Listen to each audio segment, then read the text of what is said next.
Morning, members. Pray be seated. Call on the Minister of Education and Early Childhood Development for prayers. Let us pray. Prions le Seigneur.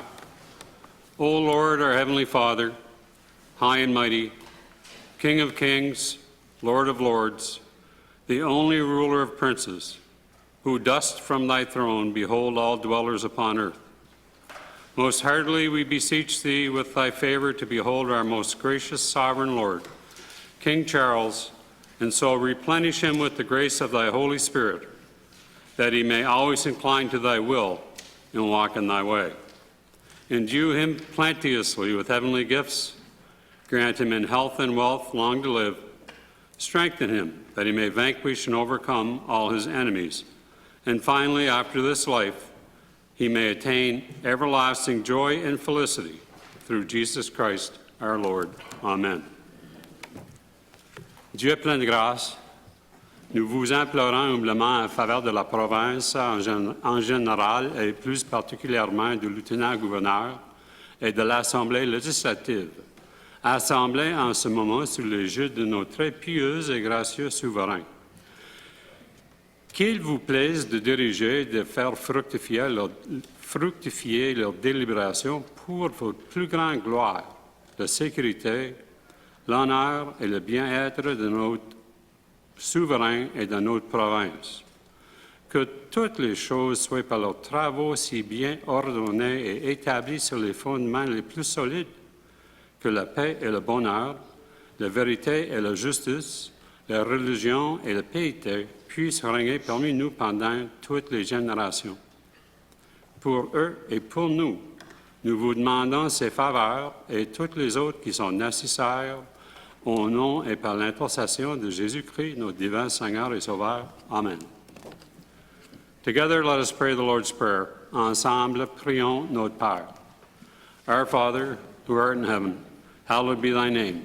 Thy kingdom come, thy will be done on earth as it is in heaven. Give us this day our daily bread, and forgive us our trespasses, as we forgive them that trespass against us. And lead us not into temptation, but deliver us from evil. Car c'est à toi qui appartient la règne, la puissance et la gloire pour les siècles des siècles. Amen. Introduction of guests. The Honourable the Premier.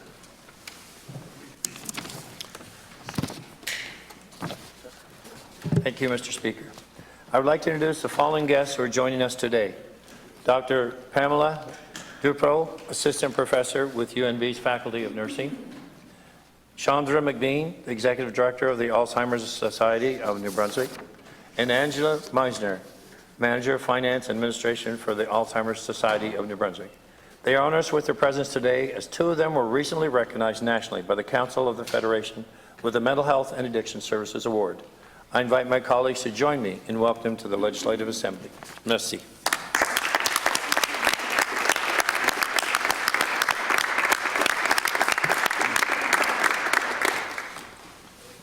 La députée de Madawaska-Lilac-Edmonton. Merci, Monsieur le Président. Thank you.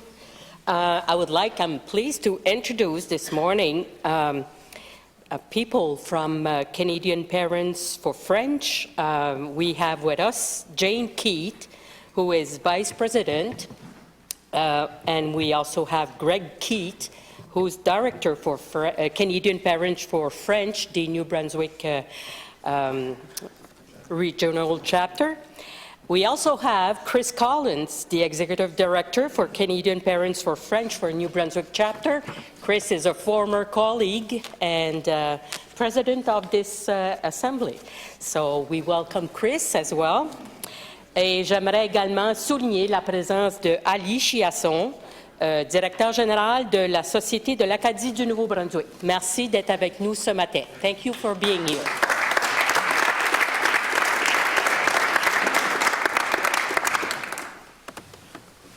Member for Oromocto, Lincoln, Fredericton.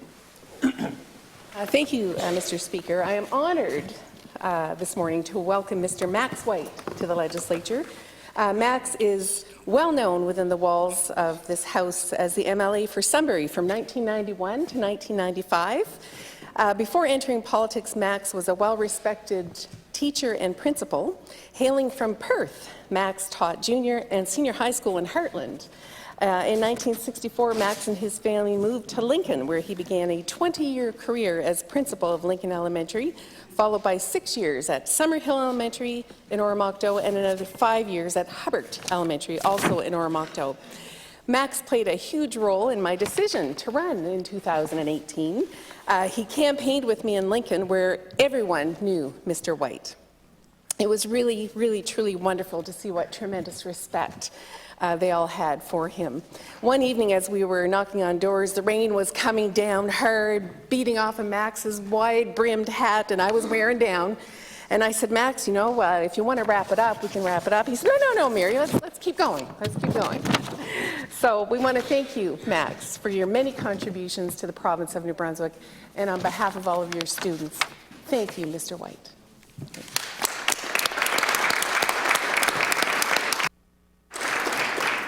Deputy de Campbellton-Dalhousie. Merci, Monsieur le Président. C'est un honneur pour moi et mon collègue de Restigouche-Ouest de présenter 3 visiteurs de la région Restigouche, des leaders dans la communauté. Sont des personnes très importantes. Ils ont décidé de s'impliquer dans le domaine de la santé, les services de la santé.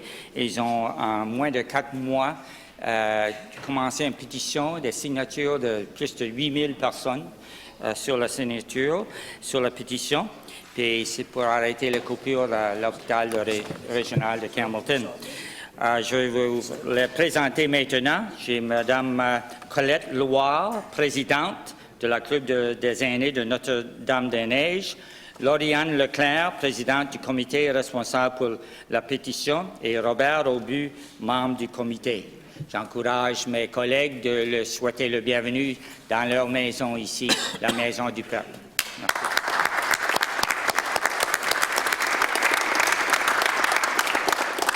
Member for Memramcook-Tantramar. Merci, Monsieur le Président. Merci pour l'opportunité de me lever en chambre et introduire les invités aujourd'hui. I want to welcome Jane Keith and Greg Keith from Canadian Parents for French and thank them for their advocacy on this important issue of French immersion, and to welcome Chris Collins as well, the Executive Director of Canadian Parents for French. Je veux également dire bonjour et le bienvenue à Ali Chiasson de le SAMB. C'est toujours un plaisir d'avoir les gens ici à l'Assemblée et en particulier après une longue période durant la pandémie où on n'avait pas les invités ici à l'Assemblée. Alors, merci et bienvenue à tout le monde. Welcome to our guests. Deputy de Restigouche-Chaleur. Merci, Monsieur le Président. Comme ancien président de l'Assemblée législative, j'aimerais accueillir mon ancien collègue, Chris Collins, qui était aussi président de l'Assemblée législative. Chris, il me fait plaisir de t'avoir ici aujourd'hui. Vous savez, Monsieur le Président, qu'au Nouveau-Brunswick, l'Assemblée législative, on peut se péter les bretelles d'avoir le meilleur décorum au Nouveau-Brunswick, au Canada plutôt. Puis c'est grâce à Chris, sous son leadership, qu'on a commencé à régler la partie décorum de l'Assemblée législative. Chris, merci beaucoup. Bonne journée à Fredericton. Deputy de Chediac-Oversang-Capellet. Thank you, Mr. Speaker. Merci, Monsieur le Président. Ça me fait plaisir aujourd'hui de vous présenter, au nom du député de Shediac, Shediac-Dieppe et moi, de présenter le maire de Shediac, M. Roger Casey, qui est ici avec nous dans cette assemblée, dans la Maison du Peuple. Vous savez que M. Casey est le maire de la ville de Shediac, une ville qui est en pleine croissance, une ville qui travaille fort pour ses citoyens. Je veux féliciter le maire et son conseil pour le travail acharné qu'ils font. Monsieur le Président, vous savez que Monsieur le maire est en politique depuis 2012. Il a siégé avec moi, puis aujourd'hui, Il fait du beau travail pour la communauté au service de ses citoyens et citoyennes.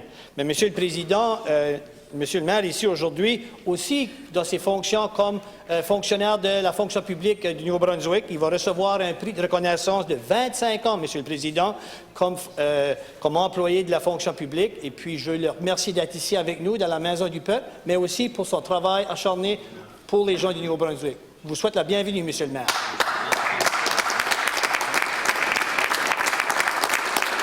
The Deputy Kent North. Merci beaucoup, Monsieur le Président. Je ne pourrais pas passer à côté de l'occasion, quand même, de reconnaître la présence de M. Ali Chiasson, directeur général de la SANB, qui était directeur général lorsque j'étais à la présidence. Et puis, de mon souvenir, peut-être qu'il y a eu un autre moment donné, mais je me rappelle d'une fois qu'on était ici à l'Assemblée ensemble, assis dans la galerie juste là, puis on avait vu qu'il y avait un morceau de la fenêtre de l'Assemblée législative qui était attaché avec du duct tape. Je veux juste dire à M. Chiasson que je travaille très fort pour enlever le duct tape des murs de l'Assemblée législative, qui peut être assuré de ça, et sur beaucoup d'autres enjeux que nous avons en commun. Merci beaucoup et bienvenue à Ali Chiasson.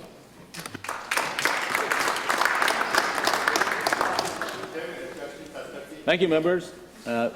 Mr. Collins, welcome back. Thank you for your time. Condolences. The Minister of Tourism, Heritage and Culture. Mr. Speaker, I ask for a few extra moments. Thank you. Mr. Speaker, we can thank Tim Steeves for giving the world a million reasons to laugh during his lifetime. He was a gift as a passionate writer and stand-up comic, a supportive friend and family man, and one of Sussex's favorite sons. Known best for his writing on This Hour Has 22 Minutes and the Rick Mercer Report, Tim died of pancreatic cancer on October 28th at his home in Toronto. He was only 58. Mr. Speaker, Tim Steeves, born Tim Howerhan, was a star basketball player at Sussex High well before he took the mic on comedy stages like Just for Laughs and Comedy Now. His friend and colleague for 25 years, Rick Mercer, referred to Tim as a brilliant stand-up who could always be relied on to find the funny, even while he was in the throes of the most vicious of cancers. Comedians wanted to hang with him backstage but not follow him on stage, Mercer said in his post on Tim's passing. He was a master at trash talk, but he hated a bully. He was a repeat winner of many awards, including Gemini's, for his writing in a comedy series. Tim was a celebrity, no doubt about it, Mr. Speaker, but he still made a tradition of coming home each Christmas to host a small-scale comedy show that always sold out. I'm going to miss him this holiday season, Mr. Speaker. Tim was the son of Sandra Steeves and the late Jim Howerhan, and brother to Dan. He was crazy about his wife, Sonia, and their 12-year-old son, Garnet. Please join me in extending our deepest sympathies to his loved ones, and thank you, Tim, for the laughs. Thank you, Mr. Speaker. The Deputy Kent Sud. Monsieur le Président, je demande à mes collègues de se joindre à moi pour offrir nos condoléances à la famille de feu Conrad Landry de Richibouctou, qui est décédé le 29 octobre 2022 à l'âge de 83 ans. Conrad était certainement bien connu ici à l'Assemblée législative, ayant représenté la circonscription de Kent-Nord de 1982 à 1995. Il a servi comme le premier solliciteur général du Nouveau-Brunswick. Né à Memramcook, il a poursuivi ses études à l'Université de Moncton. Il a ensuite déménagé à Richibouctou avec son épouse Blanche, une communauté dont il est tombé amoureux. Conrad a commencé sa carrière en tant qu'éducateur, administrateur et propriétaire d'entreprise. Conrad aimait la politique, aimait les gens et travaillait sans relâche au nom de ses électeurs. Il était un solide leader communautaire et un bénévole actif, siégeant sur de nombreux conseils d'administration. Il manquera beaucoup à son épouse aimante de 58 ans, Blanche, à ses deux fils André et Jacques, à ses chers petits-enfants Éric, Philippe, Gabriel, Alexandre et Sophie. Il laisse également dans le deuil sa sœur Joanne, ses deux frères Daniel et Maurice, son beau-frère Henri Viennot et de neveux et nièces. Repose en paix, cher Conrad. Merci. Message de félicitations et hommage. A member for Carlton, York. Congratulatory message.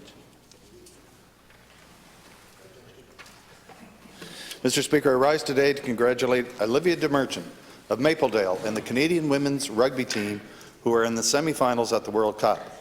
Olivia recently earned her 50th cap for Canada. Our third-ranked Canadians beat the United States in the quarterfinals and will face number 1 England on Saturday. Olivia DeMerchant is making her third World Cup appearance, including in 2014 when Canada had its best finish at the tournament, finishing second. Mr. Speaker, I ask my colleagues to join me in wishing Olivia DeMerchant and the Canadian women's rugby team the best of luck this Saturday. Thank you, Mr. Speaker. Député de Edmundston-Madawaska-Centre. Monsieur le Président, lors du gala de la PME, la Chambre de commerce de la région d'Edmundston a souligné 5 entreprises qui ont apporté un impact important. La mention recrue de l'année remise à l'entreprise d'Aspot, soulignant la satisfaction de sa clientèle qui apprécie l'originalité et ses talents de barbier. La mention implication communautaire remise à l'équipe du Centre Mieux-être Imagigo, une entreprise œuvrant dans le domaine de la santé qui s'est démarquée dans le domaine sportif. La mention rayonnement remise à l'entreprise Éco-Nature Glamping, une entreprise située au lac Baker offrant un hébergement écotouristique 4 saisons en pleine nature. La mention essor entrepreneurial remise à l'entreprise Nadeau Soucy Elders Architects afin de souligner une résilience hors pair, un désir de penser en dehors de la boîte. Et la mention loyauté remise à la bijouterie Rino Martin, une entreprise de 3e génération avec plus de 75 années d'existence dans la région d'Edmundston. Félicitations à vous tous et continuez votre beau travail. Merci, Monsieur le Président. Member for Fredericton South and Leader of his party. Thank you, Mr. Speaker. I'd like to congratulate the recipients of the New Brunswick Community College's Alumni Awards for this year. Roland Marino is a leader in the Filipino community in New Brunswick, a strong advocate for immigrant rights, and a tireless fundraiser for local and global causes. Krista Ross, the CEO of the Fredericton Chamber of Commerce, has been a strong voice for small business and for all community-centered enterprises, including credit unions, local co-ops, and nonprofits. Joshua Paul has made giving back to the community his life's mission.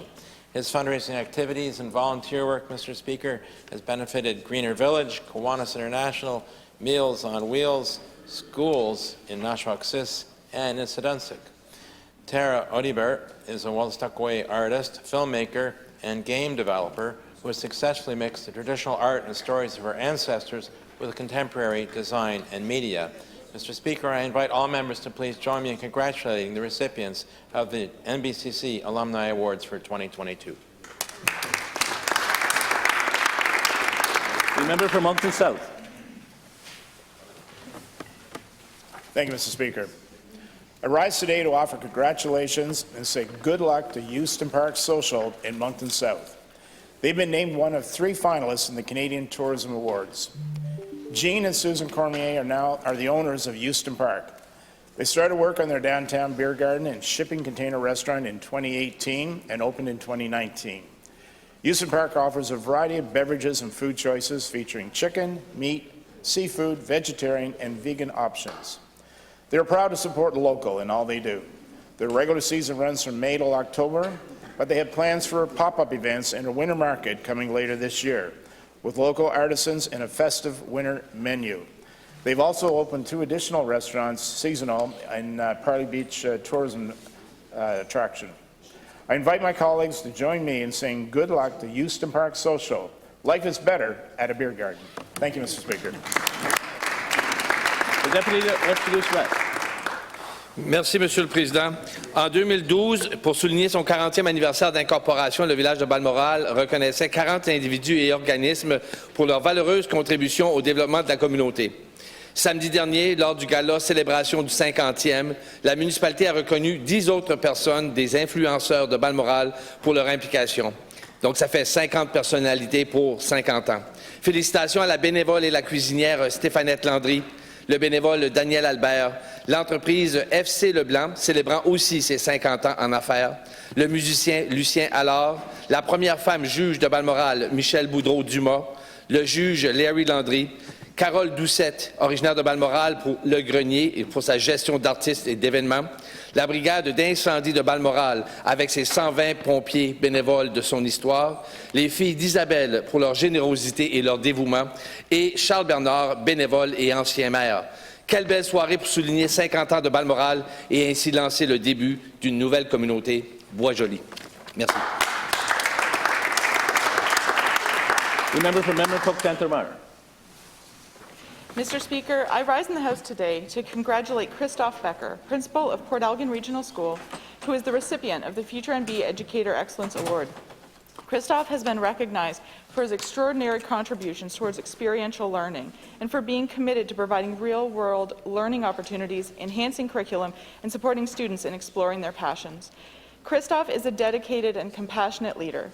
He fosters innovative solutions and creates a unique learning environment that supports the students at Port Elgin Regional School and the broader community. A great example is the greenhouse at the school that Christoph helped build himself, which not only helps students learn, but is also addressing food insecurity in the community. Mr. Speaker, I invite all members of the House to please join me in congratulating Christoph Becker for being the recipient of Future NB's Educator Excellence Award.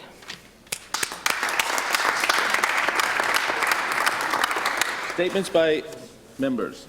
The Deputy de Chériac-Beaubasson-Capellet. Monsieur le Président, à l'approche du jour du souvenir, je demande à mes collègues de se joindre à moi pour rendre hommage à tous les militaires qui servent pour protéger nos droits et nos libertés. Nous avons la chance de vivre dans un pays pacifique qui célèbre sa diversité et les libertés dont nous jouissons tous. Le jour du souvenir est l'occasion pour les Canadiens de se rassembler et de remémorer les sacrifices consentis par nos anciens combattants. Nous nous souviendrons toujours du courage de ceux qui ont combattu pour la défense de notre pays et pour la paix et la liberté dans le monde. We give thanks for the important role played by Canadian Armed Forces domestically and internationally, and we will never forget those who gave their lives in the line of duty. I would encourage citizens throughout New Brunswick to attend local Remembrance Day celebrations in their communities and offer a moment of quiet reflection and gratitude. Thank you, Mr. Speaker. The member for Fredericton South and leader of his party. Mr. Speaker, crystal meth addiction is destroying lives and tearing families apart. It's a huge problem in my riding of Fredericton, and it's a huge problem throughout New Brunswick. It's probably the most addictive and damaging drug on the street today. But, Mr. Speaker, where's the full court press to help those who become addicted? There's no Premier's task force on crystal meth. There's no provincial crystal meth strategy. Recovery from a meth addiction requires a comprehensive treatment plan that consists of detoxification, counseling, and therapy. For those suffering from a chronic serious addiction, an inpatient treatment program is actually really needed. So where's the push to expand the capacity for detox in the province? Where's the push to provide wraparound counseling and therapy? Where are the inpatient treatment programs being established, Mr. Speaker? Where's public health on this? We haven't heard from them for a long time. We need to pull out all the stops to help rescue New Brunswickers from the death grip of crystal meth addiction, Mr. Speaker, and I hope we do soon. Member for Fredericton York.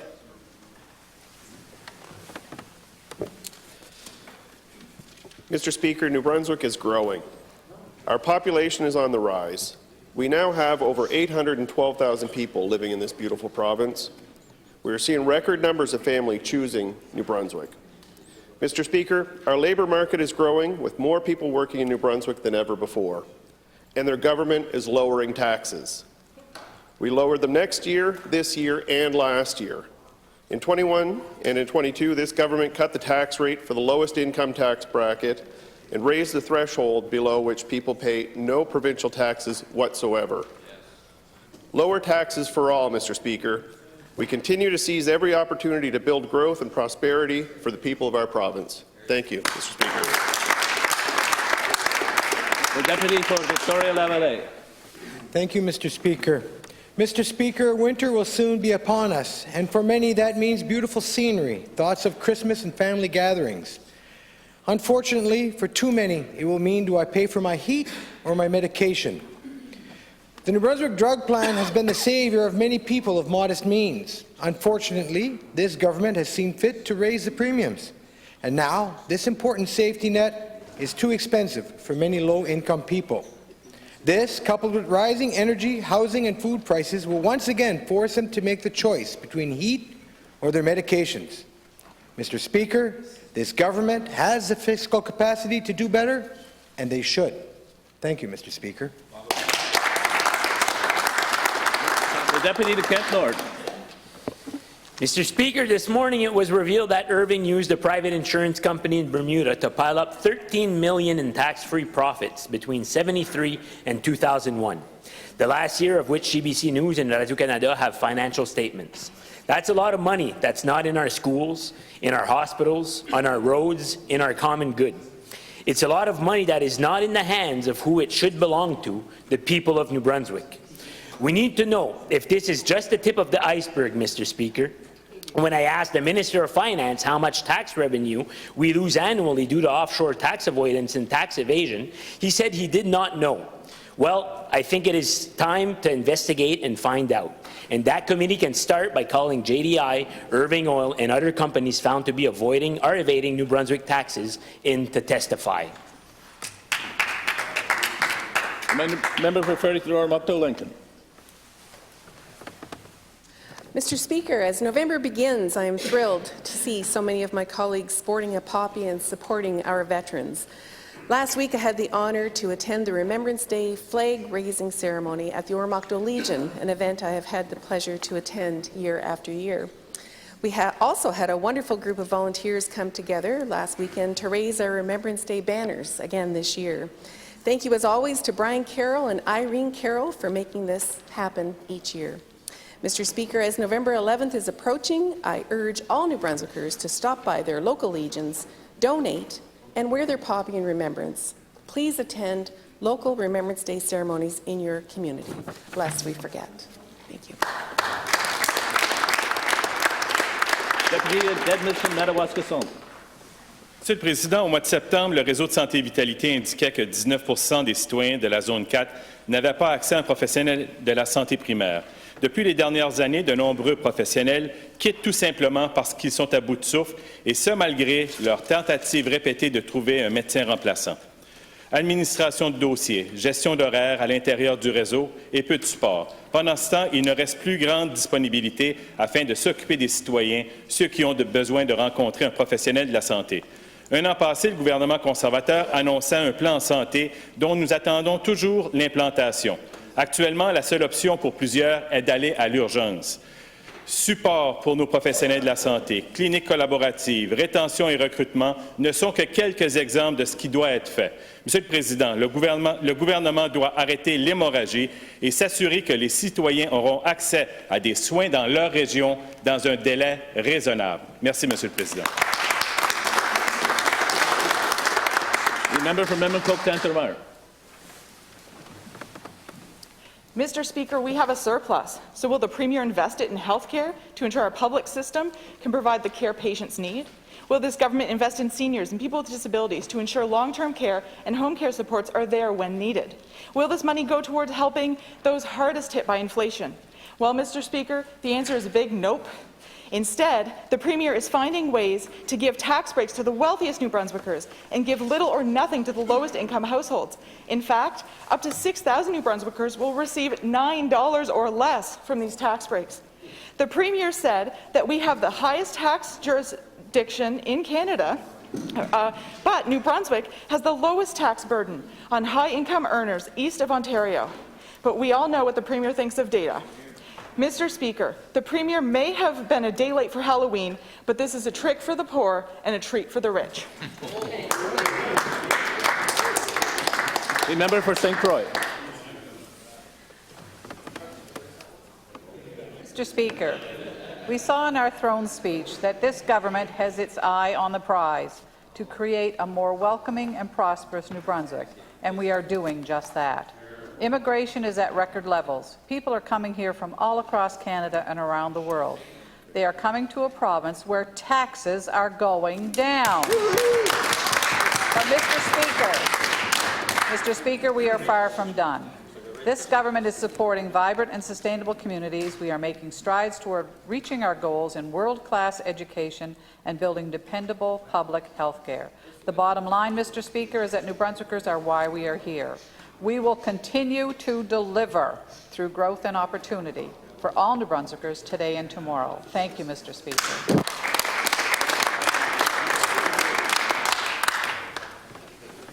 Oral questions. Le chef de l'opposition officielle.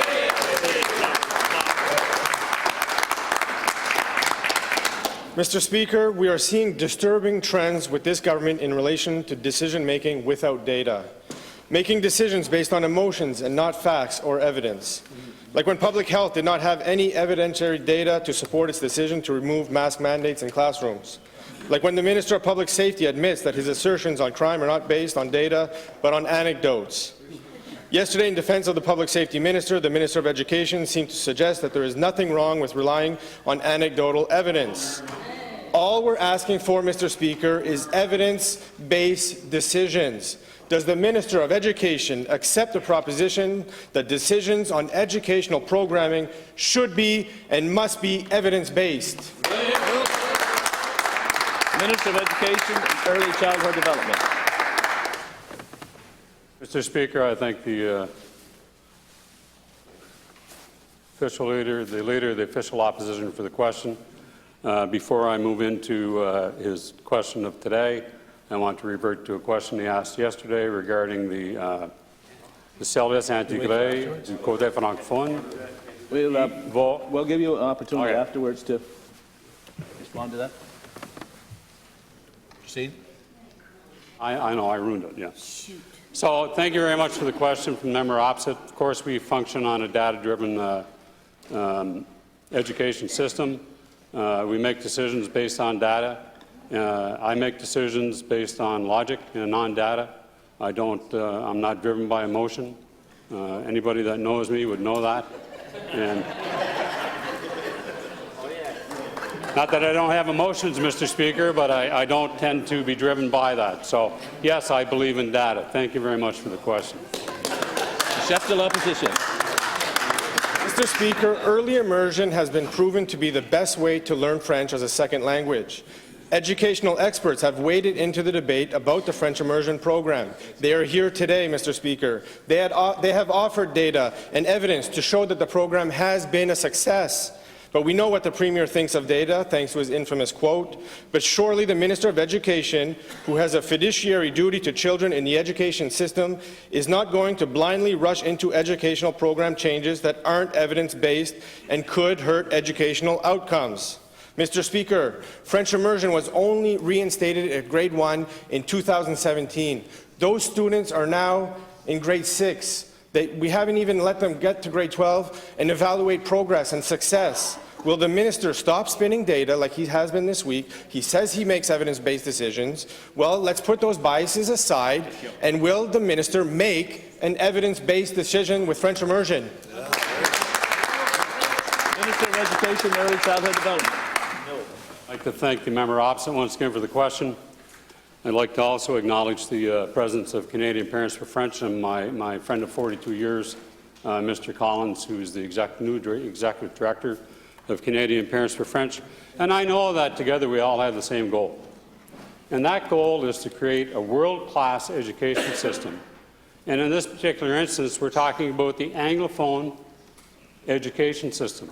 We're talking about addressing deficiencies and making an all-inclusive system for all of our students to succeed in all of their subjects, to look at where we need to have changes, to look at where we need to improve, to look at classroom composition issues that have been created through a variety of reasons, to look at the inequity in class size between what we have with our prime classes and with the immersion classes, and to move forward in a comprehensive way where all our students will achieve a conversational level of French. Thank you, Minister. Step to the opposition. Speaker, I have a hard time believing that when they abolish French immersion, we'll be the only province in Canada, the only officially bilingual province in Canada, and we'll be the only province that doesn't have a French immersion program.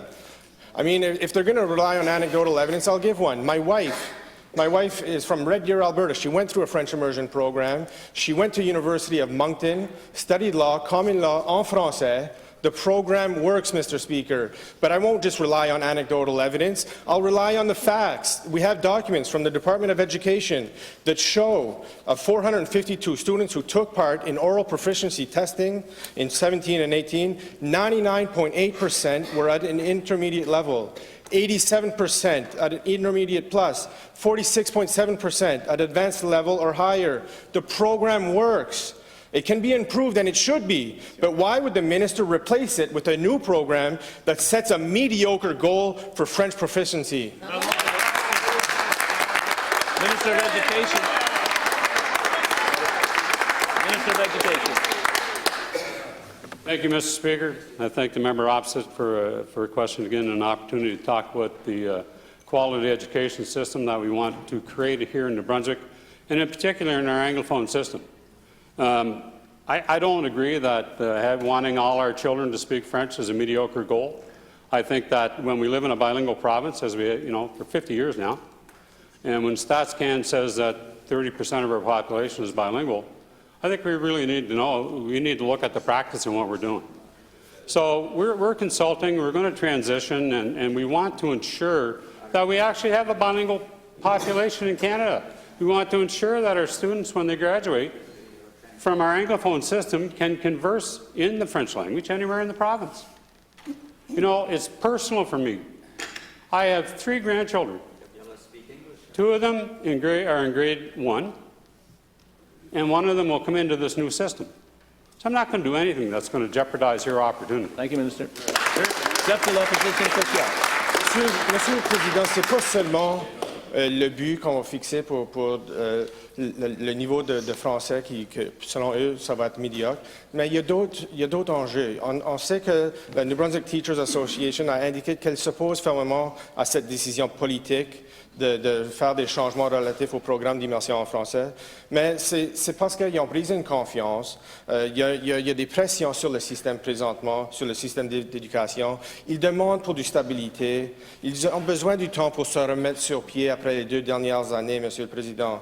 À la lumière de ces préoccupations qu'on entend de ceux et celles qui sont dans la classe avec nos étudiants et étudiantes, le ministre mettra-t-il ces changements en suspens et évitera-t-il d'autres bouleversements dans le système d'éducation? Minister of Education, Early Childhood Development. Mr. Speaker, thank you to the member opposite for the question. I think he makes a very good point in terms of the last 2 years in education have been very challenging, and our teachers have done a stellar job. Our students have learned in spite of a very challenging time. And I want to commend our teachers on both sides for the job that they've done in very challenging circumstances. I didn't say that our goal was mediocre. I believe that was what the official leader of the opposition said. What I've said is that we're looking at our Anglophone school system. We want a quality education for all our students. And I know that the New Brunswick Teachers Association is concerned about class size. They're concerned about classroom composition. They're concerned about the fact that prime classes are full. The behavior students are there. The students that don't succeed in the immersion program are there. Students that don't choose to go in the immersion program are there. PLP students are there. Some classes have 6, 8. Thank you, Minister. Chef de l'opposition. Mais, Monsieur le Président, ce n'est pas seulement les 2 dernières années. On a entendu des commissaires sur le rapport de l'apprentissage des 2 langues secondes qui ont fait l'écho des préoccupations exprimées par les enseignants et enseignantes. Mais à savoir que c'est des décennies de plans et de stratégies qui sont en constante évolution qui a créé une grande instabilité dans le système. Et puis, ils ont demandé que lors de l'examen de leurs recommandations, ils ont demandé aux décideurs de garder à l'esprit l'énorme pression que la pandémie de COVID-19 a fait peser sur nos diverses institutions et ministères. Donc, pourquoi le ministre n'est-il pas prêt à écouter la voix de la raison, mettre cette décision en suspens, donner le temps au système de se rétablir après les 2 dernières années et après des décennies de constants changements au système? Minister of Education, Early Childhood Development. Thank you, Mr. Speaker. Thank you to the member opposite for the question. I spent 35 years in the education system, so when he's talking about constant changes, I've got first-hand experience there. In my own personal experience, I dropped French after grade 10 in high school because we used le cours moyen. We've been experimenting with French language instruction for years. We've been trying to address issues in the Anglophone system for years. Je comprends que je ne parle pas le français du roi, mais je crois que je parle assez bien pour communiquer avec les francophones. J'ai l'occasion parfois qu'ils ne comprennent pas ce que je dis. I have the same problem in English sometimes. You know, they don't understand what I'm saying. So I try to be clear. One thing I've never been accused of in my career is not being reasonable. So I think we're looking at what's reasonable here. Time, Minister. Chef de l'Opposition. Président, il a de l'expérience dans le système, donc il doit savoir, ça ne doit pas être du nouveau pour lui. Et comme les commissaires McLaughlin et Finn qui ont publié le rapport, ils ont réaffirmé que le programme Dimension en fait est un programme efficace et ils ont indiqué dans le rapport que nos recommandations, écrivent-ils, visent à affirmer et à renforcer plutôt qu'à rejeter et à démanteler. Mais c'est exactement ce que nous on demande. Pas de démanteler le programme, mais de la renforcer. Donner le programme les ressources nécessaires que pour tout le monde ait accès à ce programme, que tout le monde puisse avoir la meilleure chance de succès. Pourquoi le ministre ne tient-il pas compte de ces conseils? Minister of Education and Early Childhood Development. Thank you, Mr. Speaker, and thank you to the member opposite for the question. I'm not sure, I'm not debating the merits of French immersion, and I never have. But what I'm talking about is the English education system, and this is what we want to improve, and this is where we want to focus our work. We increased the education budget last year. We're looking at what do we want for our Anglophone students in the province. And for the life of me, coming from a party that bounced French immersion around a few times, I don't understand why having a minimal goal of conversational French for all our children can be a bad thing. I really don't. You know, and as I was saying in a previous answer, I have 3 grandchildren, and 2 started grade 1 immersion, and my granddaughter will start school in 2 years, and she'll be in the new program. Time, Minister. I'll call time. Thank you very much. Chef de l'Opposition. Mr. Speaker, in 2019, the Auditor General indicated in a report that political interference is destabilizing the education system. And we have never had a clear example, Mr. Speaker. Since the first day the Premier was elected, French immersion has had a target on its back. We need stability. The teachers need to get on their feet after 2 years of disruptions due to the pandemic. They are asking for more resources to improve the current state of education. They are telling government they are not prepared for more change. They are the ones in the classrooms. They are the ones we should be listening to. What we need is to look at the program and figure out what needs to be done to improve it and make it better.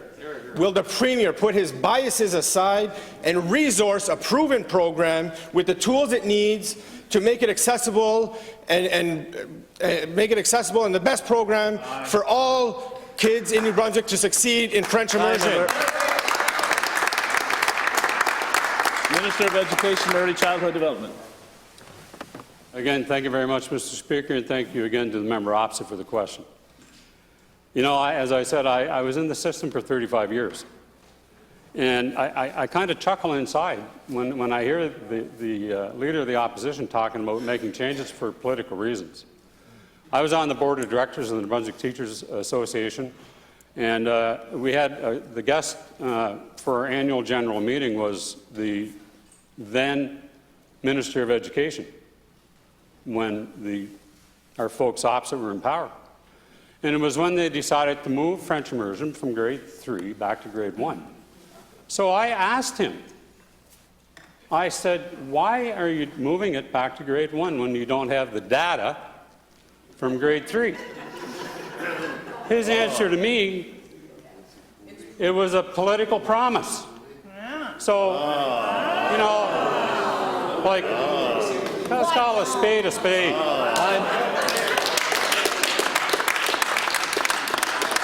The member for Madawaska-Lac-Edmundston. Thank you, Mr. Speaker. And the minister is very popular this morning. I would like to ask him if he can advise as to the details of the deployment on the Language Learning Opportunity Initiative launched in September 21 in 11 schools and 2 early learning childcare facilities. Can he provide updated information on the pilot program, including information on testing and evaluations? Minister of Education and Early Childhood Development. Thank you, Mr. Speaker. I'd like to thank the member opposite for the question. I don't want to be anecdotal. However, there's the feedback that I've received from the people that are involved in these prototypes that we've had going on throughout the province, and including in early childhood learning centres, which will create a really nice transition for our Anglophone school system when our children move into kindergarten, move on through through grade 1. And we're learning, we've learned what works really well. We're continuing with our consultations. We have a plan that, we're going to look at. 30% of the schools in New Brunswick don't have French immersion. These students don't get any real French instruction until grade 4. So we're going to change that. We want to create a system on the Anglophone side that addresses all our issues, but in particular creates a bilingual conversational level of French with all of our students as a minimum. And we'll...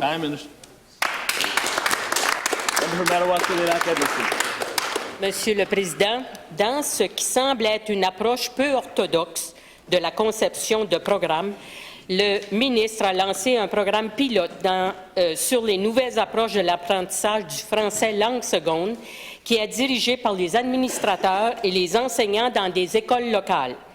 Le ministre pourrait-il indiquer dans quel établissement d'enseignement ces projets pilotes ont été mis en œuvre en 21-22, ainsi que où sont-ils mis en œuvre en 22-23 cette année? Minister of Education and Early Childhood Development. Thank you, Mr. Speaker. Thank you to the member opposite for the question. As the member is well aware, I don't have those schools in front of me right now, but I will take that under advisement and return to the House with the answer for what schools they are exactly. I want to reiterate, and I'm sure that Canadian Parents for French would agree with me, that we want the best education system for our Anglophone students in the province. And part of that is addressing the inequities that currently exist in our system. Part of the inequities are the classroom composition issue, the behaviours, the inequities in class size. We look at 20% of our students don't finish the immersion program. 30% of our schools don't offer French. So we want to create a quality education system for our Anglophone students. And that includes in French second language. We want them to be able to communicate with anybody in New Brunswick whenever they want to, at a minimum, simply at a minimum. Thank you, Mr. Speaker. I would like to know if the minister is willing to immediately table in the House all documentation related to the pilot program under the Language Learning Opportunity Initiative and all evaluations carried out by the department. Minister of Education and Early Childhood Development. Thank you, Mr. Speaker. Once again, I return to our goal, which is to improve the Anglophone education system. I didn't bring those documents with me, and I'll take that under advisement. And if they're, there's certainly, they can, the other side is welcome to request the information. We really need to look at what we're doing with our students. We want the best opportunities for our students. When we're talking about instruction in French second language, it's only a component of what we do with our students. We want them to have enriching opportunities as they go through with the transition that we move into a universal program for all. We want them to be successful. We want them to have the opportunity to specialize, if they will. We want them to have the most success when they go forth to university. Our students are some of the best students in the world. And we want to continue to build on that in education. And that's what we're going to do. Thank you. Member for Deputy for Kent North.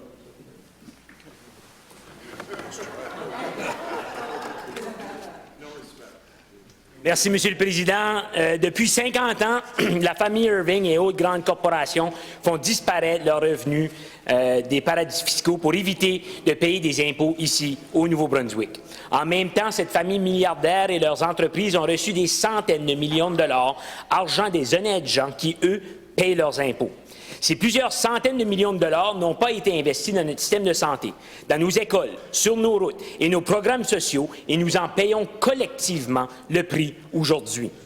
Je suis bien au courant que ces stratagèmes de vol des fonds publics a été légalisé par des gouvernements successifs. Mais nous sommes justement ici, en tant que législateurs, pour se pencher sur des lois, les modifier et les changer. Ma question pour le Premier ministre est donc simple. Je comprends que c'est légal, mais est-ce que c'est éthique? Minister of Finance and Treasury Board.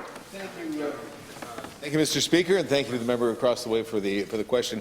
I mean, what we're talking about now is, once again, as I explained in the Economic Committee, I think it was, that this is under federal jurisdiction. This is not a provincial matter. We do have 2 staff members that sit on a committee involved in tax avoidance and discovering where it could be surfacing, who's doing it. I don't know where the member got the numbers, but that's interesting. I mean, I'm sure the CRA would like to hear, because the CRA is the one that is leading the charge on this. They have the wherewithal, and they have the staff to be able to do it at a proper level. We do not. So the question, quite frankly, lies with the CRA, Mr. Speaker, not with the provincial government of New Brunswick. Thank you. The Deputy to Kent North. Thank you for not answering my question again. Revenus perdus, Monsieur le Président. On a perdu des revenus ici au Nouveau-Brunswick. On peut parler de... On a la preuve, 13,4 millions de revenus non taxés à travers du stratagème FMA. 142 millions de revenus perdus, stratagème de IRV-CAL. On donne des subventions à cette famille-là, ici au Nouveau-Brunswick et leurs entreprises. Ils ont accès aux terres de la couronne. Ils ont des réductions d'impôts fonciers. Ils ont des réductions de frais d'électricité. Ça, c'est ici, au Nouveau-Brunswick, le gouvernement du Nouveau-Brunswick, pas le fédéral, ici. Il ne s'agit pas que de la pointe de l'iceberg. Et donc, à la lumière des révélations de l'enquête des journalistes Zadak et Poitras, est-ce que le premier ministre s'engage à mettre un moratoire sur toute subvention directe ou indirecte vers les entreprises de la famille Irving et toute autre entreprise récoltant à la fois les avantages de l'évitement fiscal et des subventions payées par les contribuables? Minister of Finance and Treasury Board. Well, certainly we, thank you, Mr. Speaker, for you, through you to the member across. Certainly we would encourage all citizens to take advantage of whatever opportunities are out there, too. If you're from New Brunswick, we want you to take advantage of what is available to you in savings. And certainly we would rely once again on our federal partners in the CRA, who are on the tax avoidance working group. If that's what the member is talking about, they are the ones that are investigating it. Chrystia Freeland is a Liberal finance minister now. I would suggest that the Green Party maybe team up with some of the Liberals and talk to their federal cousins and find out exactly what's going on. But you know what? The CRA is involved in this. It's the CRA's business, and bottom line is the CRA will come up with an answer, if appropriate. The Deputy to Shiloh. Thank you, Mr. Speaker. The Maritime Provinces Higher Education Commission has data showing that New Brunswick is second to last in the country when it comes to students moving on to post-secondary education after high school. Even worse, post-secondary graduation rates have gotten worse over the last 20 years when we compare ourselves to the national average. We've all heard the announcement, twice now, that government is removing provincial interest rates from student loans after graduation, but we need to double down at the front end to make sure our students get through the front door. So the obvious question is to ask the minister if he is aware of this information and what work is being done by himself and his department to identify the obstacles that discourage our students from taking the next step to higher education. The Honourable the Premier. Well, Mr. Speaker, certainly we want every student to go to the next level in their education process, and we need that more than ever. I attended a function last night on trades and mentorship and moving forward in ways that are encouraging people to get into the industry, because we need trades of all kinds. So I don't know about this specific issue, Mr. Speaker, and we'll take it under advisement with the department with Petal and understand if there is an issue here that we can help and resolve, because our goal is to educate and have people go to the second level of learning and continue to get involved in particularly the trades of all kinds, because we have such a shortage in that realm. And we know today with the province, it's growing the way it is. It is an impediment because we can't get people in just about every sector.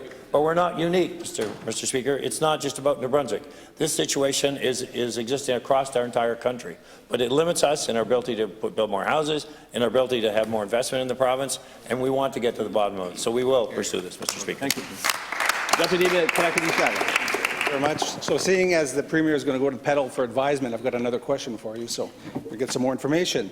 So post-secondary education students are feeling the pinch of the increase in the cost of living. It's to the point where housing, if you can find it, food, electricity is more expensive than the tuition costs, which means that even though they work full-time during the summer, they must max out their student loan in order to get through the year. Yeah. The Federation of New Brunswick Faculty Association has identified cost and debt as a major reason for a student not going on to college or university. So to give us context, can the Minister share with us what the average debt load that a student faces after graduation? Honourable Opinion. Mr. Speaker, again, thanks for the question. And I guess what we have here is kind of a balance, Mr. Speaker, because right now we know that students can find work anywhere through the summer months in order to get work. And I know that they can find extra work if needed through the winter months. And I know, Mr. Speaker, when I went to university, I did do just that, working for the Student Union Building and working for Victory Meat Market at that time. So, Mr. Speaker, there are opportunities like never before in terms of having supplementary income. We also took the interest rate to zero, Mr. Speaker, so student loans are available to anyone and that can go and have an access to secondary education. But, Mr. Speaker, I also know that there's a requirement for everyone to understand how much money they can spend, not how much money they can get to go to university, but how much money they need to spend while they're there. And I know that comes as a bit of a foreign concept to some, but the idea, Mr. Speaker, is you don't have to spend every cent of your loan. And I know many students are coming out with very large, significant loans. But, Mr. Speaker, managing your resources starts at the very beginning when you graduate. Deputy Kalakadishara. Mr. Speaker, because the National Student Loan Service Centre takes into account the parent's salary to determine the final amount of the student loan, some families and students have to rely on banks and credit unions to get additional funds to get them through the year. So can the Minister share with us what percentage of students have to turn to private financial institutions for a top-up? Honourable Premier. Well, Mr. Speaker, I can't give the precise number, and again, we can get that from Petal, but I know what we found out in terms of some of the programs that were in place, whether it be the student loan and the idea that it can be interest-free. When we saw other programs that were in place to encourage people to stay here in our province, or would they leave when they graduated.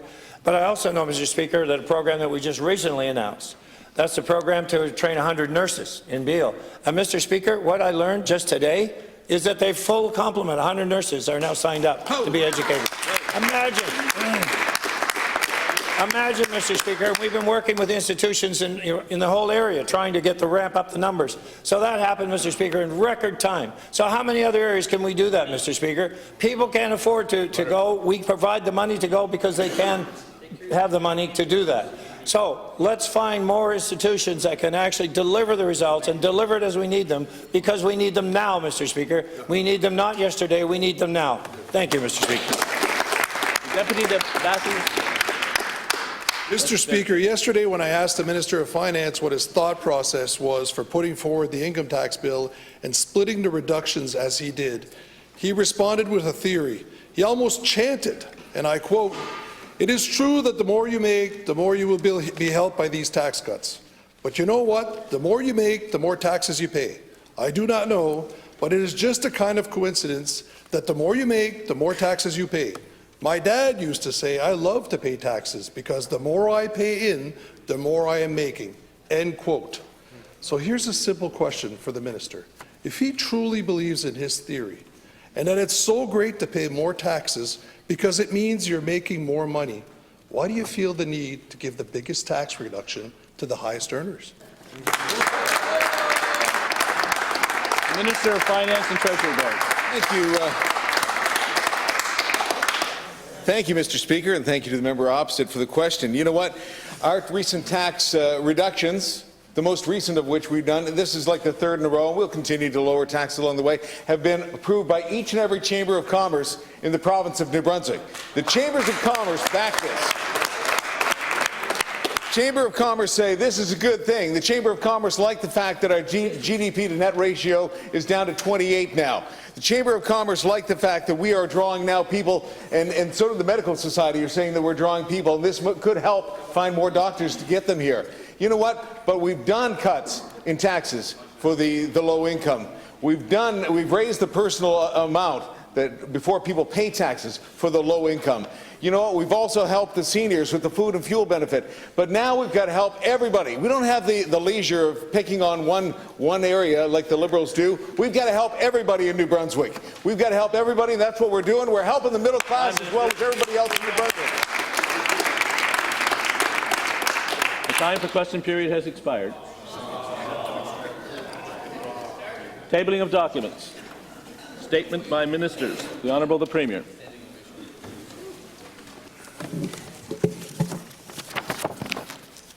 Mr. Speaker, it is a great honour to rise in the House today to congratulate 10 distinguished individuals who were invested yesterday in the Order of New Brunswick by the Chancellor of the Order, Lieutenant Governor Brenda L. Murphy. The 2022 inductees have received the highest civilian honour in our province because they not only demonstrated a high level of excellence, achievement in their respective fields, they have dedicated their lives to making a difference for the people of New Brunswick. Cet honneur reconnaît les efforts, la générosité, les compétences et le talent qu'ils ont mis à profit dans l'intérêt des autres et de leur province. Ces nouveaux membres se joignent à plus de 200 personnes exceptionnelles de partout de New Brunswick qui ont été investis de cet ordre. Each of them deserve our utmost respect and admiration. On behalf of all New Brunswickers, I want to congratulate and thank them for all they have done for our province. Thank you, Mr. Speaker. Merci, Monsieur le Président. Chef de l'opposition officielle. Thank you, Mr. Speaker, and I too want to recognize the Order of New Brunswick recipients for their outstanding contributions to New Brunswick. Jean-Claude Basque, Cecile Casista, Randy Dickinson, Penny Erickson, Aurel Furlat, Lucinda Flemmer, Sandra Irving, Larry Nelson, Valois Robichaud, and Robert Sillyboy.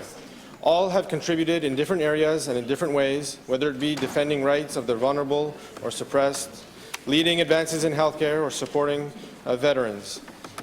They are all very well deserving, and they do deserve our utmost respect. Mr. Speaker, donc félicitations à tous les récipiendaires de l'Ordre du Nouveau-Brunswick pour vos immenses contributions au bien-être de la province. Merci, Monsieur le Président. Member for Fredericton South, the Leader of his party. Thank you, Mr. Speaker. I too would like to recognize the recipients and congratulate them who received the Order of New Brunswick yesterday. Jean-Claude Basque de Moncton pour son travail exceptionnel en faveur de la défense des droits des travailleurs et travailleuses et son engagement en faveur de la justice sociale pour tous. Cecile Casista of Riverview for her outstanding advocacy on behalf of the province's seniors and residents in nursing homes. Randy Dickinson of Fredericton for his dedication to bringing about equality for people with disabilities. Penny Erickson of Fredericton for her outstanding achievements and leadership in improving the health, social and cultural well-being of the people of her community and for New Brunswickers in general across the province. The late Aurel Furlat of Dalhousie, Robert Silverboy of Esconobidich, Lucinda Fleemer of St. Andrews, Sandra Irving of St. John, Larry Nelson of Moncton, et Valois Robichaud de Baie-de-Petite pour ses nombreuses réalisations en tant qu'éducateur et humaniste engagé au service des autres et pour son soutien aux personnes malades et en fin de vie. The Minister of Health. Thank you very much, Mr. Speaker. Merci beaucoup, Monsieur le Président. I rise today and join the Premier to welcome and congratulate Dr. Pamela Durapol, Nicolas Cormier, and Chandra McBean, who were recently recognized by the Council of the Federation for the development and launch of the Acceptance and Commitment Therapy teleconferencing program for family caregivers.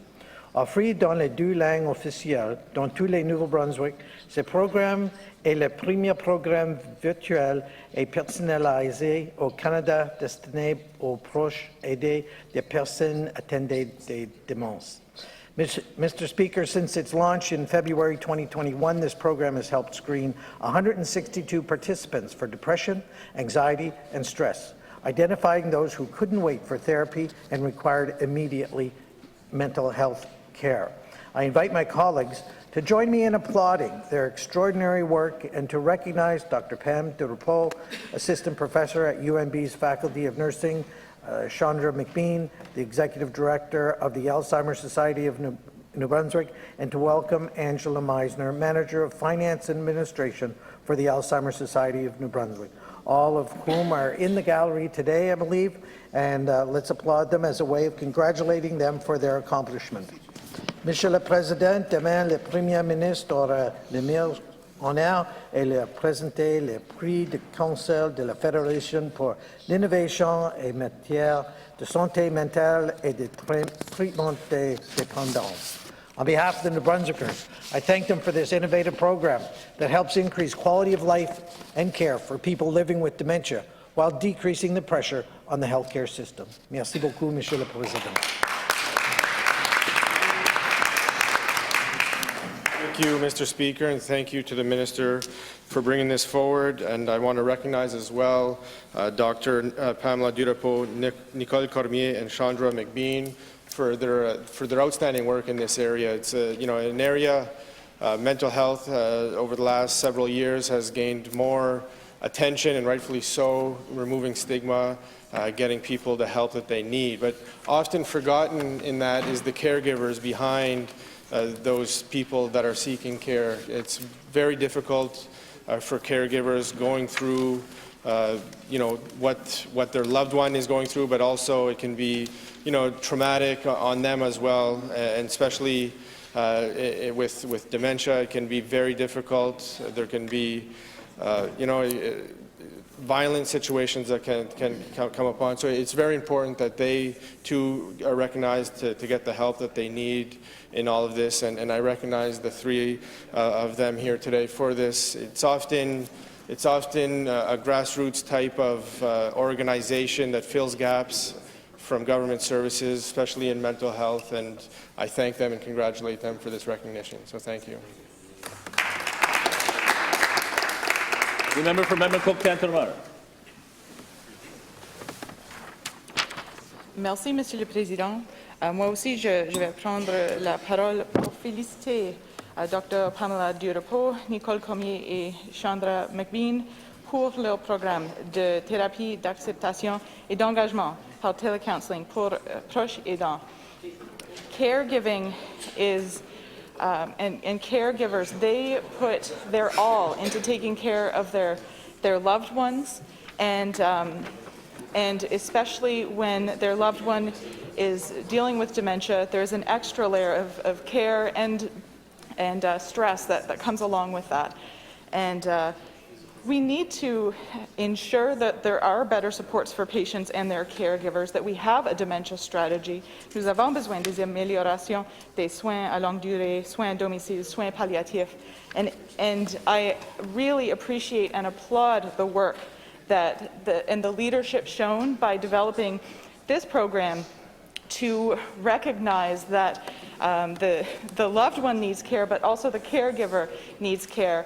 Caregivers face high levels of burnout, of stress. They can be traumatized by dealing with certain things, navigating the system, and the caregiver needs to be cared for. So merci beaucoup pour votre travail acharné pour avoir ces services disponibles aux aidants dans notre province. Thank you for your leadership on this, and I hope to see further leadership from not just from people in the community, but from government to make sure that all the supports that are needed for patients and for caregivers are there.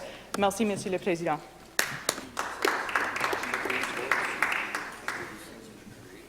Presentation of petitions. Deputy to Campbellton Dalhousie. Merci, Monsieur le Président. Je suis très honoré et très content de me lever à la Chambre aujourd'hui et déposer une pétition qui a été sur la santé de Restigouche. Ça a été organisé par des gens de Restigouche concernant, ils sont préoccupés avec le service de santé qu'on a dans la région, les coupures qui ont été pendant les années, les dernières 2 ans, 3 ans, des coupures qui ont été à notre hôpital, des services qui ont diminué. Et je veux lire que les signataires ont signé, puis je devrais vous dire que c'est vraiment une pétition qui a été commencée en moins de 4 mois. Ils ont 8441 signataires dessus. C'est vraiment nouveau. Puis, qu'est-ce qu'ils demandent, Monsieur le Président, c'est qu'on arrête les coupures dans la région 5. La région 5. Just read your petition, please. Okay. What the signatures, the people who signed the petition, they're asking the government to stop the cutbacks, restore services that have been cut, and maintain the hospital at full capacity. Il veut savoir, le signatoire nous a demandé, il demande au gouvernement de faire certain que les services qui ont été coupés sont retournés et aussi que les coupures s'arrêtent maintenant et le statut de l'hôpital régional est maintenu dans l'avenir. Merci, Monsieur le Président. Puis j'affiche mon signature sur la pétition.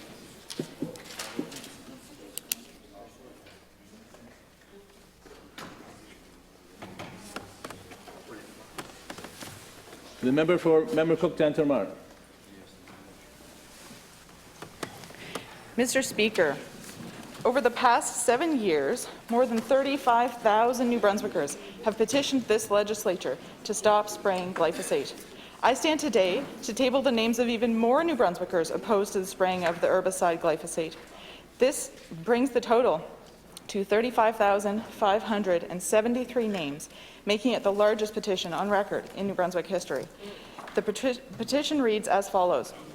Whereas approximately 1,300 hectares of New Brunswick Crown Forest are sprayed every year with herbicides to kill hardwoods that compete with seedling in plantations, whereas spraying herbicides to kill broadleaf trees and shrubs in young conifer plantations destroys the food source and habitats of forest wildlife. Whereas glyphosate, the herbicide used in New Brunswick Crown Forest silviculture, has been labeled a probable human carcinogen by the World Health Organization's International Agency for Research on Cancer in 2015. Whereas the province of Quebec, with approximately 90% of its forested land under public ownership, banned herbicide spraying of its public forest in 2001 in light of public health concerns, whereas replacing the use of herbicides in Crown Forests with thinning crews of people working in the woods, as Quebec has done since 2001, would ensure more jobs from our forest resource.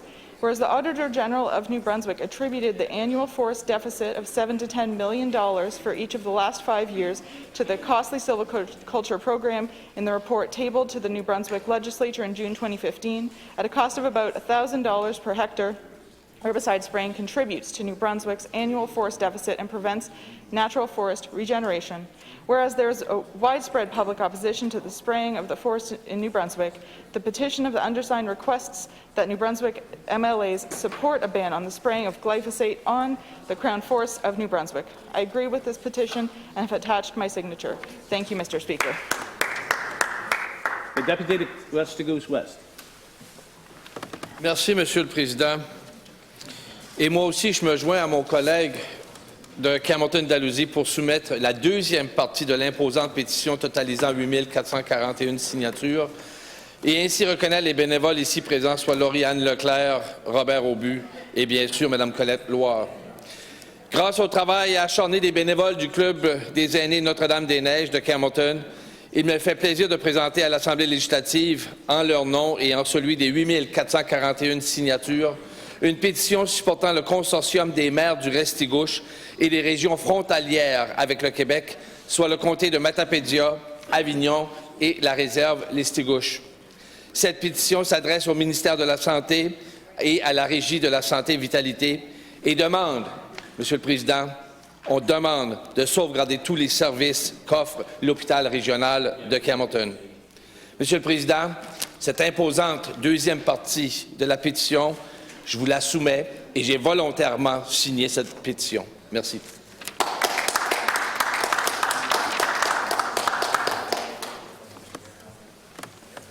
Answers to petitions and written questions. Presentation of committee reports.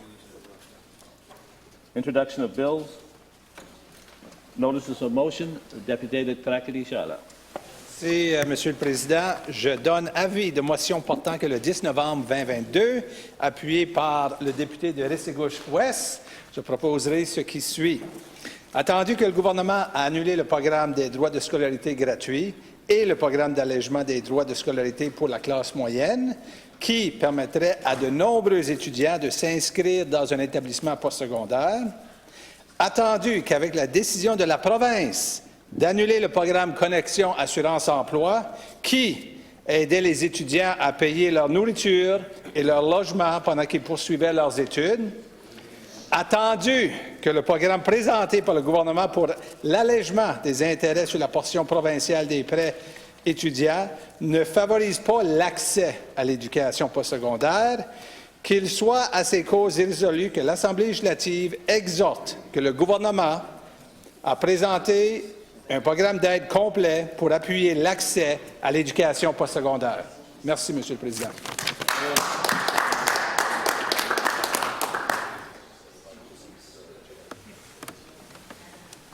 What was the date? You know? Oh, The member for Tracadie-Charles gives notice for the 10th of November 2022. Le député de Bathurst-West Beresford. oui. Je donne avis de motion portant que le 10 novembre, jeudi le 10 novembre 2022, appuyé par le député de Tracadie-Charles, je proposerai ce qui suit. Attendu que les réductions de l'impôt sur le revenu des particuliers profitent à ceux qui ont des revenus plus élevés, mais ignorent les personnes qui ont du mal à joindre les deux bouts.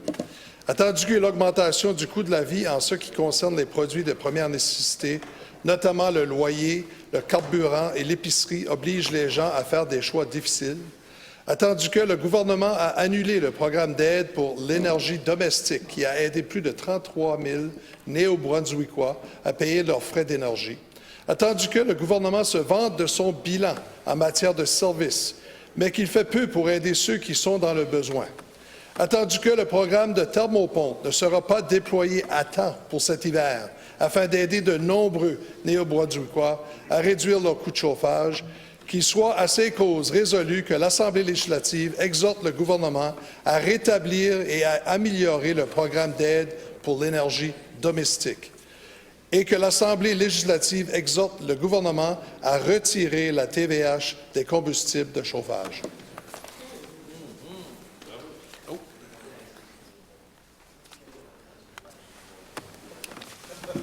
The deputy de Bathurst-West Beresford gives notice for Thursday, 10th of November 2022. Notice of opposition members' business. The opposition House Leader.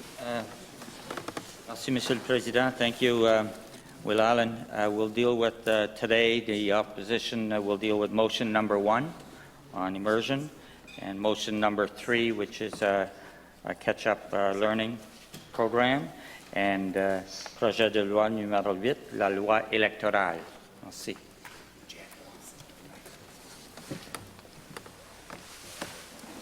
Government motions for the ordering of the business of the House. The Government House Leader.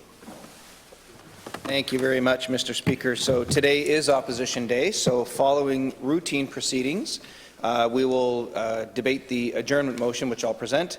We will have lunch, of course, between noon and 1, but at 1 p.m., we'll have a chair election for our committees. So we'll extend the lunch break until the election is held, maybe take about 10 minutes or so.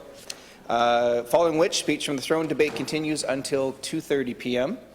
Between routine proceedings and Opposition Day. Thank you, Mr. Speaker. Government House Leader. Thank you, Mr. Speaker. I move the following resolution, seconded by the Honourable the Premier. that when the Assembly adjourns on Friday, November 4th, 2022, it stand adjourned until Tuesday, November 15th, 2022. Thank you, Mr. Speaker.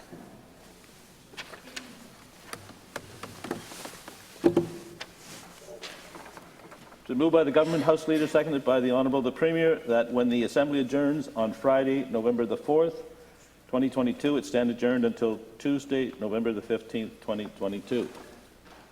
Member for Member Cook Tantramar. Thank you, Mr. Speaker, for the opportunity to debate this adjournment motion.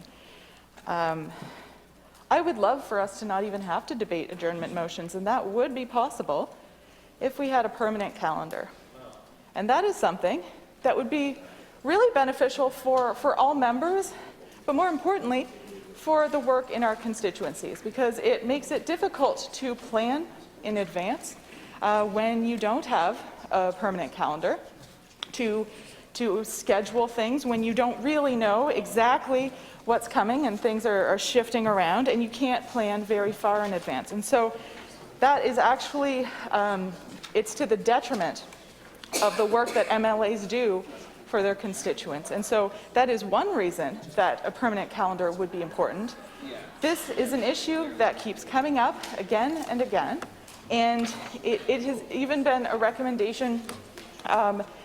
There was the report on how to make this legislature more family-friendly, and there's a whole list of things we could do. This is one of them, Mr. Speaker. It's not a radical new idea. This is something that is done in other legislatures, legislature in Prince Edward Island, for example, but also in Parliament in Ottawa. They know when they're going to be in their ridings. They know when they're going to be in Ottawa, for example. And so it's just nonsense that we don't have this. And when people hear about this, they just can't believe it. And it's not the same as, oh, well, you know, I have shift work, and so someone having shift work and they only get their schedule. A lot of people here travel. I know that I spend about 5 hours a week driving. There are people in this house who travel even further. And to figure out childcare arrangements for certain members in this house, to be able to plan, and as I said, let alone the personal part, the family-friendly part, to be able to plan their work in their constituencies, Mr. Speaker. And so this is something that would benefit everyone, including members on the government side. And so it's hard to understand why we can't just have a permanent calendar. This is something that could be done. PP Locke could take it up. We could actually just stop having to debate these adjournment motions, Mr. Speaker. And so I call once again on the government to just do this. We can work through it together. All parties can help to figure out a reasonable calendar, make sure there's enough sitting days. That's one important thing. And I'd say we could even make sure that there are sitting days where we have routine business, and then we could do committee in the afternoon, because we don't want to be missing out on these opportunities for routine business when there's committee, but that's been the trend, where we don't go to committee of the whole, but rather just to economic policy to deal with the legislation. All that to say, Mr. Speaker, I don't have a problem necessarily with adjournment motions, this adjournment motion. I have a problem with the fact that we keep on having to adjourn because we don't have a calendar. It's 2022. Can we please just get this thing sorted and stop wasting time in the legislature? Thank you, Mr. Speaker. The member for Restigouche-Chalour. Moi aussi, Monsieur le Président, j'aimerais parler sur la motion. Je pense que les gens de Nouveau-Brunswick ne réalisent pas aujourd'hui que ça fait seulement 2 semaines qu'on est ici. Puis déjà, on propose la fermeture ou l'ajournement de l'Assemblée. On prend déjà une semaine de congé lorsqu'on a une crise à la santé. Nos infirmières sont brûlés, excusez le mot, sont à bout, puis nous, on prend une semaine de congé. On a une crise dans les logements. J'avais quelqu'un à mon bureau 2 semaines passées qui cherche un logement. Puis il m'a dit ça, tel comme ça, ses paroles, je vous les répète. Daniel, si je n'ai pas un appartement avant la neige, parce qu'il reste dans le temps, tout de suite, dans le nord Nouveau-Brunswick, je n'ai pas un appartement avant de la neige, je me mets une balle à la tête. Puis nous, on prend une semaine off. C'est pas correct. On a une crise, on est en train de former, de monter de toutes pièces, une crise avec l'éducation, avec l'immersion. On parle de prendre une semaine de congé. On a des problèmes au niveau de la taxation. C'est pas correct ce qui est en train de se passer. On parle de prendre une semaine de congé. C'est un manque flagrant de responsabilité de ce gouvernement-là. Il ne veut pas travailler pour les gens de Nouveau-Brunswick. On parle de faire du fracking, que ça va prendre peut-être 4-5 ans avant qu'on soit en mesure de faire quoi que ce soit pour supposément aider des gens en Europe qui vont avoir froid cet hiver. C'est ça que le ministre nous a dit en Chambre. Nous, du côté de l'opposition, on n'était pas d'accord d'aider notre prochain en Europe. On veut aider notre prochain en Europe, on n'a aucun problème avec ça. Mais on va commencer par aider les gens chez nous. J'ai déjà pris cet exemple-là. On est en forêt, moi puis vous, Monsieur le Président, pour vous briser une jambe. Puis il nous reste une sandwich. Je peux la partager. Je peux vous la donner même. Mais on va rester en forêt. Mais je peux la manger, la sandwich, pour vous donner l'énergie pour vous sortir du bois.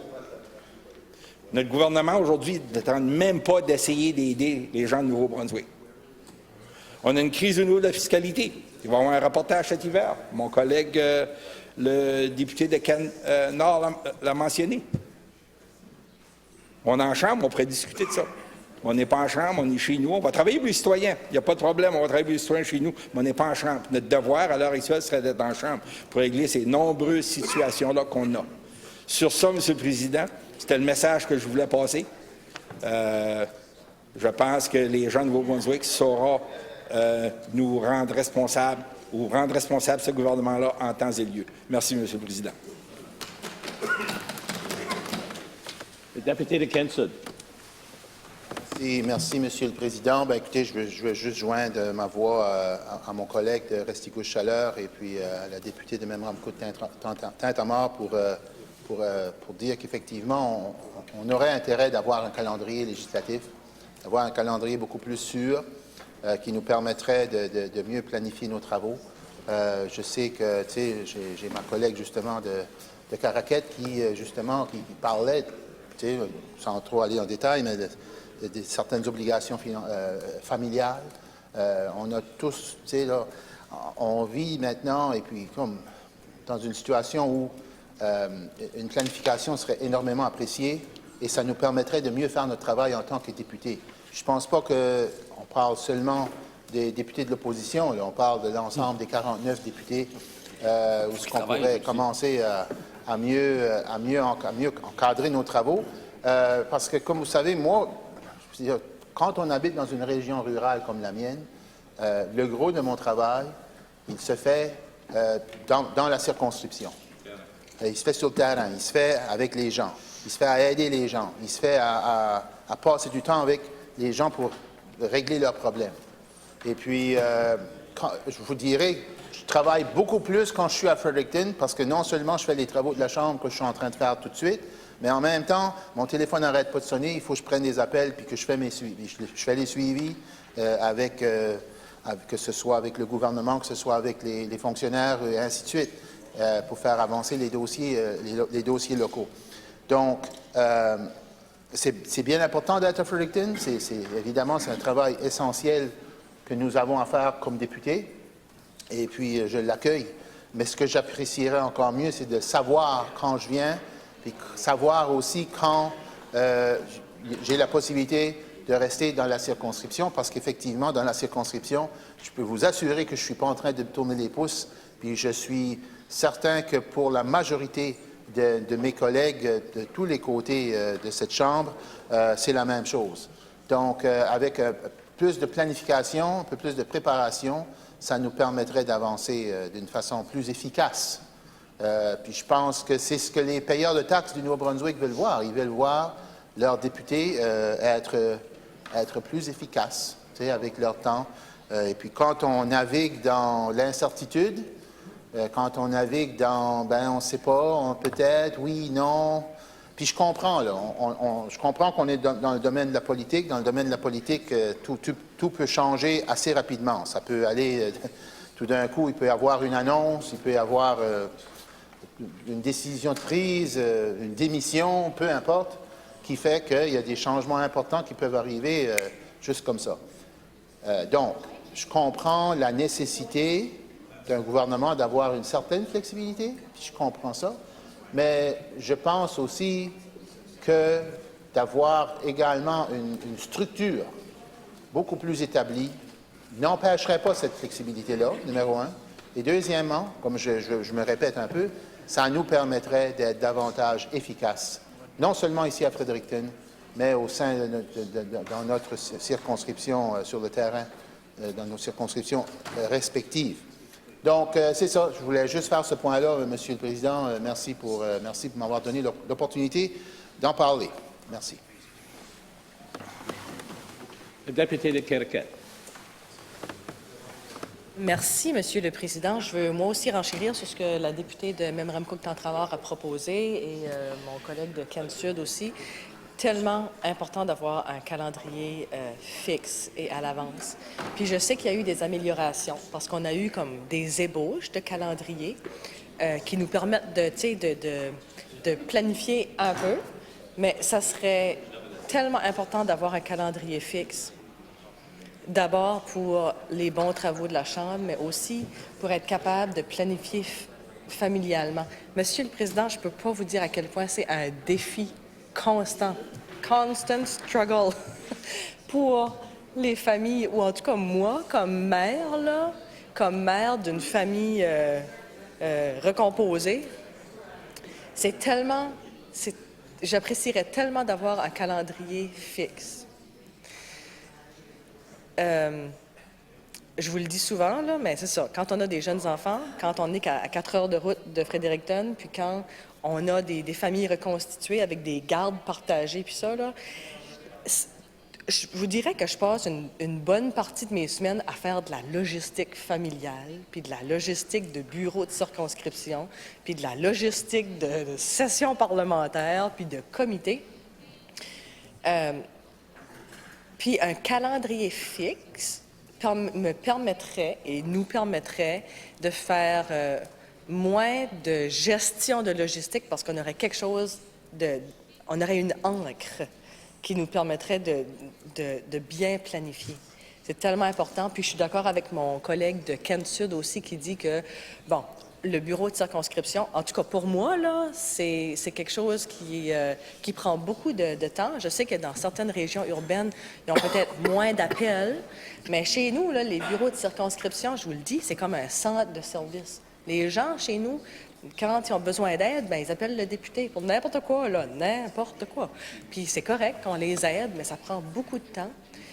Puis la semaine passée, je ne sais plus quelle date qu'on est, là, on est-tu le 2? En tout cas, on est le 3. La journée de la Halloween. Moi, là, avec un exemple, OK? La journée de la Halloween, le 31 octobre, c'était un lundi, n'est-ce pas? Oui, bon. À 11 heures, j'ai su qu'on avait des briefings pour des projets de loi. Puis j'apprécie ça, moi, les briefings, OK? C'est important. Puis j'ai su, là, qu'on avait des briefings à 2 heures, à 3 heures, à 4 heures, puis à 4 heures et demie. C'est sûrement pas un parent avec un jeune enfant qui organisait ça. Je veux dire, tu sais, on s'entend que, oui, les dossiers de la province sont plus importants que le Halloween. Là. Sauf qu'on peut-tu prévoir les choses un petit peu plus à l'avance? Tu sais, moi, c'est un petit détail, là, mais ça engendrait un paquet de logistique. Puis je voudrais tellement, je vous encourage, je vous supplie presque de mettre en place un calendrier fixe. Ça serait bénéfique. Puis moi, je pense qu'avec un calendrier fixe, là, on pourrait attirer davantage de candidats et de candidates, peu importe le parti. Là. Ça serait de quoi de vraiment bien pour les familles puis les parents. Puis ça nous permettrait de mieux prévoir nos travaux en circonscription puis à Fredericton. Merci beaucoup de m'avoir écouté, Monsieur le Président, et je demande pour un calendrier fixe. Merci. The Deputy to Kent North. Merci, Monsieur le Président. J'entends juste des commentaires de certains membres dire on a déjà un calendrier, on a déjà un calendrier. Fait que je voudrais juste rectifier exactement ce qui est la demande ici, Monsieur le Président. Et donc, on reçoit un calendrier. Je pense que le gouvernement a plus un calendrier que nous. Je ne pense pas qu'on l'a au complet. On reçoit un calendrier, mais qui change constamment. Les dates ne coïncident pas toujours. Puis ça, fait que je veux juste vous dire ce qui se fait dans d'autres provinces. Dans d'autres provinces, c'est inscrit, ce qui est un calendrier permanent, c'est quelque chose qui serait inscrit aux règles de l'Assemblée législative. Donc, ça prend un changement législatif à la loi sur l'Assemblée législative, Monsieur le Président. À Colombie-Britannique, conformément à l'alinéa 2.2a, la Chambre se réunit du deuxième mardi de février au dernier jeudi de mai, inclusivement, et du premier lundi d'octobre au dernier jeudi de novembre, inclusivement. Ça, c'est permanent. C'est inscrit dans des règles. Les membres savent à quoi s'attendre. Je donnais un exemple. Ici, à l'île du Prince-Édouard, l'article 3 du règlement prévoit que la Chambre se réunit au printemps à partir du 4e mardi de février. Elle se réunit aussi à l'automne à partir du 3e mardi d'octobre. Sauf modification par le calendrier fourni par le greffier, la Chambre ne se réunit pas pendant les semaines de planification parlementaire, à savoir le congé d'études prescrit par la loi sur l'éducation et une semaine, toutes les 3 semaines de séance. On parle ici de permanence. On est capable d'organiser autour de quelque chose qui devient inscrit dans nos règlements. Au Yukon, c'est la grosse majorité des provinces. Là j'en saute. Le Sénat, la Chambre des communes, Colombie-Britannique, Alberta, Saskatchewan, Manitoba, Ontario, Québec, l'île du Prince-Édouard, Terre-Neuve-et-Labrador, Yukon et Nunavut ont tout ça. On est parmi les seuls qui ne l'ont pas. Au Nunavut, ce qui fait du sens, on ajoute quelque chose en cas, on sait, que des fois, il peut y avoir des changements nécessaires à cause d'un enjeu. Donc ici, au Nunavut, on écrit « à moins qu'il n'en soit ordonné autrement ». Mais on a quand même, après ça, prévoit que la Chambre se réunit chaque année pour une période de session d'hiver qui débute au plus tôt le 3e mardi de février et se termine au plus tard le 31 mars, pour une période de session du printemps qui débute au plus tôt le 1er mardi de mai et se termine au plus tard le 2e jeudi de juin, pour une période de session d'automne qui débute au plus tôt le 3e mardi d'octobre et se termine au plus tard le dernier jeudi de novembre. Et donc, on a de la permanence, Monsieur le Président. On a ça dans presque toutes les provinces, sauf ici, au Nouveau-Brunswick. Monsieur le Président, fait que lorsque j'entends des membres du gouvernement ne même pas prendre la parole publiquement et dire ce qu'ils pensent, mais au lieu de crier ça quand il n'y a pas de micro d'ouvert, puis dire on a un calendrier, vous voyez que ce qu'on dit, lorsqu'on dit calendrier permanent, c'est ceci que ça veut dire, un calendrier permanent. Ce n'est pas pour nous autres, c'est pour l'ensemble des parlementaires, Monsieur le Président. S'il y a un enjeu urgent, pourquoi vous pensez que dans nos règlements, on a une section sur les débats d'urgence? Moi, j'ai essayé d'amener des débats d'urgence en Chambre. On ne veut pas l'utiliser. Mais il y a une raison pourquoi ça se trouve là. À Ottawa, ils font des débats d'urgence. Dans d'autres provinces, ils peuvent faire des débats d'urgence. Mais nous, ici au Nouveau-Brunswick, on a une aversion pour nos propres règles. Hein? C'est la loi du « le moins qu'on en fait, le mieux qu'on va être ». Puis ça me dérange, Monsieur le Président, et c'est pour ça qu'on continue et on continuera de pousser pour un calendrier permanent pour l'ensemble des parlementaires. Ça peut être discuté entre parlementaires, entre partis politiques. On peut s'asseoir ensemble et arriver à quelque chose qui peut faire l'affaire à tout le monde, qui va aider la situation. C'est pas juste les députés qui ont des jeunes enfants. On est quand même plusieurs ici qui ont des jeunes enfants. Puis je comprends la complexité de la gestion. Puis je comprends aussi que pour certaines personnes, ça peut être encore plus complexe que ma situation. Moi, j'ai une situation particulière, mais je suis capable d'avoir de l'empathie puis dire, il y a certaines de mes collègues ici que ça doit être un casse-tête encore beaucoup plus élevé que le mien, parce que moi, je profite de certains privilèges sociétals en tant qu'homme, en tant que plusieurs d'autres facteurs dans ma vie. Mais je suis capable de reconnaître qu'il y a des gens qui ont d'autres situations. Mais ce n'est pas juste une question d'enfants non plus. Il y a des personnes dans cette chambre ici qui ont peut-être des parents vieillissants à qui il doit prodiguer des services ou faire attention, ou peu importe.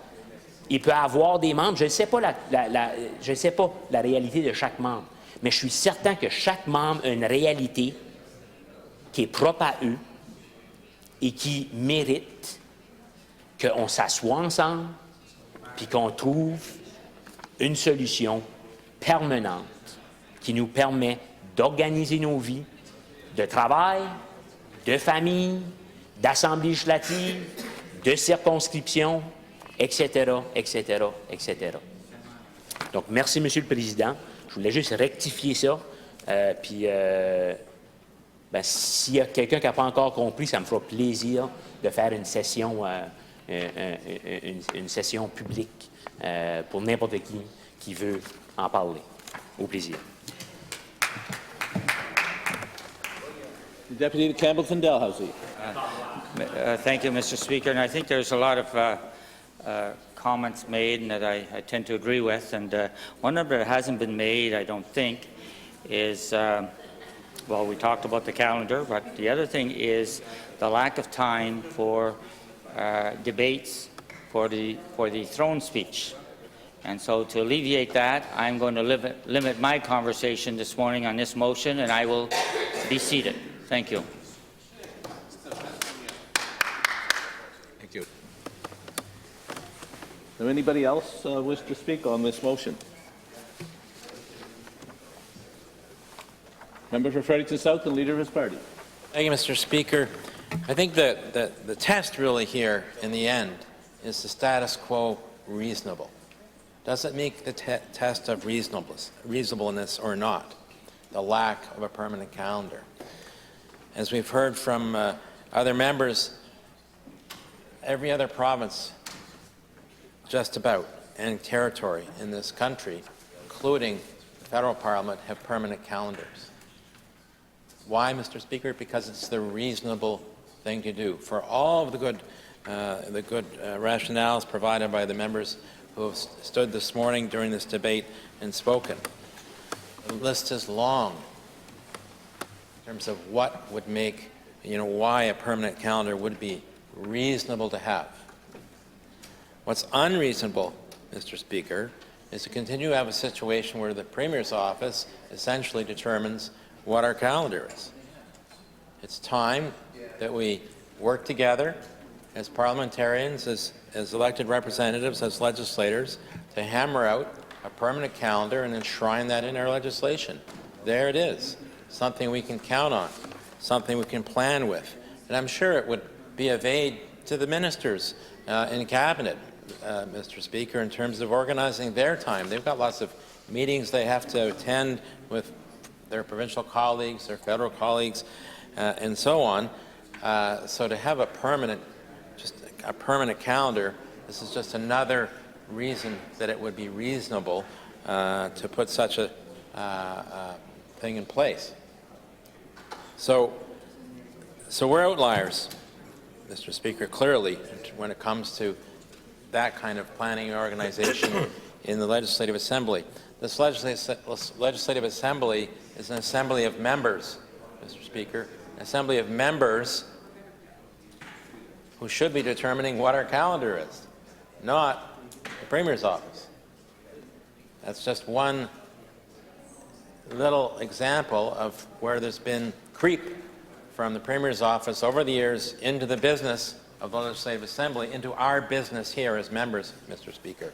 Now, we can't even control our calendar as legislators in this legislature when it's controlled by the Premier's office.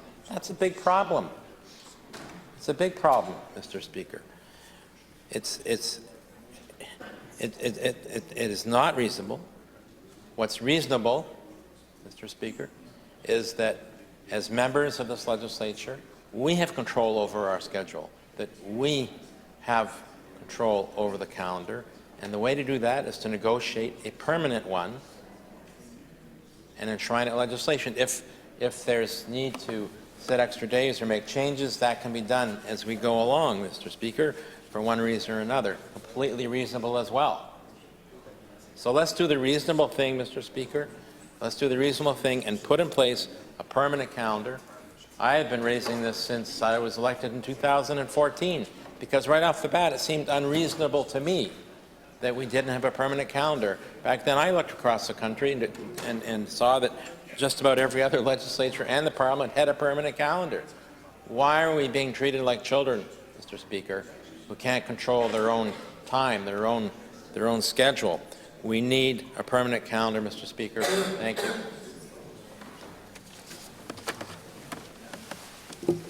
On the motion that was moved by the Government House Leader, seconded by the Honourable the Premier. All those in favour of the motion, please say yea. Yea. All those opposed, please say nay. Nay. In my opinion, the yeas have it. I declare the motion carried. Resuming the adjourned debate on the speech from the throne, I call on the member for Kent North. Bon, ben merci, Monsieur le Président. Ça va être un discours du trône saccadé, là, parce que là, encore, là, j'aurai pas le temps de finir aujourd'hui. Fait que c'est un three-part series. Mais c'est tout disponible, ça sera tout disponible sur Netflix en même temps. On n'attendra pas, on tiendra pas votre haleine, Monsieur le Président. Donc, hier, j'étais rendu à répondre en fait, je rentrais justement dans ce qui était le discours du trône après des remerciements et un peu une discussion pour la meilleure circonscription de ma province, qui est Kent-Nord, sans aucun doute. Et quand j'ai commencé à parler du discours du trône, je parlais de la couverture. Hein? Une couverture qui semble dater de 1951, où on met de l'avant des stationnements vides, une centrale de charbon et puis une industrie de plaisanciers, là, des bateaux plaisanciers extrêmement néfastes au niveau quand on parle des changements climatiques et du tourisme responsable, Monsieur le Président. Mais là, je rentrais dedans ce que j'avais entendu ou ce que j'ai lu par rapport au discours du trône, parce que je trouvais que ça faisait une bonne introduction. Et Richard Saillant parle et dit, je cite, « Très tôt dans le discours, le gouvernement s'est approprié le crédit pour le fait que l'économie du Nouveau-Brunswick connaîtra sa plus forte croissance depuis la Confédération. À attendre parler la lieutenant-gouverneur, on aurait pu se croire au paradis. Pourtant, ici sur Terre, peu de Néo-Brunswickois seraient enclins à nous dire que leur qualité de vie est bien meilleure qu'elle était avant la pandémie. De toute façon, le gouvernement du premier ministre a beau se péter les bretelles, celui-ci n'a en réalité rien à voir avec l'explosion économique que vit présentement le Nouveau-Brunswick. La principale responsable, c'est la pandémie et les profondes transformations migratoires qui en ont résulté.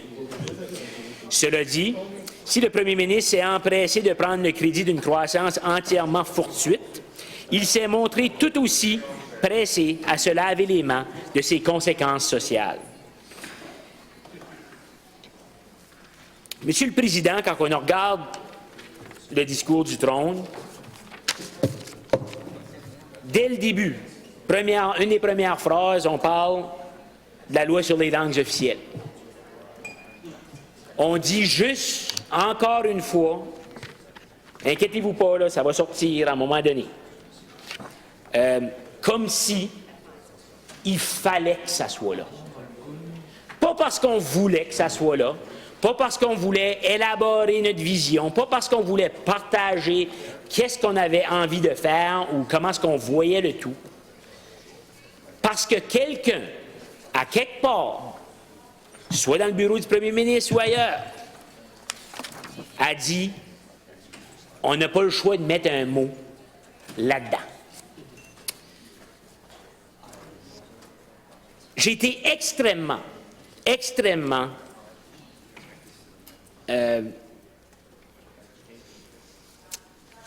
sais pas ce qu'est le mot. C'est pas déçu, c'est pire que déçu, mais c'est... quasiment, je pense comme beaucoup d'Acadiens, je me suis senti sincèrement attaqué une fois de plus par ce premier ministre. Lorsqu'il a nommé au cabinet l'ancien chef du People's Alliance, qui a été très clair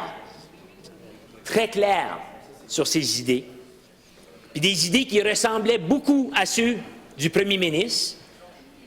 Puis le premier ministre peut dire ce qu'il veut. Si on juge par ses actions, je suis convaincu que le premier ministre pense encore ce qu'il avait écrit lorsqu'il s'était présenté au court.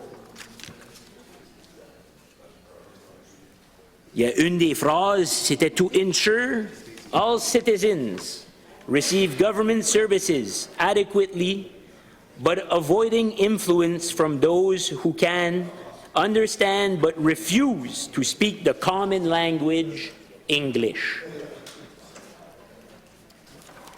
C'est le premier ministre, ça, monsieur le président, quand il s'est présenté au cours. Et on voit encore cette attitude-là, jour après jour après jour. On se fait attaquer pour soulever des questions de langue qui sont importantes. On se fait dire qu'on divise la province parce qu'on défend notre culture, les gens de notre circonscription, qu'on défend une lutte qui a été menée pendant des années et des années et des années. Puis je l'ai déjà dit avant, puis je vais le répéter, Monsieur le Président, moi, je viens de la génération de jeunes Acadiens après Louis-J. Robichaud. Je n'ai pas connu Louis-J. Robichaud étant premier ministre. J'ai pas connu, j'ai existé pendant que Richard Hadfield était là, mais je n'étais pas très vieux. Je pense que Richard Hadfield, c'est-tu en quelle année qu'il est parti, lui? C'est en 87. J'avais 2 ans. J'avais 2 ans en 87, Monsieur le Président. Fait que moi, je viens de la génération des Acadiens qu'on s'est fait dire qu'on avait gagné la lutte, qu'on avait le droit d'exister en français au Nouveau-Brunswick, qu'on était une province bilingue. C'est pour ça que j'ai été vraiment dérangé lorsque je suis arrivé à Fredericton en tant qu'élu, puis j'ai été obligé de me battre pour que le comité d'administration de l'Assemblée législative ait de la traduction. Lorsque j'ai été obligé de me battre, Monsieur le Président, lorsqu'on avait des négociations avant qui ont mené à l'élection de 2020 dans la salle du cabinet, puis que j'ai réalisé qu'il n'y a aucune traduction simultanée au cabinet. Et je me suis fait refuser le droit d'avoir de la traduction simultanée. Et donc, ce qu'on me disait, ce qu'on m'a dit, on ne l'a peut-être pas dit, mais ce qu'on m'a dit, indirectement, c'est « speak English ». Tu es capable.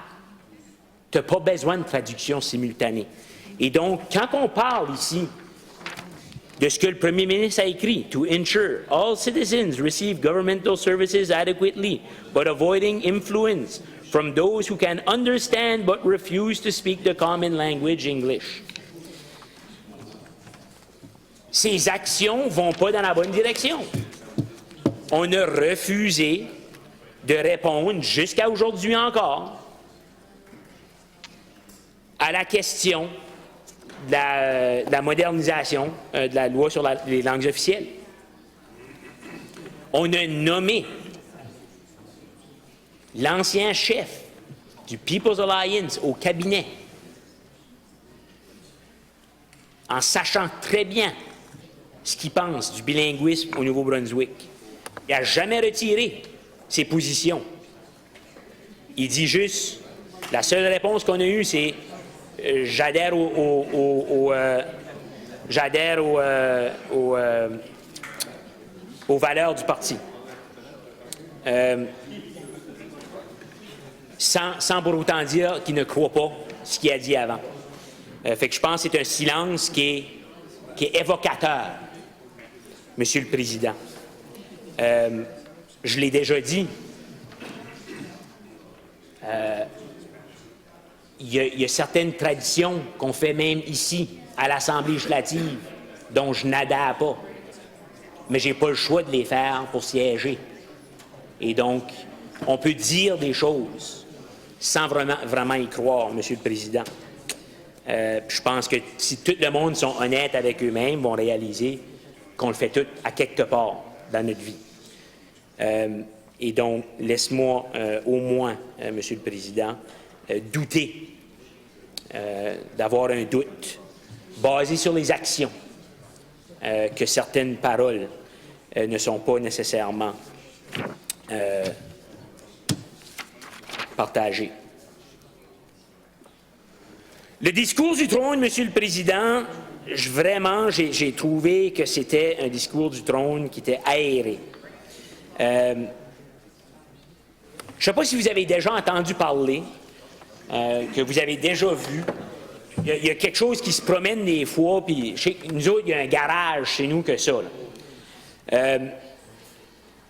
Tu peux avoir un travail de qualité, tu peux avoir un travail qui est vite, donc le temps que tu prends, puis tu peux avoir un travail qui coûte cher ou pas cher. Mais tu peux qu'en choisir deux des trois. Et donc, quand j'ai lu ce discours du trône ici, j'ai réalisé que c'est un gouvernement, on dira que le premier ministre aime avancer les choses rapidement lorsqu'il y croit. Lorsqu'il ne croit pas, c'est pas très rapide. On sait que c'est un gratte-ciel, puis qu'il ferait n'importe quoi pour sauver un sou. Et donc, si on peut seulement en choisir un des deux, qu'est-ce qu'on ne voit pas dans les actions de ce gouvernement ici? C'est la qualité. Il manque la qualité. Il manque la qualité dans le discours du trône, il manque la qualité dans la vision, il manque la qualité dans la façon de défendre les décisions. Il manque de qualité. On sait que le premier ministre se targue d'être un bon gestionnaire. Mais en gros, il a pris le pouvoir, il est devenu PDG de la province du Nouveau-Brunswick et sa stratégie, c'est finalement de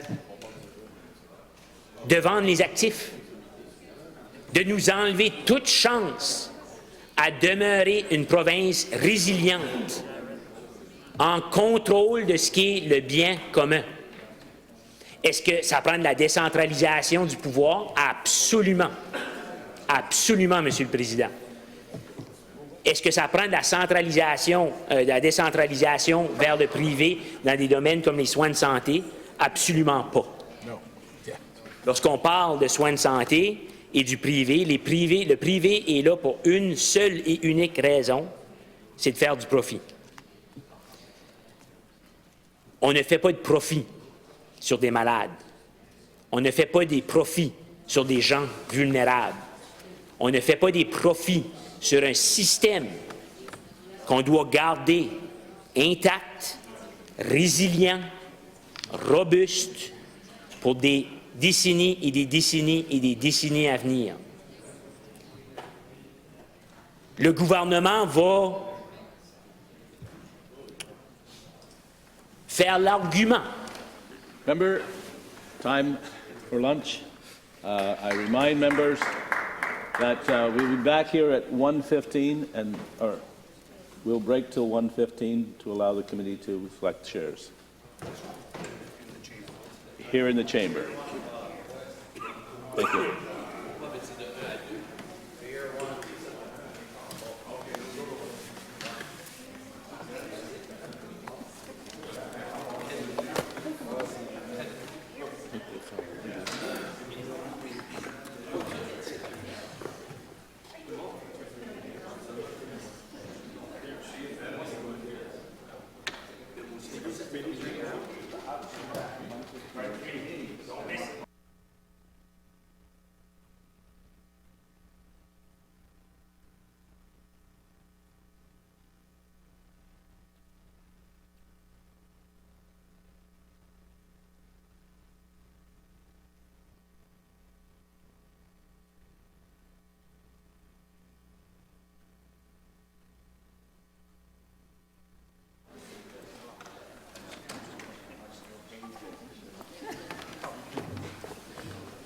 Afternoon. May be seated. Resuming the adjourned debate on the speech from the throne, recognize the member for Kent North. Merci, Monsieur le Président. Troisième partie de mon discours. Si vous me le permettez, je prendrai une quatrième demain. Ça reste à vous autres. C'est ça, oui. Je pourrais arranger ça pour lui. Je pourrais arranger ça pour le premier ministre. Mais là, je vais commencer. Je vais essayer de finir, dans le fond, ma réponse au discours du trône. Une des choses que je voulais relever aussi dans le discours du trône, c'est les thèmes. Les thèmes qui ont été utilisés. Je ne veux pas critiquer les thèmes comme tels, mais ce que je veux porter à votre attention, Monsieur le Président, c'est que des fois, dans le langage non écrit, on peut y voir des choses. Comme je vous disais tantôt, dans la deuxième partie de mon discours, des fois, dans le silence, il réside une réponse. Et donc, je veux juste amener à votre attention les thèmes qui ont été utilisés. Il y en avait 1, 2, 3, 4, 5. Il y en avait 5, Monsieur le Président. Un secteur privé dynamisé. On a ajouté un adverbe pour définir le thème. Communauté dynamique et viable. Tu vois, on n'a pas juste dit communauté, on a dit dynamique et viable. On a ajouté des adverbes pour donner une image à ce thème-là, une direction. Soins de santé publics fiables. Je questionne le mot public, bien que ce soit les fonds publics qui vont payer. C'est plutôt un PPP, si vous voulez, ou un partenariat public-privé, où il y a du privé là-dedans. Mais on a quand même pris la peine d'ajouter public et fiable. Éducation de première classe. Tu vois, on a ajouté quelque chose. Et quand on arrive au dernier thème, Monsieur le Président, comme si c'était un thème orphelin que ce gouvernement ne comprend pas, et ne désire pas comprendre, on a juste écrit « environnement », avec rien de plus. Pas quelle sorte d'environnement qu'on veut. On va juste continuer à ne pas écouter les scientifiques. On va continuer à agir comme s'il n'y avait aucune crise climatique. On va continuer de ne pas répondre aux questions quand ça vient à l'environnement en période de questions, ou d'avoir d'autres ministres que celui de l'Environnement se lever pour répondre à des questions qui sont dossiers, ou de le faire lire des notes pré-préparées. Au lieu de marquer quelle sorte d'environnement qu'on voulait, on a juste marqué environnement. Ce que ça me fait penser, c'est que ce gouvernement ici est un peu à son image, va faire ce qu'il veut, en espérant que de tout hasard, il nous reste un environnement. On ne dit pas un environnement protégé, on ne dit pas un environnement. On n'a pas donné aucun adverbe, aucune définition de quelle sorte d'environnement qu'on voulait. Et des fois, lorsqu'il manque des mots, surtout quand il y a vraiment, tu vois qu'il y a quelqu'un qui a écrit ce discours-là. Hein? C'est Madame la lieutenant-gouverneur qui est venue la lire, mais on s'entend, on le sait tous, c'est pas elle qui l'a écrit, Monsieur le Président.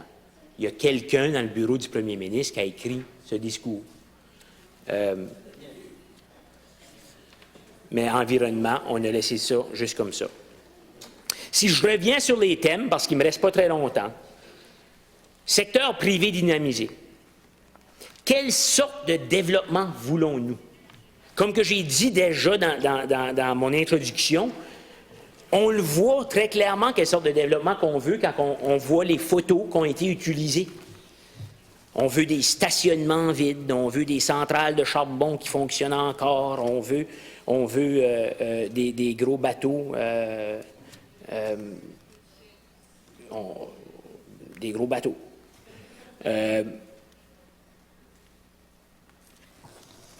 Mais on ne parle pas de quelle sorte de développement. On n'a pas parlé de la vision du genre de développement qu'on voulait. Et s'il y en a une qui a tenté d'être présentée, je vous dirais que tous les économistes qui vaut la peine de lire ou d'écouter vous diraient que on est comme 30 ans en retard dans la vision qui se trouve dans ce discours du trône ici. Un secteur privé dynamisé doit être un secteur privé qui est résilient. Fait que de mettre tous nos œufs dans un panier qui a déjà été perdu ne va pas amener aucune résilience à notre province. Ça va faire en sorte que le gouvernement va aller dans une direction et que dans 5, 6, 7 ans, le monde va tellement avoir changé rapidement que la vision qui est dans ce discours du trône ici va déjà être 18. Il est déjà 18 aujourd'hui. C'est ça mon argument. Il est déjà 18 aujourd'hui. Communauté dynamique et viable. On a eu la réforme. On a eu la réforme, mais qu'est-ce qu'on a fait pour rendre nos communautés plus dynamiques et plus viables? Il y a encore des postes vacants. Il y a un manque de dynamisme. Est-ce qu'on a impliqué les citoyens? Est-ce qu'on a dynamisé nos communautés? Moi, je dirais que ce gouvernement-ci a failli à cette tâche. Viable. Est-ce viable d'avoir des postes vacants? Est-ce viable d'avoir des budgets déficitaires dès la première année puis que le ministre admet qu'il n'y aura pas le choix de venir en aide ou de faire quelque chose dans certaines des communautés? Que veut dire le mot viable dans ce sens-là? Des communautés dynamiques et viables au niveau du logement. On n'a pas de capacité d'accueil. J'ai parlé d'immigration dans la partie numéro 1 de mon discours. Je sais que c'est loin, mais est-ce que c'est viable de baser nos décisions sur des anecdotes? Des anecdotes peuvent être utilisées en chambre pour faire un point. Des anecdotes peuvent être utilisées dans les discours pour amener un exemple. Mais l'anecdote doit être soutenue par des données, ou du moins admettre que l'anecdote a juste été usée comme une figure de style. Moi, j'ai pas de problème avec ça. J'étais un compteur avant. C'est rien que ça que je faisais, des anecdotes, Monsieur le Président.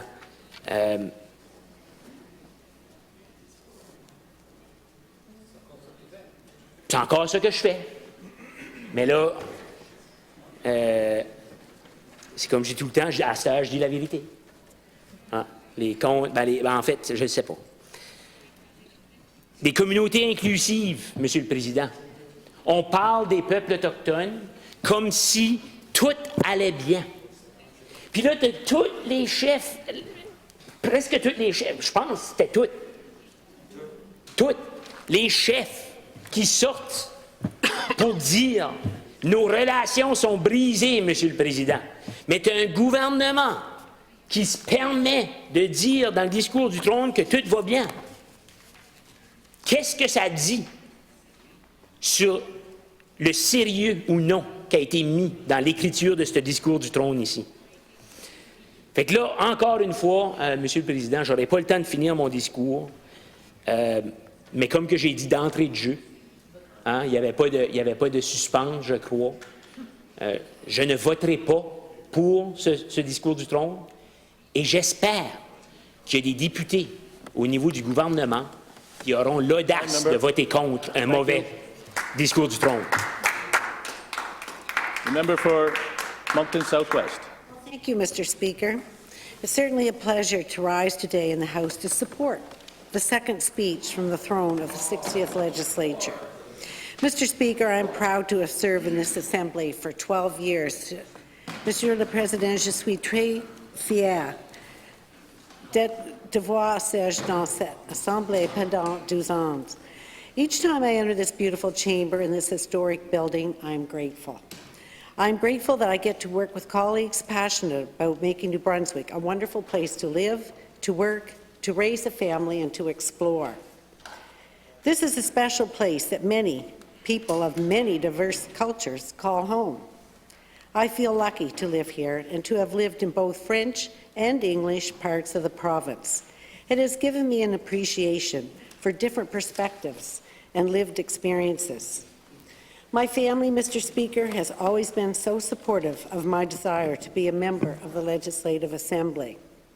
My mother, who passed in 2015, actually it was 7 years yesterday, and my father, who passed in 2017, were always there from the very beginning.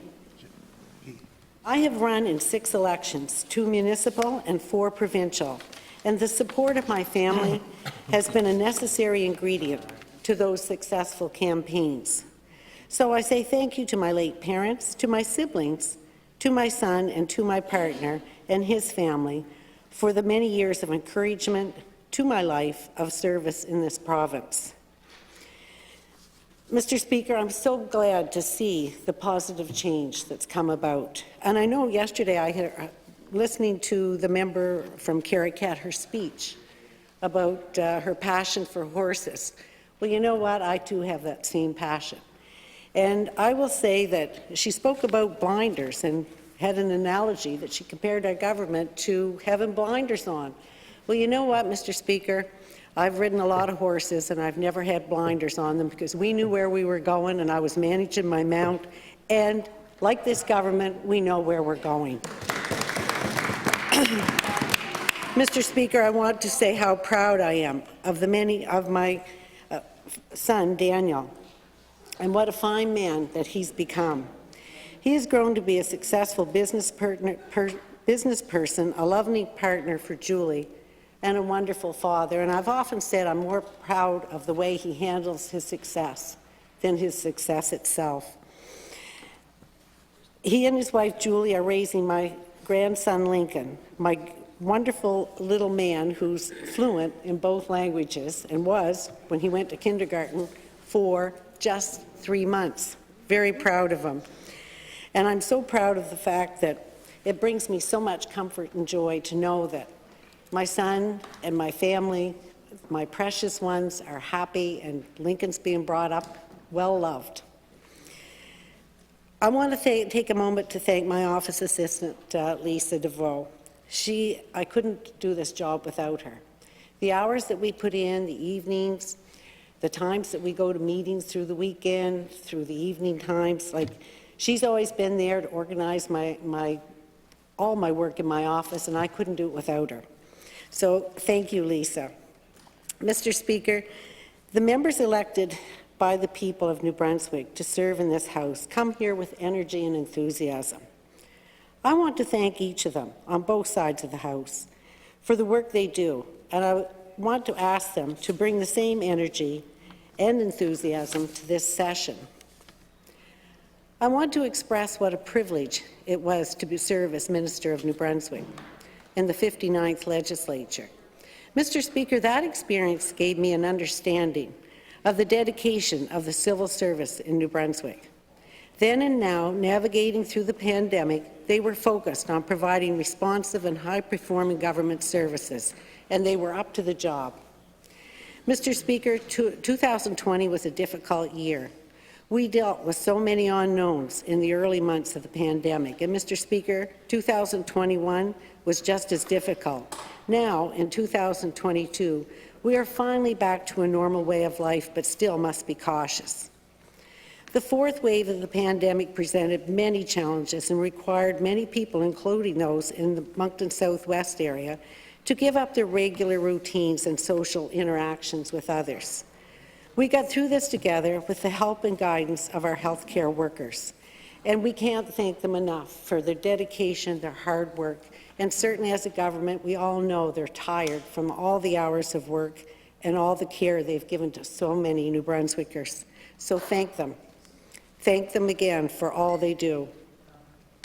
Mr. Speaker, I want to take a moment to thank those dependable men and women, everyone in our healthcare, our education, all our civil servants for all that they have done through this difficult period and how they've guided us through this.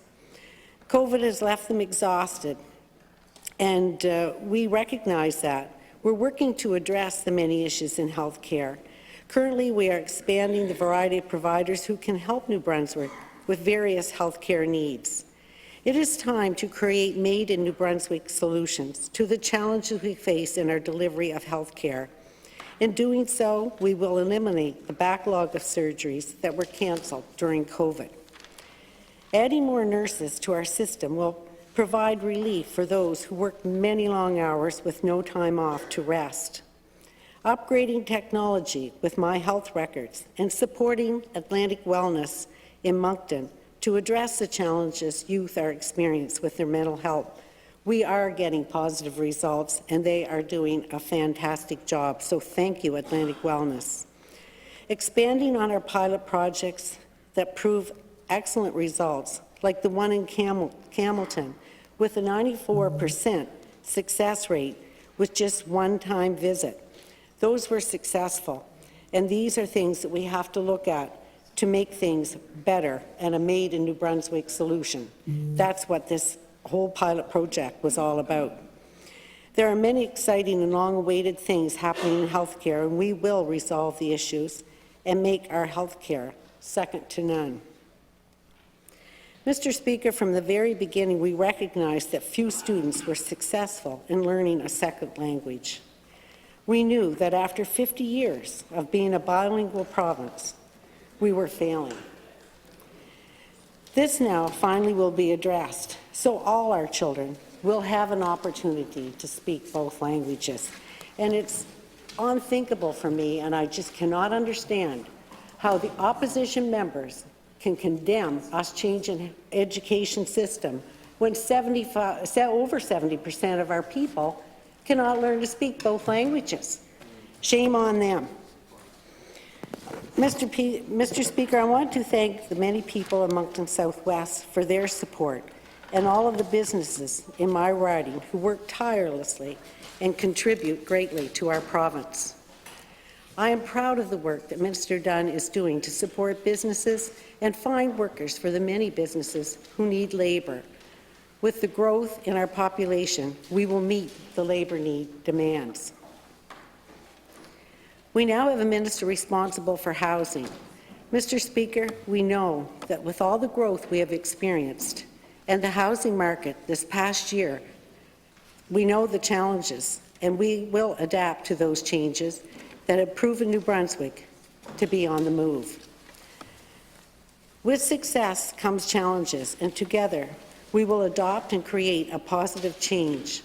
With 5 years in a row having a surplus and paying down on our debt, it enables us to be able to address our challenges. We invested $102.2 million to build 380 housing units and repair 110 vacant units.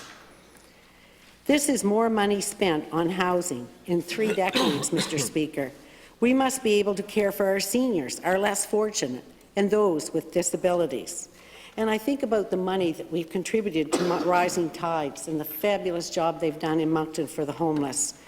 This is something that business people come up with. We agreed to go for it, and it has been a huge success, and I'm so proud and thank them for the work that they have done. Being fiscally responsible, we were able to lower income tax and property tax and increase the minimum wage. We introduced amendments to the Employment Standards Act to support persons with disabilities, to ensure that they are treated fairly with remuneration. And Mr. Speaker, with rising crime in local communities, we invested $3.3 million to reduce crime. We will amend the Salvage Dealers Licensing Act, making it harder for thieves to turn stolen goods into cash.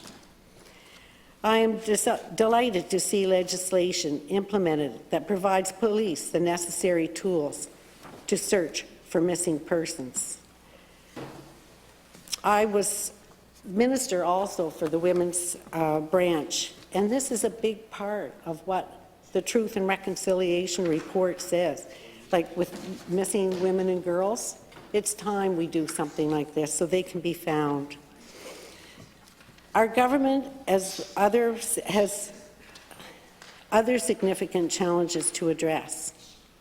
We have much work to do on our key priorities: an energized private sector, vibrant and sustainable communities, dependable public health care, world-class education, and a sustainable environment. Mr. Speaker, I must say I'm very proud of our Premier. He has led the charge with our government in addressing our challenges, keeping us focused on our key priorities, while recognizing the need to be front and centre on the fight against COVID, which he guided us through so very well, along with the Chief Medical Officer. He stepped up for his province, and I am proud to be part of his team. Also central to our government's fight against COVID-19 was Minister Shepherd. And she was also front and centre on the public health response to the pandemic, while dedicating herself to the significant consultative work needed to reform our public health care system to ensure it evolves into a stable and dependable system in the future. Minister Fitch will continue to lead the charge, and our health care will improve and issues will be addressed. And for years, government departments worked in silos, but that is changing, and it will be a benefit to New Brunswickers to see all departments work as a team and address issues in a timely manner. Using private clinical surgery is the way to go, with all the backlog surgeries. And now, the hospitals are open now, Mr. Speaker. They have 2 days a week to do other surgeries. So this will eventually get rid of the backlog that has accumulated for the last 2 years with surgeries that could not be done. Regarding vibrant and sustainable communities, Mr. Speaker, local governance reform is on the minds of many. In my riding of Moncton Southwest, we have rural communities such as Barry's Mills, Boundary Creek, Allison, Lutz Mountain, suburban neighbourhoods in the North End, and urban residential neighbourhoods such as Pinehurst, Mapleton, and Birchmount. Our rural communities are proud and want to be recognized for the contributions they make to New Brunswick. Our urban communities are growing and are challenged to provide the services expected by an expanding diverse population. And our suburban communities are looking for greater recognition in the regional collaboration process. 30% of rural New Brunswick will now have representation that they did not have before. It will be up to us in the legislature to agree on a governance reform package that will recognize the different perspectives expressed during consultation and to chart a clear path that will lead us forward together in empowering our communities to make New Brunswick the best we can be. Lowering income tax are helping the people of New Brunswick, and it's a huge drawing card for outsiders to want to be here even more. And our population growth, Mr. Speaker, I think has gone up to 819,000 at this point. So we have something to be proud of because New Brunswick is on the move. We've never had that growth before. In Moncton Southwest, we have some wonderful supports for our citizens with 5 schools, a Head Start program, and a Boys and Girls Club. We have many people working to give our young citizens and newcomers to New Brunswick the education and the support that they need. Mr. Speaker, another key priority is a sustainable environment, and this is something all our communities, rural, urban, and suburban, must work on together. Our government is working hard on increasing environmental awareness, proper waste disposal, promoting recycling, combating illegal dumping, and expanding glass recycling, among other efforts. But you know, Mr. Speaker, it would appear that some on the other side would rather depend on the transfer payments from Alberta and Saskatchewan and not develop our natural gas that we have here. We could be supportive on a global market with the crisis in Ukraine right now. And we know that natural gas is probably the most environmentally safe fuel that there is. But we have to look at this, do it responsibly. It's been done in the province for years now, and continue this. And we have to look into it and have proper consultation with the Indigenous people. I am happy to say that in Moncton Southwest, we have companies like Rayan Environmental Solutions and organizations like Southeast Ecos 360 working as partners to create a sustainable environment in New Brunswick.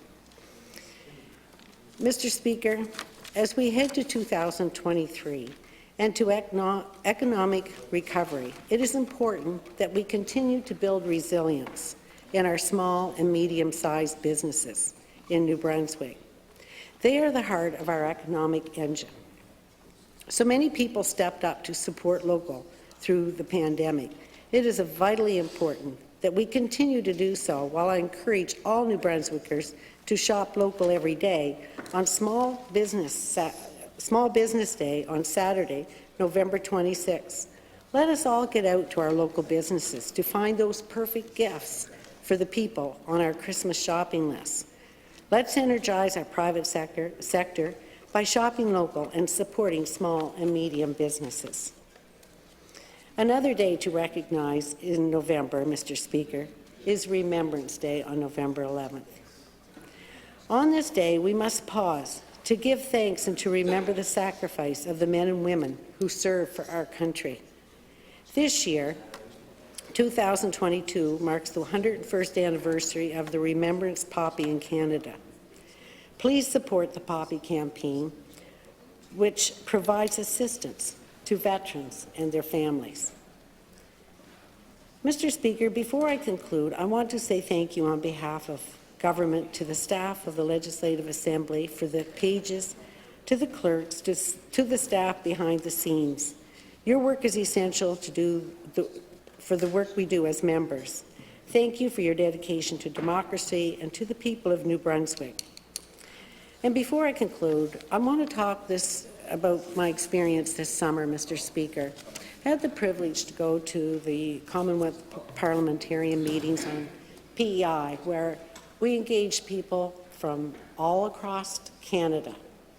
Then in August, we went to Halifax for another meeting, which was a global meeting with 131 countries represented.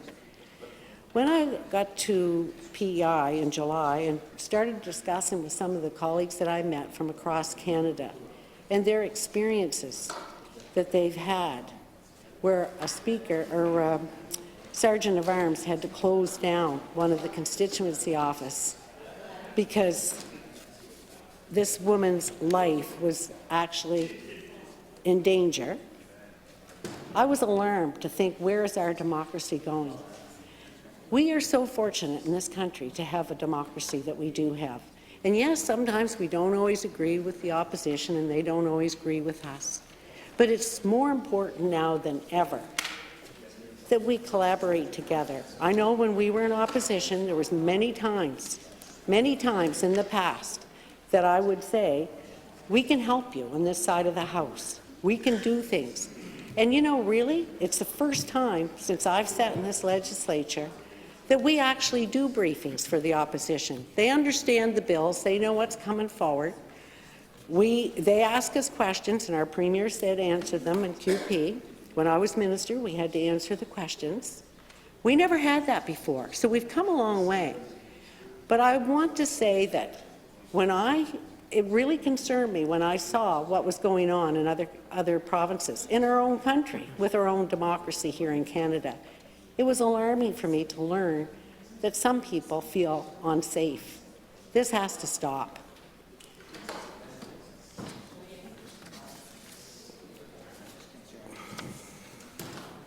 Mr. Speaker, I want to thank everyone who supported me through the years with their votes when I ran for Riverview Town Council and when I ran as a member for Petitcodiac in 2014, 2018, and 2020 as the member for Moncton Southwest. And I want to say thank you to Rodney and my riding association. I appreciate all the work and support that I've gotten over the last 12 years from my riding associations. And I'll tell you, Mr. Speaker, we could not get through this. We could not do the job we do without the support that we have around us. Not only just our family, but our office assistants, the people that we work with, and the riding associations contribute so much of their time, and they're the eyes and ears for being out in our riding when we can't be there, when we're here in Fredericton. They call us, they tell us like if there's something going on, or you know, they encourage our constituents to call our offices, and that's what they're supposed to do. They're supposed to call our offices if there's any issues at all that we can help with, we will. So in concluding, Mr. Speaker, I do want to say that I appreciated being in this House now for 12 years. I've appreciated the work that I see being done that was never done before, and I've never seen so many things, I'll say, in the hopper, things trying to get done for the people of New Brunswick that we serve. And you know, Mr. Speaker, that's why we're all here. We're all here to serve the people of New Brunswick. We have to continue to do that in a collaborative way. Thank you, Mr. Speaker.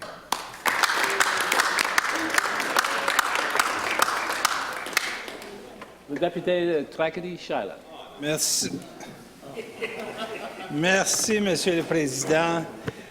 À mon tour, comme mes collègues, de me lever pour parler sur le discours du trône. It's been a while since I got up actually to speak on a throne speech. Last time I did, I had more hair and I was 10 pounds lighter. So, you know, the government, you know, obviously it's important to bring forward the speech of the throne, but they've got to do it every single year. It's the right thing to do, but at the same time, you know, I don't want my constituents thinking that there's someone new every time getting up to represent Tracadie.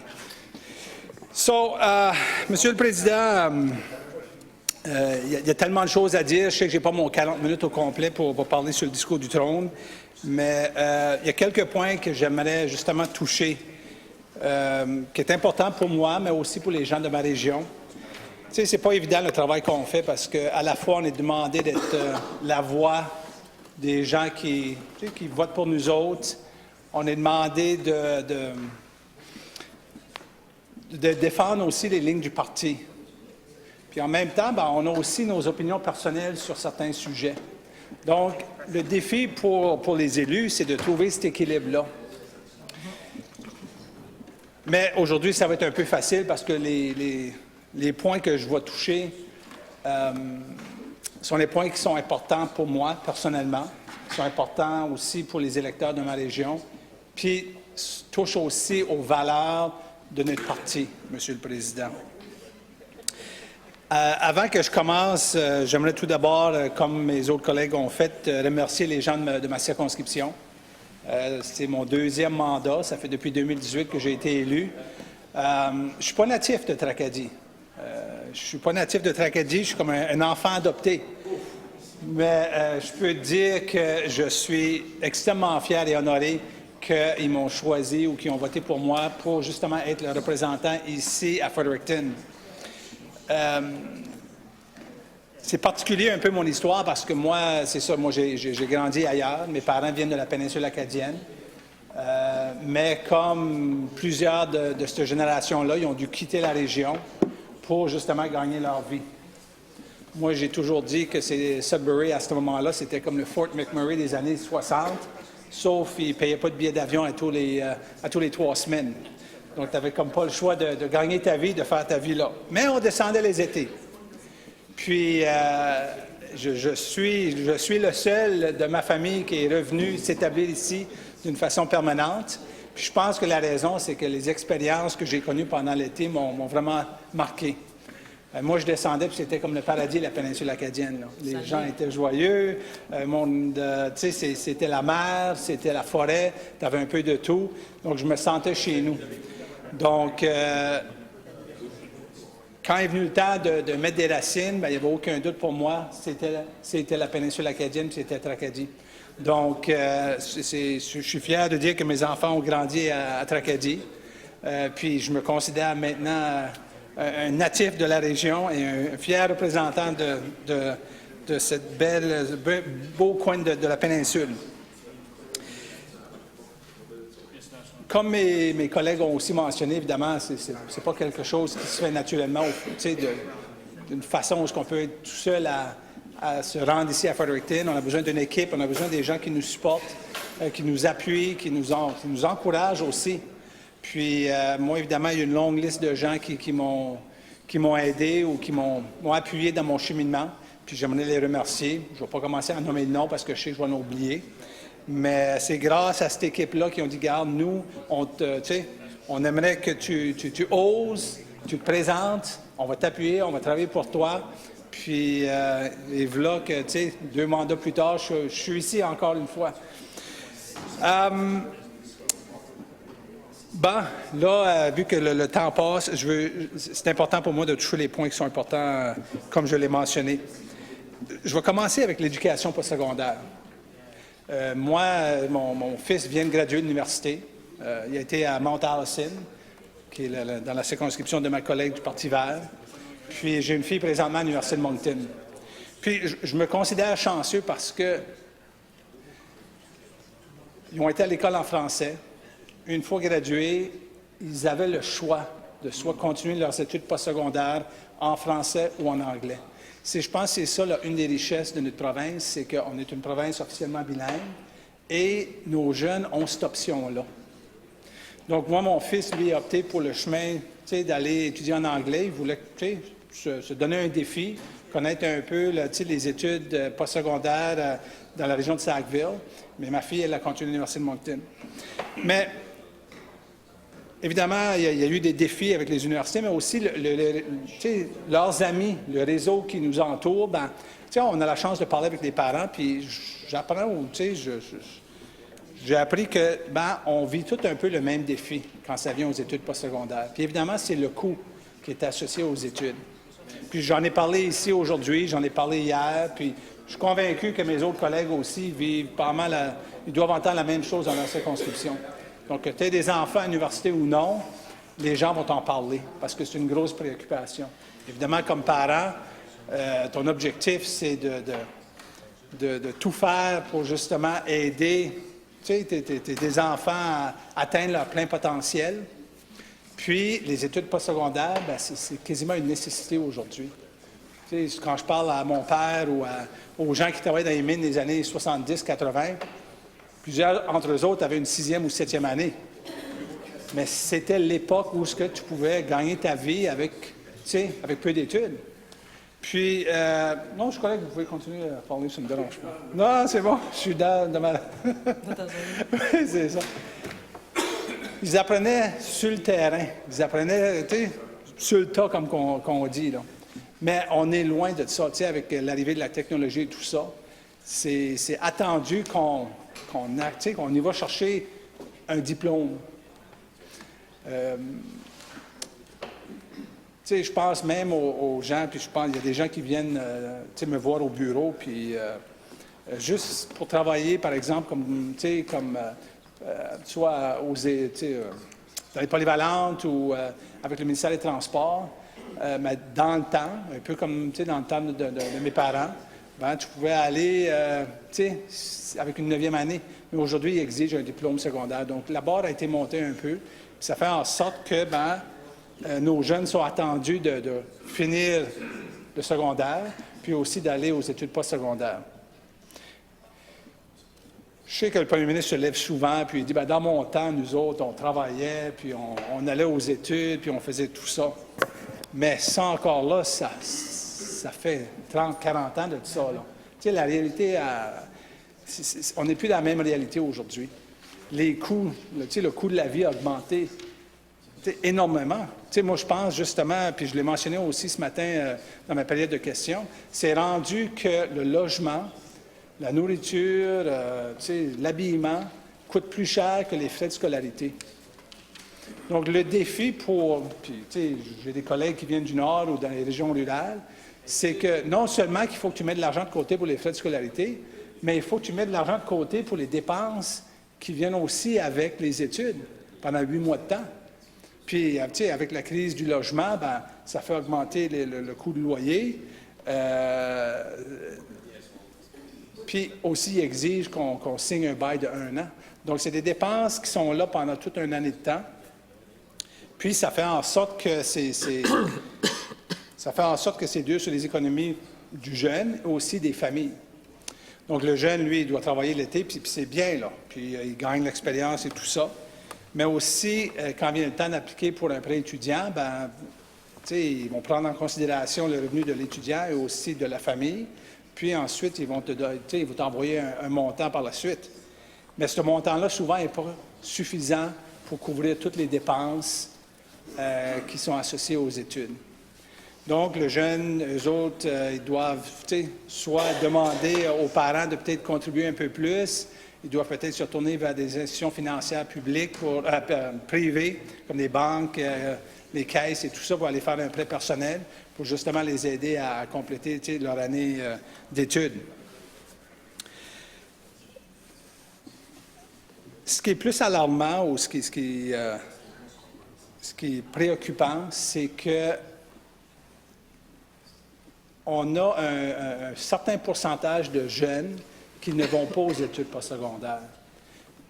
On ne connaît pas, moi je ne sais pas exactement toutes les raisons pourquoi qu'eux autres, ils ne font pas ce saut-là vers l'éducation, soit au collège ou à l'université. Mais je peux te dire que les finances doivent être un gros facteur.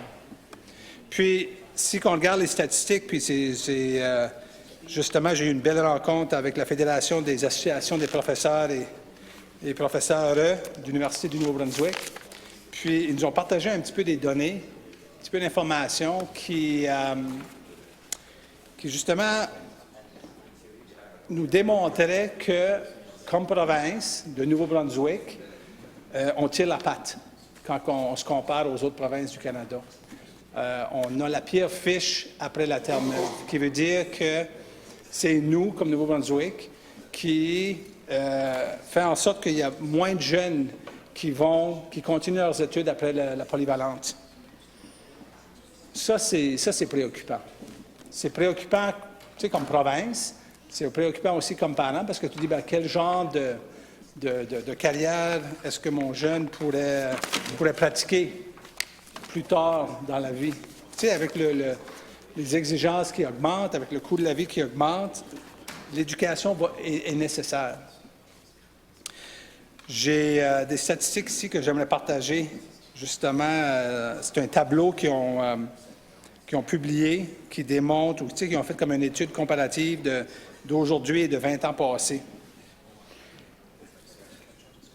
Donc, ceux qui graduaient, donc on parle évidemment de ceux qui vont jusqu'à la fin, donc d'apporter le jeune à la porte d'entrée des études postsecondaires, c'est une chose, mais de s'assurer aussi qu'il gradue et qu'il va jusqu'à la fin pour obtenir son diplôme, c'est un autre défi.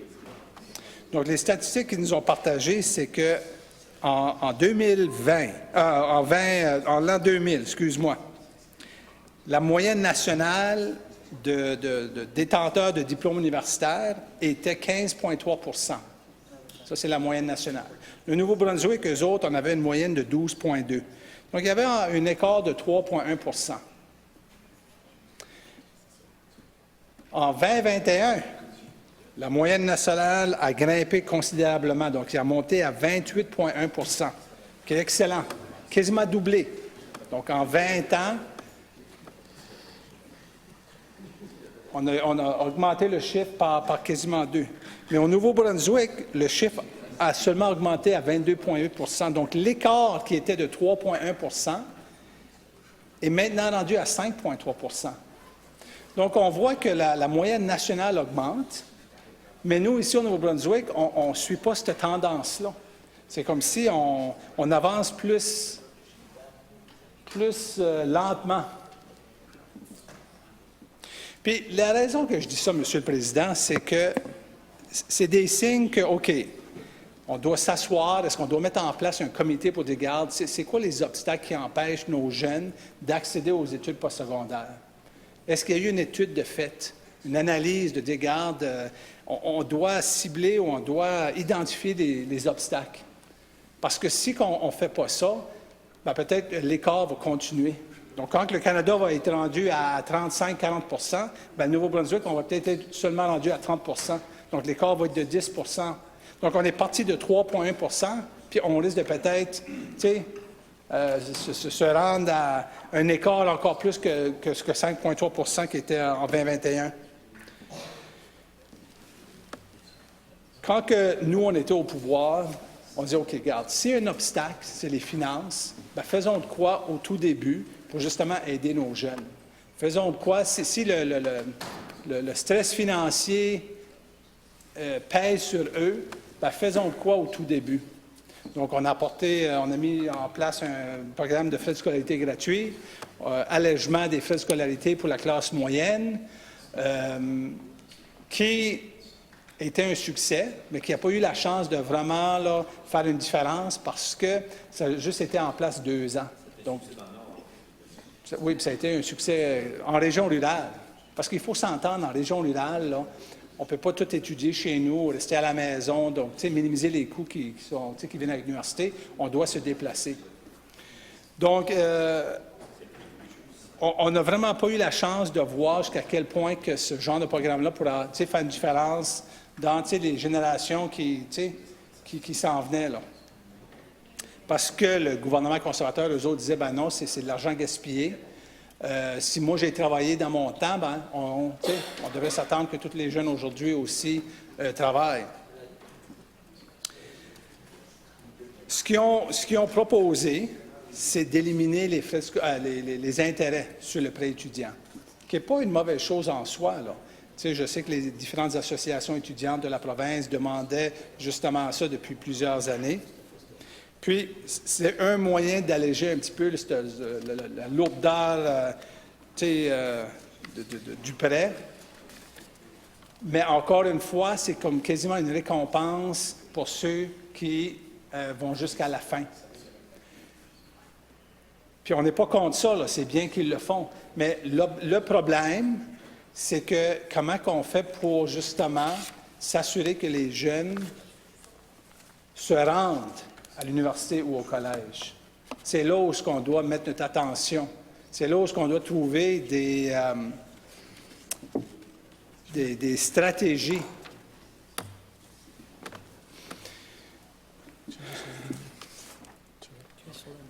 C'est la bonne voie. La semaine passée, je vais continuer. J'essaie de tout mettre mes idées en ordre parce qu'il me reste seulement 10 minutes. Qu'est-ce qui est plus frustrant, c'est que quand on a questionné le gouvernement là-dessus, c'est pourquoi, dans le fond, vous attaquez seulement la lourdeur du prêt à la fin du baccalauréat ou du diplôme collégial. Mais ils disent c'est une façon de justement encourager les jeunes d'aller jusqu'au bout. Mais en même temps, ils se tournent au bord 2 semaines passées, puis ils annoncent une entente avec université aux États-Unis, l'université Beale. Puis, on apprend aussi qu'ils sont prêts à donner de l'argent en partant aux jeunes pour justement les aider avec les dépenses, soit le déplacement, le coût aussi qui est associé à étudier aux États-Unis. Donc, peux-tu imaginer les jeunes puis les parents qui sont à la maison qui disent, regarde, nous, là, on aimerait avoir de l'aide au début du baccalauréat, au début du diplôme collégial ou du cours collégial, puis on est refusé. Puis là, ils sont à la maison puis ils apprennent que, ben, si tu vas étudier aux États-Unis, on va vous aider. On va vous aider en partant. On ne va pas attendre à la fin de votre diplôme pour vous aider. On va vous aider en partant. Donc, on se dit, ben, y a-t-il une logique dans leur prise de décision ou c'est juste, tu sais, c'est quasiment, c'est une journée je me lève, je décide ça, une autre journée je me lève puis je décide autre chose. Il y a une autre dernière statistique avant que je passe à mon autre dossier, c'est la Fédération des professeurs de Nouveau-Brunswick nous a aussi partagé le fait que dans les derniers 50 ans, ils reçoivent de moins en moins d'argent du gouvernement, qui fait en sorte que ça met énormément de pression sur eux de se retourner vers d'autres sources de revenus. Souvent, les universités, ben, leur source de revenus, c'est les frais de scolarité qui sont payés par les jeunes. Donc, en même temps, les universités aussi doivent faire face à l'augmentation des coûts, autant que les jeunes, mais puis ils doivent aussi trouver de nouvelles sources de revenus. Donc, ils sont tapés des deux côtés, là. Puis, c'est les familles du Nouveau-Brunswick qui est pris à payer la différence. Tu sais, malgré le fait que le gouvernement fait des surplus énormes, je pense que j'ai fait une entrevue justement aujourd'hui sur le prix de l'essence qui a augmenté. Puis, je comprends là, que le prix de l'essence est déterminé par le marché mondial. Mais il y a d'autres façons d'aider les familles. Puis ça, c'en est justement une. Tu dis, OK, regarde, on n'a peut-être pas l'influence qu'on veut sur le prix de l'essence, mais peut-être qu'on peut vous aider avec les frais de scolarité. Peut-être qu'on peut vous aider avec les logements en mettant un cap sur les augmentations. Peut-être qu'on peut vous aider avec l'évaluation de vos maisons ou les impôts que vous payez par rapport à votre évaluation foncière.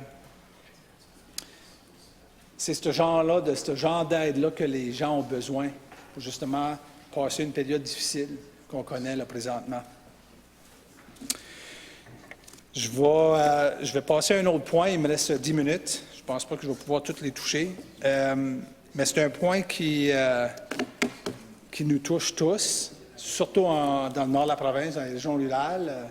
Mon collègue qui vient justement de Sheboygan puis qui se trouve dans le sud, on en parlait justement tout à l'heure, le logement, le prix du logement. S'il y a de quoi, dans le fond, s'il y a un dossier qui nous revient souvent, c'est celui du logement. Société d'habitation, ou même des gens qui se cherchent un appartement, c'est tellement un gros défi. On pense que ce défi-là existe seulement dans les grands centres, mais le problème de logement aussi se retrouve dans les petites régions rurales de la province. Puis des fois, c'est encore pire parce qu'on n'a pas les contracteurs, on n'a pas les compagnies privées qui se lancent dans des nouveaux développements ou des blocs appartements. C'est bâti à la chiquette. Donc, si tu te trouves sans logement, si tu es nouveau dans la région, je pense aux nouveaux arrivants qui veulent venir, qu'on essaie d'encourager de venir s'établir en région rurale et non juste rester dans les grands centres. Le problème, c'est le logement. Même les compagnies qui veulent agrandir, qui veulent justement embaucher des nouvelles personnes, bien, eux autres, ils disent, bien, si j'apporte quelqu'un de l'extérieur, bien, il va falloir que je trouve un logement pour lui et sa famille. Je pense, dans le Restigouche, par exemple, il y a des grosses entreprises qui ont un problème de recrutement. Puis le recrutement, c'est pas parce que c'est pas une question de salaire. Là. Ils sont prêts à payer un salaire très compétitif.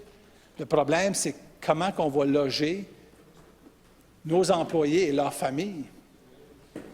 Donc là, c'est quasiment, on demande aux compagnies de gérer leurs affaires, de s'assurer que, ils continuent à offrir un emploi à leurs employés, mais en même temps que peut-être qu'ils se lancent dans le logement social, dans la construction des logements, qui n'est pas leur business, là. D'une certaine façon. Eux autres, ils sont dans un autre genre d'entreprise, mais à cause de la réalité d'aujourd'hui, ils n'ont pas le choix de se lancer là-dedans.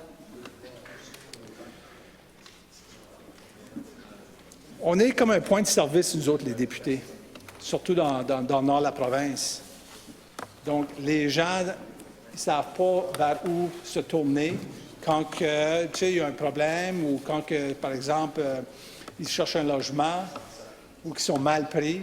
Je ne sais pas combien de fois qu'il y a des gens qui sont venus à mon bureau et disent « Regarde, moi, mon propriétaire m'a donné 2 semaines d'avis ou 1 mois d'avis, excuse-moi, puis je ne peux pas trouver de logement. Je ne peux juste pas en trouver. J'ai 2 enfants, j'ai besoin de trouver un logement, je ne sais pas par où tourner ou me tourner, je ne sais pas qui peut m'aider avec le logement, mais ils se tournent vers nous. Donc, il y a un grand besoin de logement social, il y a un grand besoin pour la création de nouveaux logements en région rurale. Et c'est ce genre d'aide-là que le gouvernement peut apporter pour les gens du Nouveau-Brunswick. On parle du coût de la vie, on parle des programmes sociaux qui peuvent venir qui peuvent aider les gens. C'est des exemples. Puis, ce n'est pas d'hier qu'on le dit. Là. Ça fait plusieurs années qu'on essaie de mettre la lumière sur ces problèmes-là et d'encourager le gouvernement de justement les adresser. Puis, avec les surplus qu'ils ont faits les dernières années, il n'y a aucune raison pour refuser de le faire. C'est vraiment une différence de philosophie où la philosophie des conservateurs, c'est que, regarde, c'est chacun pour soi. On va laisser le marché libre prendre le dessus, puis arrangez-vous avec vos problèmes. Mais on a une responsabilité comme gouvernement de justement d'équilibrer un peu cette espèce de balancier-là pour s'assurer que tout le monde a la chance d'atteindre le plein potentiel, mais de grandir dans un espace sain, d'élever une famille, d'offrir des outils justement à leurs enfants pour que eux autres, quand va venir le temps, qu'ils vont avoir la chance, eux autres aussi, à prendre leur place. Puis, les dernières années, je peux dire qu'on a manqué le bateau de ce côté-là.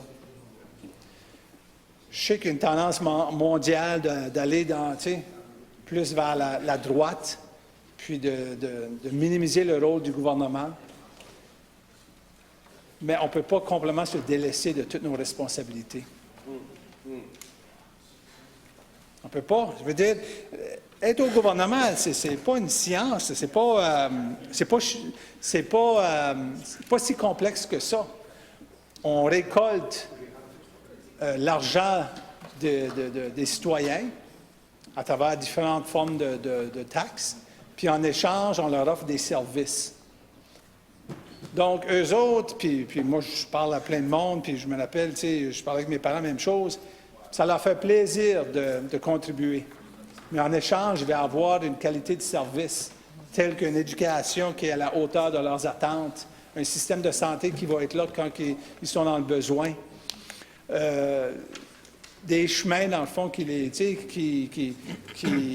permet de voyager ou de faire les affaires. C'est ce genre de service-là qu'ils attendent de nous autres. Puis, je trouve que la façon que les conservateurs ou la façon de faire, c'est le sens contraire de ce que les gens du Nouveau-Brunswick veulent. Ils veulent un gouvernement qui met l'effort pour justement... merci, Monsieur le Président. Recognize the Government House Leader. Thank you, Mr. Speaker. On behalf of the Premier, I'd like to adjourn the Throne and Speech debate.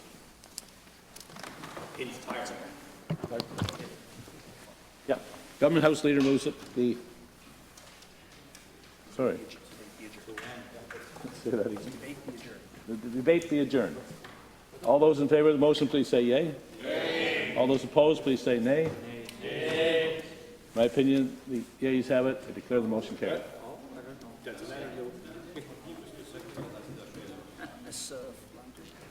Recognizing that we are going into government or the opposition business, recognize the member for Madawaska-Lilac-Edmundston.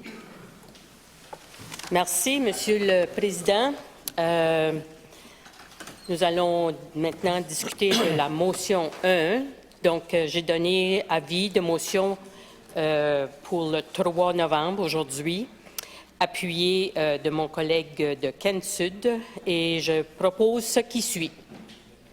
Attendu que le vérificateur général a mis en garde contre une mise en œuvre trop rapide des changements dans l'enseignement du français, attendu que dans le rapport intitulé « Révision 2021 de la loi sur les langues officielles du Nouveau-Brunswick », rapport sur l'apprentissage des 2 langues officielles, les commissaires se sont dit préoccupés par le fait que des décennies de plans et de stratégies en perpétuel changement ont créé une importante instabilité dans le système et ont suggéré d'apporter des changements au programme d'immersion en français d'une manière stratégique qui soutienne plutôt que de perturber. Attendu que les commissaires ont en outre suggéré que l'approche consiste à renforcer plutôt qu'à démanteler, attendu que les données sur les programmes existants, confirmées par les évaluations provinciales, indiquent que plus de 90 % des élèves qui terminent le programme d'immersion en français atteignent au moins un niveau intermédiaire de français ou un niveau de compétence conversationnelle. Attendu que la Commission aux langues officielles suggère d'améliorer l'enseignement du français, mais met en garde contre le risque de jeter le bébé avec l'eau du bain. Attendu que l'Association canadienne des professionnels de l'immersion croit que le programme d'immersion en français devrait coexister avec un nouveau programme de niveau de base, mais ne devrait pas être éliminé. Attendu que le chapitre du Nouveau-Brunswick de Canadian Parents for French a exprimé les mêmes préoccupations. Attendu qu'il y a eu d'importantes perturbations dans l'apprentissage au cours des 2 dernières années et qu'il est nécessaire de se concentrer sur un plan pour s'assurer que les élèves qui ont pris du retard reçoivent le soutien dont ils ont besoin. Attendu que les enseignants s'efforcent de veiller à ce que les besoins éducatifs de tous les enfants soient satisfaits et qu'un changement majeur du programme éducatif peut avoir de graves répercussions sur l'apprentissage. Attendu que l'on craint sérieusement qu'il n'y ait pas un nombre suffisant d'enseignants ayant de l'expérience dans l'enseignement du français pour mettre en œuvre les changements du programme éducatif proposé par le gouvernement. Attendu que l'Association des enseignants du Nouveau-Brunswick s'est retirée des consultations sur le français, langue seconde, en raison de l'échéancier déraisonnable du gouvernement pour la mise en œuvre des changements, affirmant que cela déstabiliserait le système d'éducation. Qu'il soit à ces causes résolues que l'Assemblée législative exhorte le gouvernement à ne pas éliminer le programme d'immersion en français, mais plutôt à l'améliorer. Et qu'avant d'aller de l'avant avec des changements majeurs au système d'éducation pour offrir des possibilités supplémentaires d'apprentissage du français aux élèves qui n'ont pas opté pour l'immersion en français, l'Assemblée législative exhorte le gouvernement à préparer un plan de mise en œuvre détaillé avec des délais réalistes pour la mise en œuvre, un financement adéquat et une reconnaissance des soutiens qui doivent être en place pour appuyer ces changements. Merci.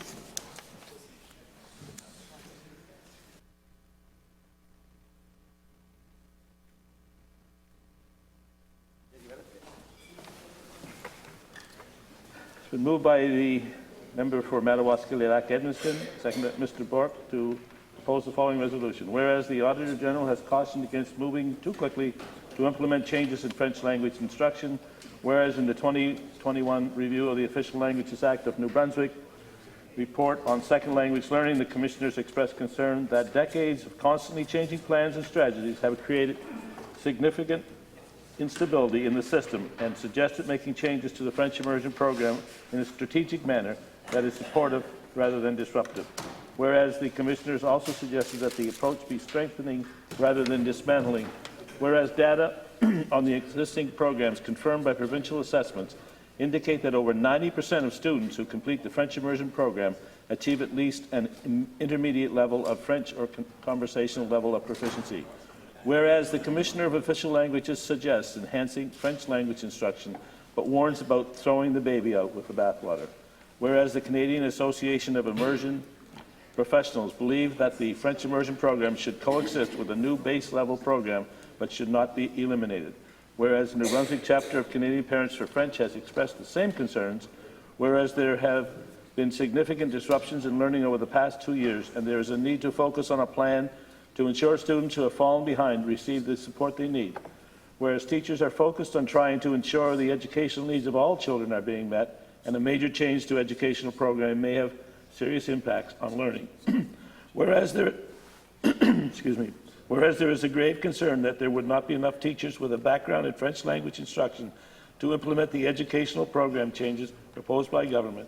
Whereas the New Brunswick Teachers Association has announced that it has withdrawn from French as a second language consultations because of the government's unreasonable timeline for implementing changes, saying that it will destabilize the education system. Excuse me. Be it therefore resolved that the Legislative Assembly urge the government not to eliminate the French immersion program, but rather to enhance it. Be it further resolved that, prior to moving forward with major changes to the education system to provide for additional French language learning opportunities for students who have not opted for French immersion, the Legislative Assembly urge the government to prepare a detailed implementation plan with realistic timelines for implementation, adequate funding, and a recognition of the supports that must be in place to support these changes. The member for Madawaska-Lilac, Edmonton. Merci beaucoup, Monsieur le Président. Merci à mon collègue de Kent Sud d'avoir appuyé cette importante motion également. Et je suis très heureuse de parler aujourd'hui au nom de l'opposition officielle concernant cette motion qui, à notre avis, est de la plus grande importance, surtout que maintenant, il y a des changements qui ont été annoncés récemment. Et je dois dire que les gens du Nouveau-Brunswick, surtout les parents qui ont des enfants en immersion française, sont inquiets par l'annonce du gouvernement d'abolir l'immersion française dès l'an prochain en débutant par la première année. C'est en effet très inquiétant et on avait ce matin des représentants justement des parents, Canadian Parents for French, le chapitre du Nouveau-Brunswick était ici justement pour démontrer comment ce groupe est inquiet de ce changement-là. Et je vais vous parler aujourd'hui du succès du programme. Je vais également vous parler des experts qu'on a consultés, qui ont été consultés et qui ont donné leur avis. On va rapidement passer à travers les piliers pour avoir un programme d'immersion française qui a du succès. Et je vais également parler de ne pas abaisser la barre, qui est absolument essentielle pour les élèves et pour les enfants qui ont et qui veulent apprendre davantage. Et en fait, je vais également parler des élèves et du changement que ça peut apporter, ce changement, l'élimination du programme d'immersion française, ce qu'on a vécu dans les dernières années et les changements importants que le programme a connus. Je vais également parler des enseignants et des enseignantes et du personnel de soutien qui, même à l'heure actuelle, ne sont pas en nombre suffisant. Donc, voilà, je vais essayer de faire un bon tableau et puis on aura également j'ai d'autres de mes collègues qui vont se joindre à moi pour renchérir sur des sujets en particulier.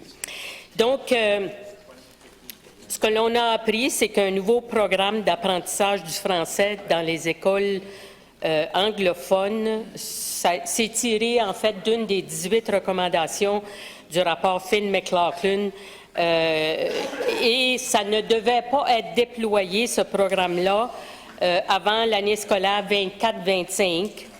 Mais maintenant, c'est sur la table pour l'année scolaire dès 2023, en débutant par la première année et qui irait, à chaque année, il y aurait l'élimination du programme d'immersion, mais on s'aperçoit que déjà, il y a des changements importants qui ont été apportés au programme, notamment par d'autres types de programmes, comme on a questionné ce matin le ministre.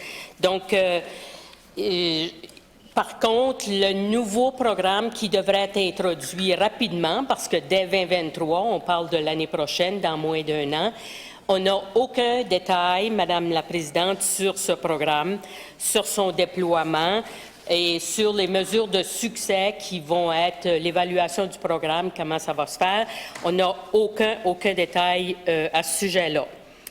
Les parents qu'on a écoutés, les experts qu'on a entendus et les éditoriaux qu'on a lus, tous enjoignent le gouvernement à améliorer le programme existant plutôt que d'y mettre fin. Ce qu'on dit, c'est qu'il faut bâtir sur le succès de l'immersion française, le bonifier et le rendre disponible au plus grand nombre d'élèves possible au Nouveau-Brunswick. Et ça, il y a des façons, il y a des suggestions qui ont été apportées, Madame la Présidente, et je vais vous en parler de quelques-unes. Mais tout d'abord, rappelons-nous ceci, c'est que nous sommes uniques au Nouveau-Brunswick. Nous avons une province unique et tout comme certains pays européens qui ont 2, parfois 3 langues officielles, nous sommes extrêmement choyés d'avoir ici au Nouveau-Brunswick 2 langues officielles et nous sommes la seule province bilingue au Canada.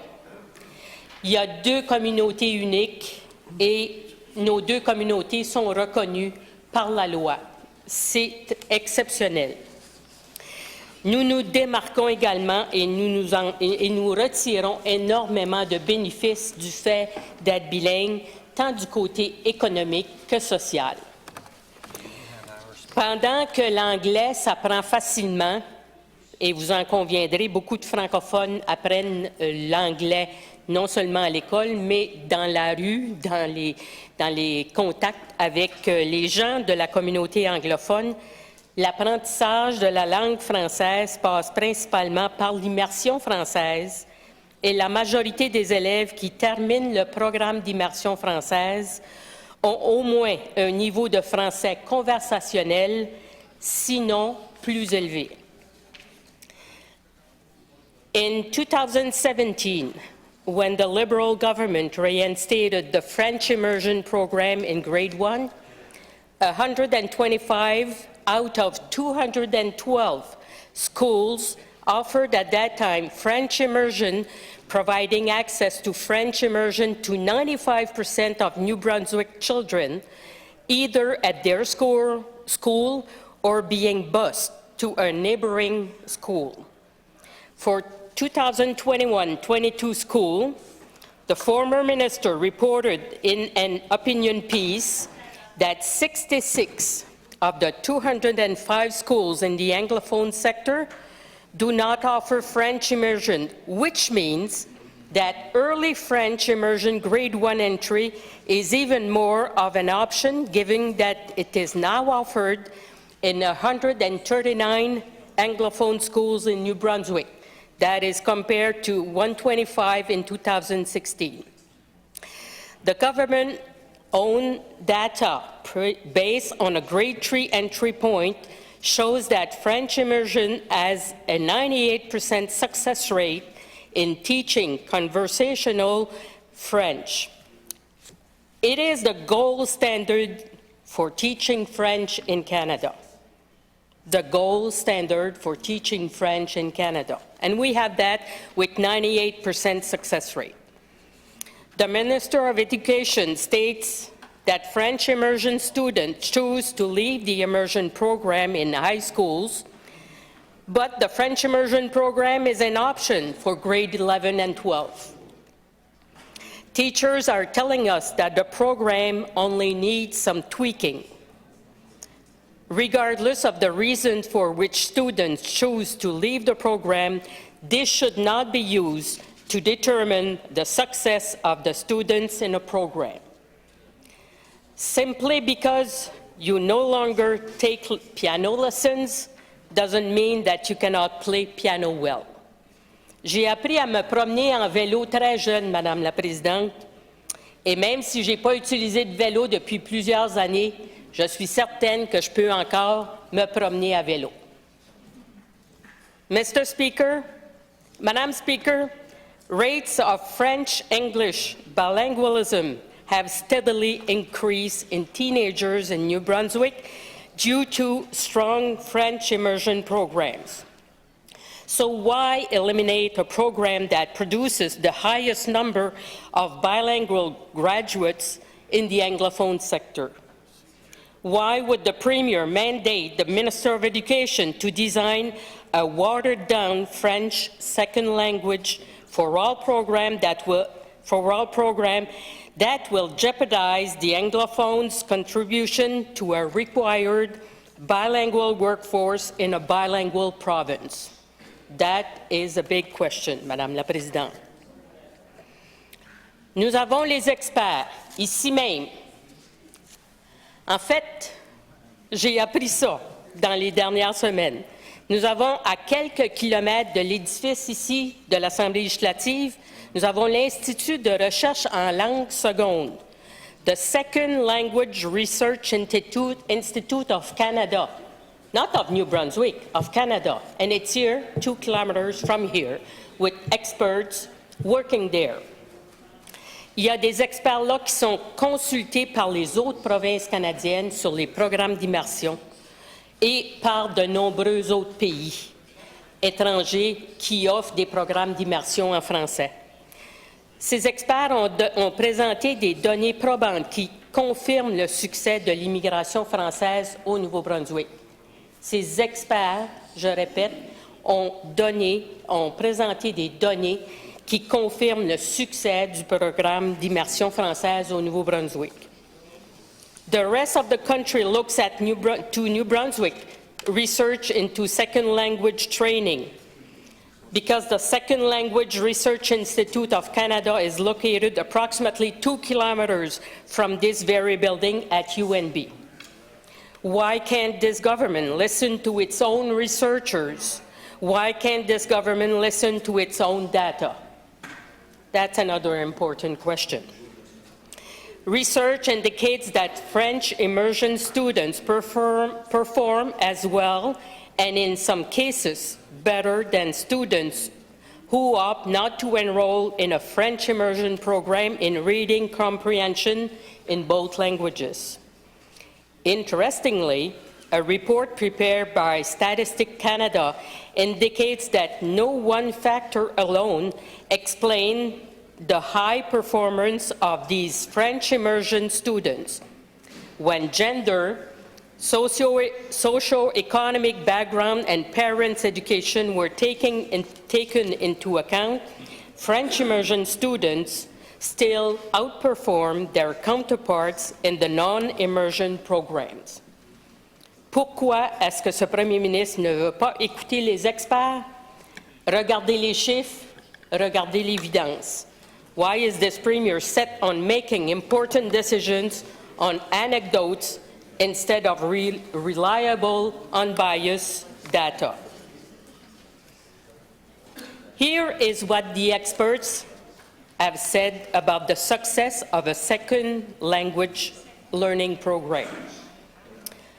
First, any authentic, immersive, language-rich French second language learning program must be based on 6 pillars: frequency, intensity of time, extensiveness of time, meaningful communication, motivation, and teachers' effectiveness.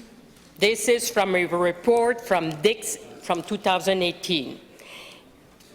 Les programmes d'apprentissage de langue seconde qui ont du succès nécessitent l'exposition à la langue seconde que l'on apprend, ainsi que l'occasion de s'en servir. Les programmes de langue seconde qui ont connu le plus de succès sont basés sur 6 piliers. La fréquence, ce qui est la communication régulière et quotidienne si possible. L'intensité, soit la communication qui dure toute une journée. L'étendue, les classes s'étendent sur plusieurs semaines, plusieurs mois et même plusieurs années. C'est pourquoi les experts s'entendent pour dire que plus on commence tôt, même la maternelle et même la garderie sera encore mieux, plus l'exposition sera étendue, plus elle est importante, meilleures sont les chances de succès. Ensuite, une communication significative, c'est-à-dire qu'il faut communiquer en regardant, en écoutant, en lisant, en parlant et en écrivant des choses importantes. Il faut être également motivé. La motivation est un facteur. L'apprentissage de la langue seconde est considéré important et utile et le bilinguisme est considéré une réalisation personnelle positive. C'est-à-dire qu'on considère que d'apprendre une deuxième langue, c'est important, c'est une réalisation personnelle et c'est utile dans la vie. Et finalement, l'enseignement, l'efficacité de l'enseignement. Les enseignants doivent être à l'aise, ils doivent s'exprimer bien dans la langue seconde, ils connaissent la culture des gens qui parlent cette langue et ils ont les compétences en enseignement. Madame la Présidente, on a une recette, il s'agit de faire le bon gâteau. On a tous les ingrédients, on sait qu'est-ce que ça prend. Maintenant, pourquoi est-ce qu'à place de faire un petit gâteau de 8 pouces, qu'on n'en ferait pas un de 24 pouces? En fait, c'est un petit peu ça que la question que je me pose. Puis, les 6 piliers sont là et ont été confirmés par des experts. Et si on veut avoir du succès dans un programme d'enseignement de langue seconde à des apprenants, il faut se baser sur la recherche, sur sur les données, les piliers qui font du succès un programme. So, early French immersion, kindergarten or grade 1 and 3, fully subscribes to the 6 pillars. Et d'après les experts, l'immersion française précoce répond à tous ces critères. C'est pourquoi on a du succès dans ces programmes-là comme on en a. Early immersion is the only evidence-based program that has proven longitudinal. That is a hard word to say for French people. And the result, it has proven that results in developing proficient users of French. Donc, c'est lengthwise and across, ça veut dire tous les éléments ont été analysés pour voir quelles sont les évidences concernant le succès du programme. Early French immersion teachers are trained to provide language-rich, engaging, and inclusive immersive environments. 98.7% of grade 12 French immersion students with a grade 3 entry assessed in 2021 achieved a minimum of intermediate level of French. 67.5% achieve intermediate plus or above. Intermediate plus est le niveau recherché pour obtenir un poste qui requiert le bilinguisme au sein de l'appareil gouvernemental provincial. Donc, on a un minimum de 67,5% de ceux qui ont pris l'immersion française qui ont obtenu le niveau Intermediate Plus et c'est ce que requiert un poste de qualifié bilingue pour le gouvernement. Language is a tool of communication, spoken or written, and also intercultural connection. That is so important. People learn to learn the other culture, learn how to appreciate the other culture, and On apprécie la culture francophone, les artistes acadiens, les régions du Nouveau-Brunswick qui sont riches de touristes. Ça fait, écoutez, Madame la Présidente, je pense que c'est encore là des données importantes pour le gouvernement. Immersion programs focus on building language proficiency while also equipping learners with academic and life skills in their second language. To develop proficiency in speaking, especially with respect to vocabulary development, language users must learn to read, write, listen, and view. Il ne faut pas abaisser la barre, Madame la Présidente. Aucune donnée ne démontre que l'élimination du programme d'immersion en français entraînera un meilleur taux de réussite afin d'atteindre un niveau de conversation en français. Ou du moins, on ne l'a pas encore entendu. In their report, the second language learning, language learning, Commissioners Finn and McLaughlin state that a common program for all would logically offer less time studying French than the current French immersion model. How can spending less time in French will provide a better opportunity for Anglophone students to become more proficient in their second official language? Another good question, Madame la Présidente. Ce serait vraiment embarrassant d'avoir un programme en Alberta qui offre une meilleure éducation en langue seconde et en français qu'ici au Nouveau-Brunswick. The government's own data is based on grade 3 entry level, and it shows that French immersion has attained 98% success. It's the gold standard. I mentioned that before. Donc, il ne faut pas abaisser la barre à un niveau médiocre de conversation en français, mais l'élever, le bonifier, pour que de plus en plus de Néo-Brunswickois et Néo-Brunswickoises, peu importe où ils vivent, aient accès à l'apprentissage de cette langue, à cette culture et à ce qui nous rend uniques ici au Nouveau-Brunswick. Je suis désolée, Madame la Présidente, j'avais encore beaucoup à dire, mais je reviendrai tout à l'heure. Merci. I recognize the Minister of Education.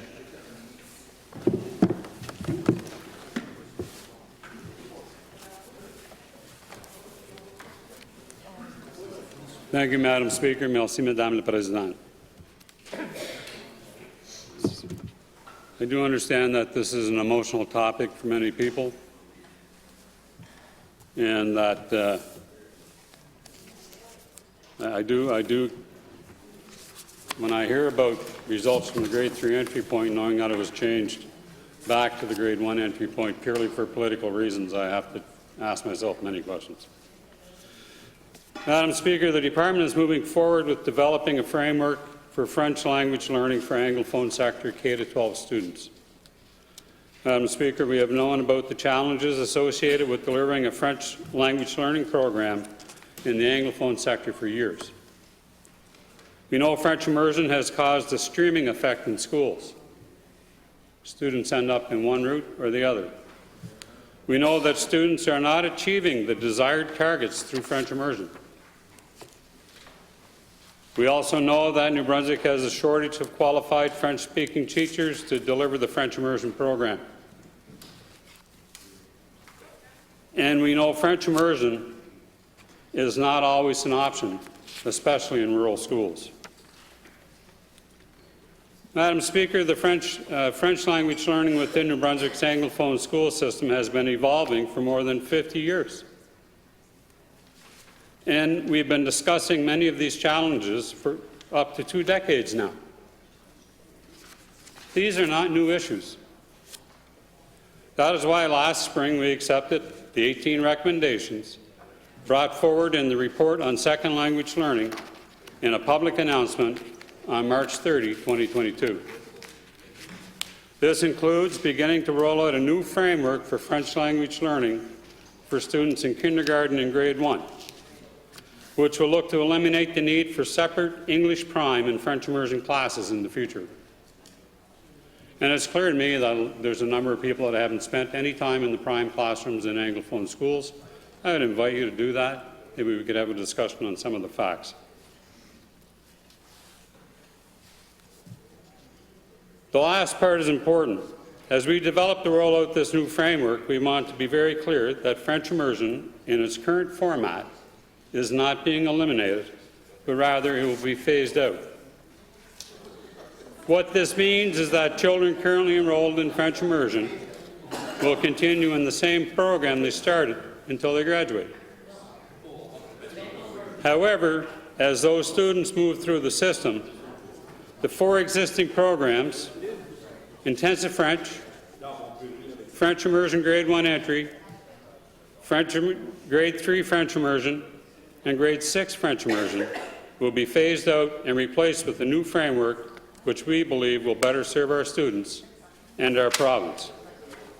Madam Speaker, for all these reasons, the Department of Education and Early Childhood Development does not support this motion.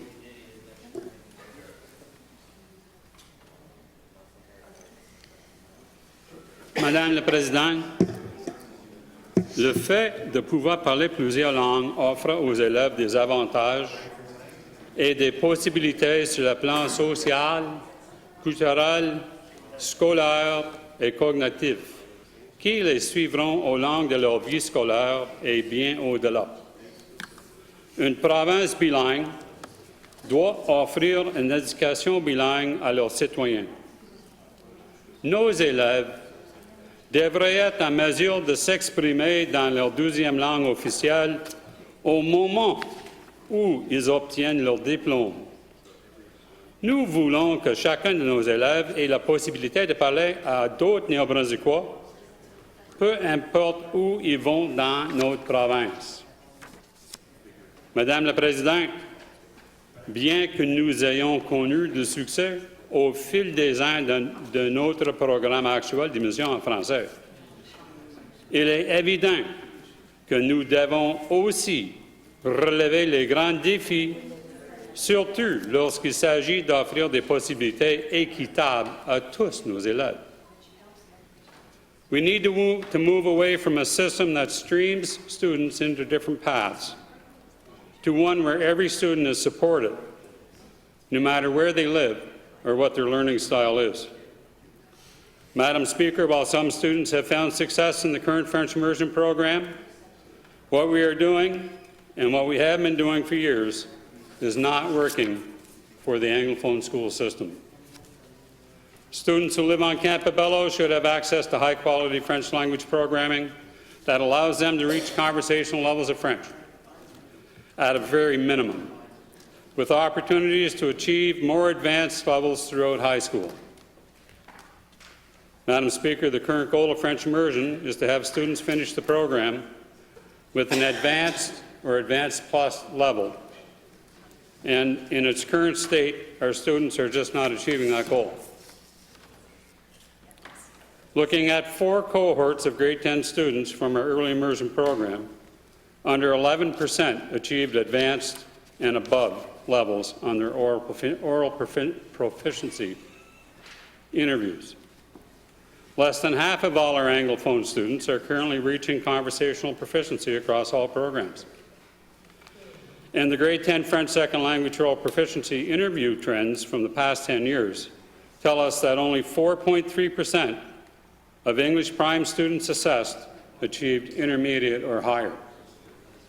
Madam Speaker, do those sound like numbers we should be proud of? It's also significant to note that more than 20% of students leave the French immersion program without completing it. Through a student survey, they reported leaving the program due to academic difficulties, lack of interest, a desire to improve their overall grade, or take other courses required for their post-secondary degrees, like math or science, in English, in addition to personal reasons such as anxiety. Madame la Présidente, comme si cela ne suffisait pas, 66 de nos écoles anglophones ne sont même pas en mesure d'offrir le programme d'études. Cela représente un tiers de nos écoles anglophones. Cela ne serait pas acceptable. Si nous parlions de domaines comme la littératie ou les mathématiques, donc pourquoi alors accepterons-nous ces résultats pour l'apprentissage du français langue seconde? Le Nouveau-Brunswick est la seule province officiellement bilingue au Canada.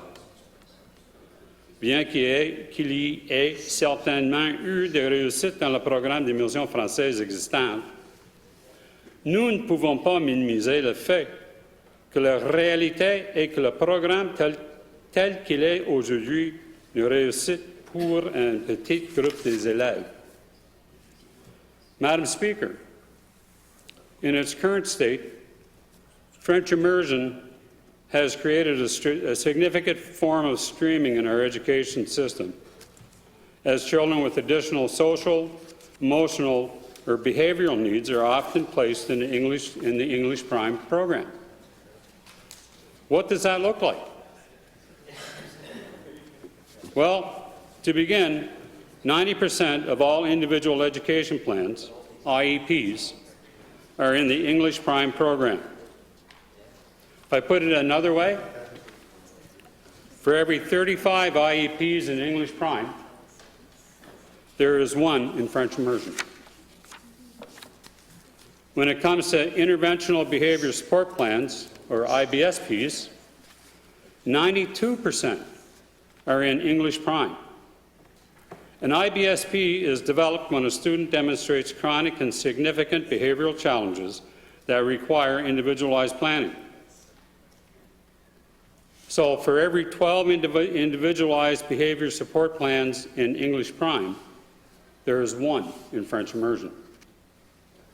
And 96% of adjusted curriculum, PLP, ADJ, which is adjusted, are created for English Prime students.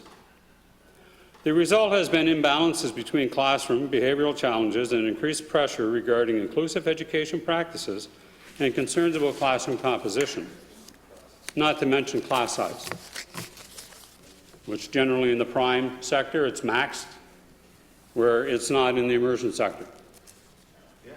Madam Speaker, while not its intent, clearly, French immersion in its current format is contributing to these issues.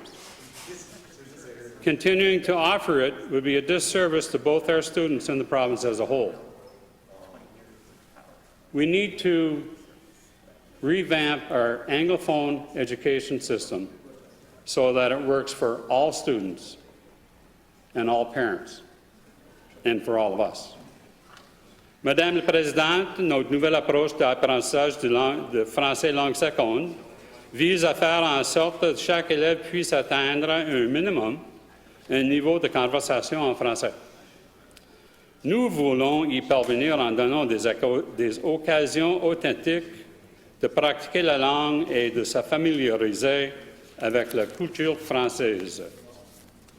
Au cours de ces 2 dernières années, nous avons travaillé avec les enseignants sur le terrain afin d'explorer comment les différentes écoles et communautés peuvent maximiser les outils dont elles disposent pour améliorer le français pour tous leurs élèves. Il me semble que je ne peux pas parler français ni anglais cet après-midi. 11 écoles et 2 centres d'apprentissage précoce ont mis en œuvre des projets innovants de langue française seconde pour les élèves anglophones au cours de l'année scolaire 2021-22. Ces projets prototypes ont été étendus cette année. Each prototype is different and was locally designed to match the needs of the individual communities with their unique realities, strengths, and challenges.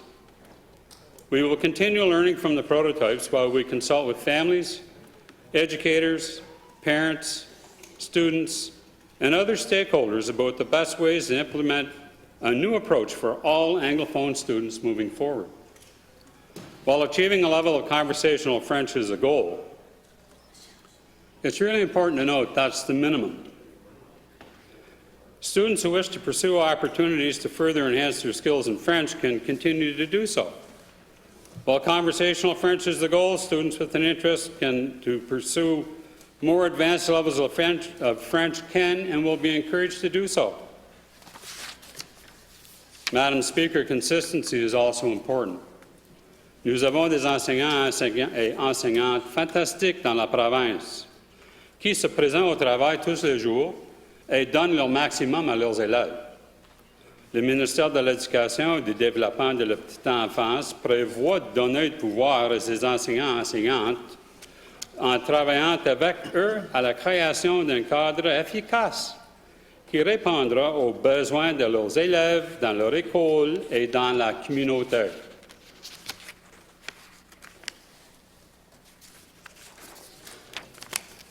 Where you live in New Brunswick should not dictate the educational opportunities that you are afforded. When it comes to French language learning, a third of New Brunswick schools, as my learned colleague just noted, do not offer French immersion. Our new approach aims to address that. Madam Speaker, while there has been significant discussion about the proposed timeline for these changes, it's important to emphasize that the approach we are taking is ultimately a gradual one. We change the timing, but in a way that minimizes the overall impact on the education system. We're not flipping the system from one thing to another overnight. Students who are already enrolled in the immersion program will be able to finish. This approach will be for students who are entering the school system. Our framework will be phased in over a period of several years, well, like a decade, with opportunities to evaluate, assess, and throughout the implementation. Madam Speaker, one thing we are focused on as we develop this new approach is the recruitment of more French teachers. Our province has faced recruitment and retention challenges with French teachers in both sectors. We have a challenge for supply teachers today, which inevitably creates difficulties when it comes to ensuring students can access the program. You can't offer a program if you don't have a teacher who can teach it. These changes will not negatively impact the job security of any of our current teachers. Brunswick needs more French teachers in both sectors of the education system, and we're looking to add teachers to our existing ranks, not replace the ones that are currently working in the system. I have great confidence that we will succeed in this new approach, Madam Speaker. Thank you.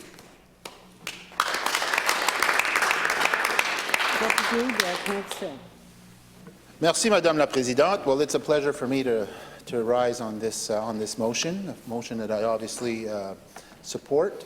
Boy, there's a lot to say about this motion. I mean, I actually am a teacher of French, Madam Speaker. That's what I was trained to do. I started off as French as a first language in the Francophone system, but then I sort of pivoted into French immersion in the university system for Anglophones to learn French at the university level, mostly at Université de Moncton.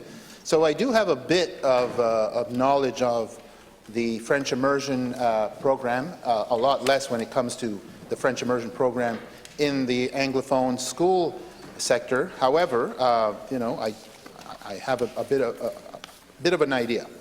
I guess the first thing I want to do is I want to thank the teachers and everybody involved in the French immersion program. These are people that have been committed to making our province more and more bilingual. People committed to seeing a better dialogue between the two, let's say, main collectivities of our province, which are the Francophones and the Anglophones.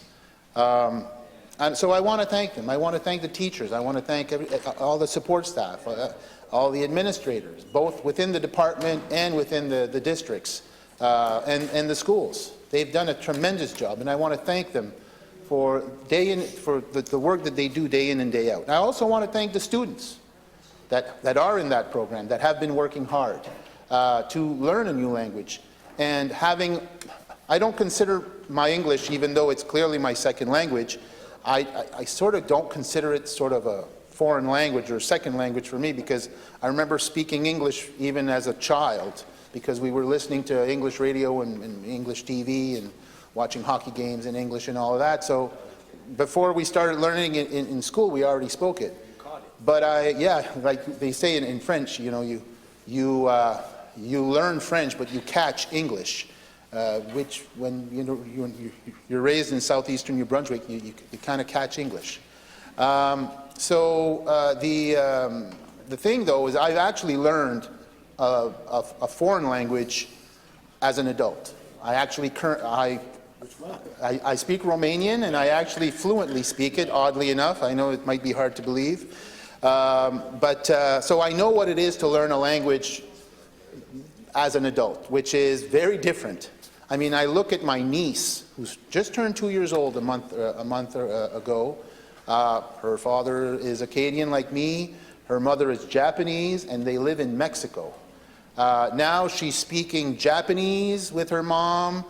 She's speaking Spanish with the nanny and everybody else around her. And she speaks English to my brother. I wish it was French, but they speak English between the couple. English is the lingua franca. So she speaks 3 languages, and she's 2 years old. So why am I saying all of this, Madam Speaker? I'm saying this because we all know that the earlier you can be exposed to other languages, the better it is for the child. We all know children are sponges, you know, for all the good and all the bad, because we all know that, you know, they imitate us, and they imitate the things we want to see in ourselves, and sometimes they imitate the things we don't want to see in ourselves. And I see, you know, some of us are smiling because we all know it's true. Now, when it comes to language learning, we all know that the earlier, the better. And that we were talking earlier about debating whether, you know, anecdotal versus data, is anecdotes real data, blah, blah, blah.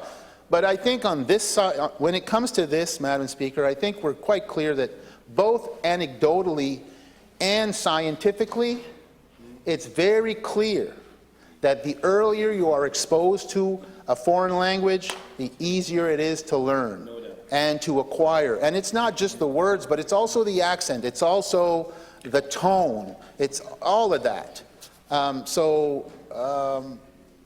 When I hear the minister, and I know the minister is well-intentioned, he speaks French very well.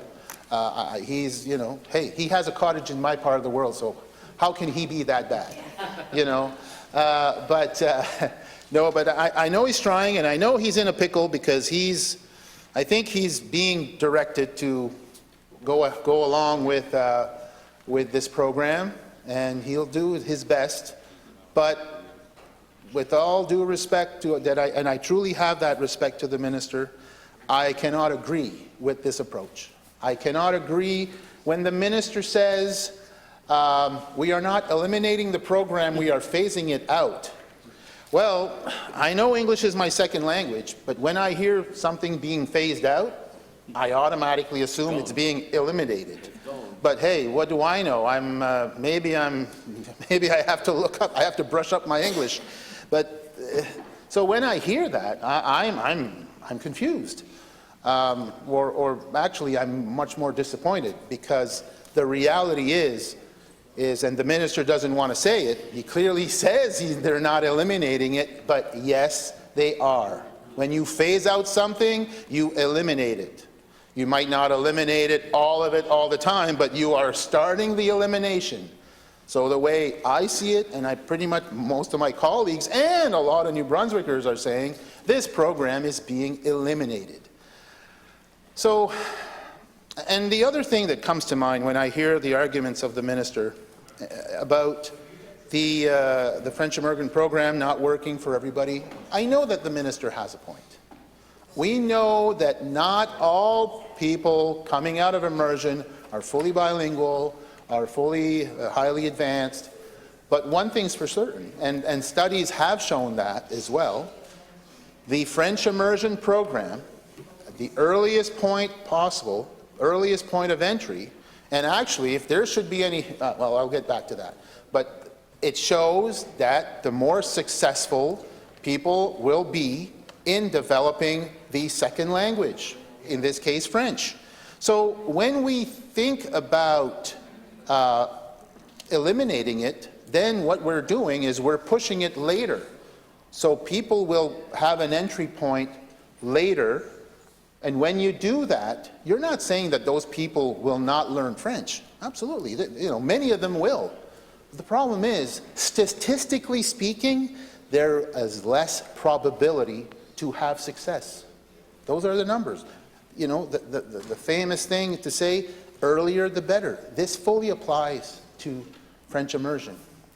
You know, and it reminds me, it might be a bad analogy, but I'm still going to give it a shot, Madam Speaker. You know, it's like saying democracy doesn't work for everybody.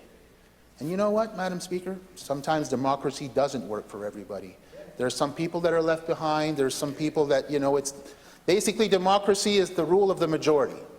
And that's what it is. And sometimes some people are, you know, left out, left behind, don't get the full benefits. However, when we say that, are we to say, let's scrap democracy and let's go to a dictatorship because democracy doesn't work for everybody? I also know, and Churchill, I said this yesterday, Churchill said, democracy is the least of the worst systems of government. You know, might not be the exact same words, but in essence, it's the least bad of them all. Might not be the best, but it's the least bad. Well, I think we can apply this to French immersion. French immersion, as it currently stands, is not perfect. This is not our party's position to say that the French immersion program, as it currently stands, is perfect. It is not. It clearly needs improvements. There should be some improvements made. Absolutely. But to say that we are scrapping it and starting with something a lot more diluted, because that's what it is, it's almost like saying, you know what, let's scrap democracy, let's go to dictatorship, let's try something else. It'll be easier. And you know what, dictatorship is easier. The problem is there are other problems that come with that. Okay, well, let's veer back to the French immersion program. The fact is that when the minister says one size that he said the accessibility is an issue. He's right. The accessibility is an issue. But it is an issue with education in general. I know for a fact, and I'm referring here to the Francophone system, but I'm pretty sure you'll have the same thing in the Anglophone system when you have the International Baccalaureate. If you don't know what that is an elite program that allows basically students in New Brunswick, both in French and English, to basically do their first year of university in high school. And that's usually for the best and the brightest, the ones that have the better, you know, the exceptional students on the higher scale of learning. And it's great that that program is available. I really believe that. But I can tell you that in Bouctouche, that program doesn't exist. Chances are, in some parts of, you know, in smaller Anglophone areas, that program doesn't exist. But does that mean that that program should not exist in Moncton? That program should not exist in St. John or Fredericton or the main centers? I argue, great. Because you know what? I'd rather have it exist, even though in certain areas it's not available, at least it is for some. Because it's not about pulling down. Because if you're not, if I it's like saying, the minister is saying, if you can't have access to it, well, I can't have access to it, well, then you can't. I'm not sure that's the approach that government should be taking. You know, I think, you know, it's not the common denominator, which is a lower level, you know. Well, if I can't learn French, you shouldn't be able to learn French. I find that argument very difficult to agree with. And to be honest, I find that that's sort of where the minister is going when he starts argumenting that. Now, having said that, do I agree with the fact that there should be more French immersion or more French language training at a higher level in the rural areas everywhere across New Brunswick? Absolutely. There should be more. But I truly believe that the answer is not to eliminate, or the minister wants to use phase out, i.e. eliminate what's already there in favor of something else. It is use what's there, it's there, and it has been proven to be highly successful. It is the least worst program in terms of French learning. You know, in a different way of saying it, it's the one that yields the best results, statistically speaking. So let's keep that and build on it. Build on it. Yes, develop new avenues in, you know, the minister talked about Campobello Island. Yes, let's have more French language learning in Campobello Island. Let's have it in some other places where they don't have access to French immersion. Let's put some French immersion programs over there. Now, I know exactly what the minister will counter with, and he'll say, well, we have some staffing issues. We're already struggling to find some French language teachers as it is. And I know he's right. You know, I know that is an issue. But that is the solution, and this is what the minister is proposing. I like to use the expression, you know, let's take the amount of jam that we have, and instead of putting it on the current slice of bread we have, let's use a much bigger slice of bread, but let's use the same amount of jam, and let's spread it out. So what happens? It's going to be spread out very, very thinly across the Anglophone sector of New Brunswick. So instead of having some strong programs, or, you know, thicker places where you have a much better, you know, better support program in French immersion, you're going to have just little bits and pieces everywhere where, honestly, some people it'll fit well. But, and let's be honest, there will be some people in New Brunswick, and that it's both in the French system and in the English system. This is just human nature. Some people have a lot of difficulty learning a second language. It's just some people, they're not wired as such.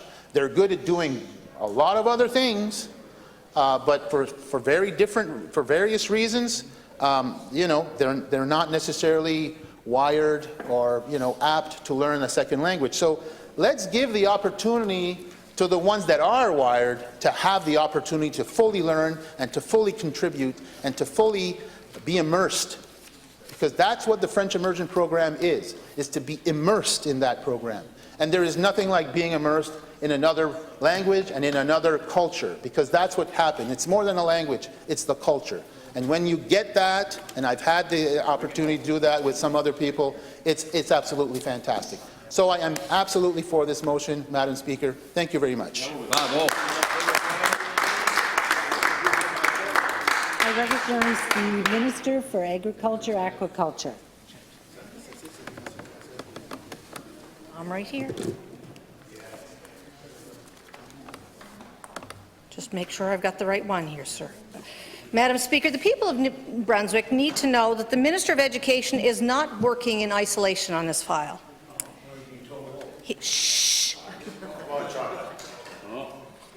He has at his disposal Minister Crosman and myself, who have both been, pardon me, it's my turn, both been classroom teachers and administrators. Now, by way of a little bit of background, I've also had the opportunity to be a supply teacher at the end of my career, and this affords me a perspective of multiple subjects, grade levels, and school facilities. As well, I was a core French teacher at the elementary level and middle school level, and I have taught the post-intensive French program.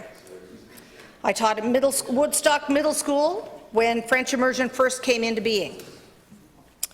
I have been at this a long time, and I've lived long enough to have students say, "Didn't you teach my mother?" It's not a happy time when that happens. Anyway, it does afford you a certain respect in the classroom, though. Mr. Speaker, I'm pleased to be able to rise today, Madam Speaker, I'm pleased to be able to rise in the House today to speak on this very important topic. As you know, this is an area I'm passionate about, and the opportunity to speak about the great work being done in our schools is a welcome one. I am also a parent, and although my children are now adults, I want to see the next generation have every opportunity made available to them as they make their way through kindergarten to high school graduation. and this includes the opportunity to be bilingual. Monsieur le Président, Madame la Présidente, depuis plus de 50 ans, l'apprentissage du français au sein du système scolaire anglophone de Nouveau-Brunswick évolue. Être capable de parler plusieurs langues donne aux étudiants des avantages et des opportunités sociaux, culturelles, académiques, cognitifs qui les suivront tout au long de leur année scolaire et au-delà. As Canada's only officially bilingual province, we must educate bilingual citizens. By the time they graduate, our students should be able to speak in their official language, second official language. We want them to be able to speak to other New Brunswickers no matter where they go in the province. Mr. Speaker, it's all about creating opportunities. Over the years, we have seen terrific exchange opportunities between teachers and students in New Brunswick with international study programs. And wouldn't it be great, you've heard me say this before, to arrange similar exchanges with students from Saint-Quentin and Sussex, Caracat and Campobello, Bucktouche and Florenceville, Bristol. This would truly immerse the child within a family, the language and the culture right in their own backyard. Not only will it nurture a proficiency in oral skills, but it will also foster a greater understanding of where we all come from. Families can arrange vacations to stay in touch with friends. Students will share their positive experiences, and bridges will be built. Madame la Présidente, nous savons que nous devons nous éloigner d'un système qui oriente les étudiants vers différents parcours vers un système où chaque élève est soutenu, peu importe où il vit ou quel est son style d'apprentissage. This is important for children living in rural areas like my riding. I represent the fine people of Carleton, Victoria, and the citizens of my area and my riding come from very diverse backgrounds. There are business people, immigrants, corporate executives, self-employed individuals, restaurateurs, and of course, farmers, lots of farmers. What these parents all have in common is a desire to provide the best future for their children. And that future begins with engaging in an education which will provide the best possible opportunities for their offspring. The challenge in areas such as mine is the opportunity to pratiquer la langue. You see, even in immersion where the students spend 4 to 5 hours focused on a second language, the opportunity to practice outside the classroom is rare. Many parents do not have the proficiency to practice the language at home, and in Anglophone communities like mine, the reality is that students revert to their native tongue. In urban centres, there are more chances to practice, but it shouldn't matter. If a student is going to a rural or an urban school, they should have the same opportunities when it comes to learning a second language. Madam Speaker, I am proud to be part of a government that is committed to building a world-class education system, which means creating a culture where we are responsive and flexible to the students' individual needs. And that's what we want to achieve with French language training. Nous sommes conscients que bien que certains élèves aient réussi grâce au programme d'immersion française actuel, ce que nous faisons et ce que nous faisons depuis des années ne fonctionne pas pour la plupart de nos élèves. The current goal of French immersion is to have students finish the program with an advanced or advanced plus level. In its current state, our students are just not achieving that goal. Less than half of our Anglophone students are currently reaching conversational proficiency across all programs. As the Minister of Education and Early Childhood Development has pointed out, it is also significant to note that currently more than 20% of students leave the French immersion program without completing it, and a third of schools in our province do not even offer the program at all. So many reach the secondary level and opt out because they need to be competitive for university in areas like sciences and maths. My own children were students in late immersion and did very well with it. However, when push came to shove and time came to start planning for university, they opted to go to the Anglophone where they could make sure that their marks were competitive and got them into the universities of choice. Ce ne serait pas acceptable si nous parlions de domaines comme l'alphabétisation ou les mathématiques. Je sais que ce genre de statistiques n'aurait pas volé dans mon ancienne classe liée à n'importe quel sujet. Pourquoi alors accepterons-nous ces résultats pour l'apprentissage du français langue seconde? Of course, they have certainly been successes in the existing French immersion program, which we are proud of. But the reality is the program, as it is today, is successful for only a small group of children. Students. Continuing to offer French immersion as it is would be a disservice to both our students and the province as a whole. As our government has repeated over the last few weeks, our new approach to French second language learning will be focused on ensuring all students have an opportunity to achieve a conversational level of French by creating authentic opportunities to practice spoken language and learn about French culture. That said, it is important to note that students who wish to pursue opportunities to further enhance their skills in French can continue to do so. Students with an interest in more advanced levels of French can certainly choose to continue their learning. Madam Speaker, on a recent visit to Louisiana, I had the opportunity to meet with Codophile, and this is an organization which strives to preserve the Acadian culture and language. In my conversations with this group, I learned that they see the same struggles we do in seeking greater retention of second language skills. They are looking for enrichment outside and within the classroom. They are creating adult learning opportunities as well and adult learning programs. They are enlisting the help of proficient community members. Nous devons utiliser des atouts culturels comme la chanson et la danse, la cuisine et l'art. Nous devons faire participer les élèves à l'extérieur du cadre scolaire ainsi qu'en classe. Over the last 2 years, the Department of Education has piloted a number of approaches to second language instruction, and this demonstrates a flexibility and an appreciation that a cookie-cutter approach may not be the answer. It recognizes that the traditional method requires an upgrade. Madam Speaker, this new approach is something that has been percolating for some time. The Department of Education and Early Childhood Development has been working with teachers on the ground to explore how different schools and communities can maximize the tools they have to improve French for all students. Nous avons des éducateurs fantastiques dans la province. J'ai pu constater de mes propres yeux le dévouement et la passion de nos enseignants, et ils doivent être félicités pour avoir tout donné pour nos enfants chaque jour. Des consultations sont en cours, non seulement avec les éducateurs, mais avec les familles, les parents, les élèves et les autres intervenants sur les meilleures façons de mettre en œuvre une nouvelle approche pour tous les élèves anglophones à l'avenir. In the coming weeks, there will be consultations in various regions of the province. The input received will be at the heart of our new framework, and I encourage everyone to have their say and offer feedback. Madam Speaker, the Minister of Education and Early Childhood Development has repeated this more times than we can count. He's done it again this afternoon, and I'm going to do the same. While there's been significant discussion about the proposed timeline for changes to the approach to French second language learning, it is important to emphasize that the approach being taken is a gradual one.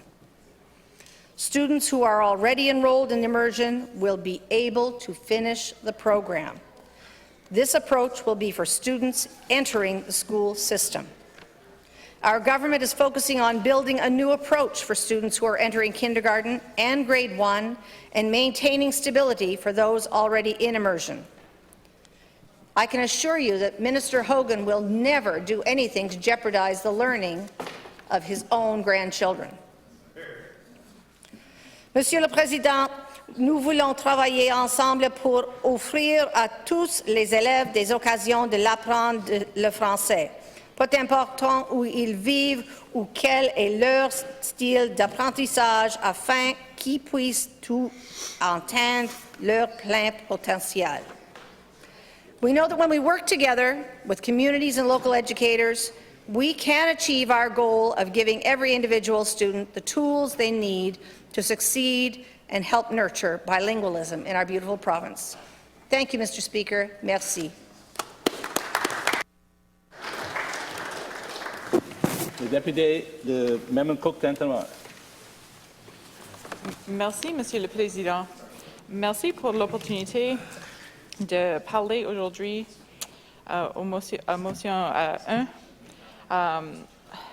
Today we are debating French immersion, and I find it too bad that we are still debating this.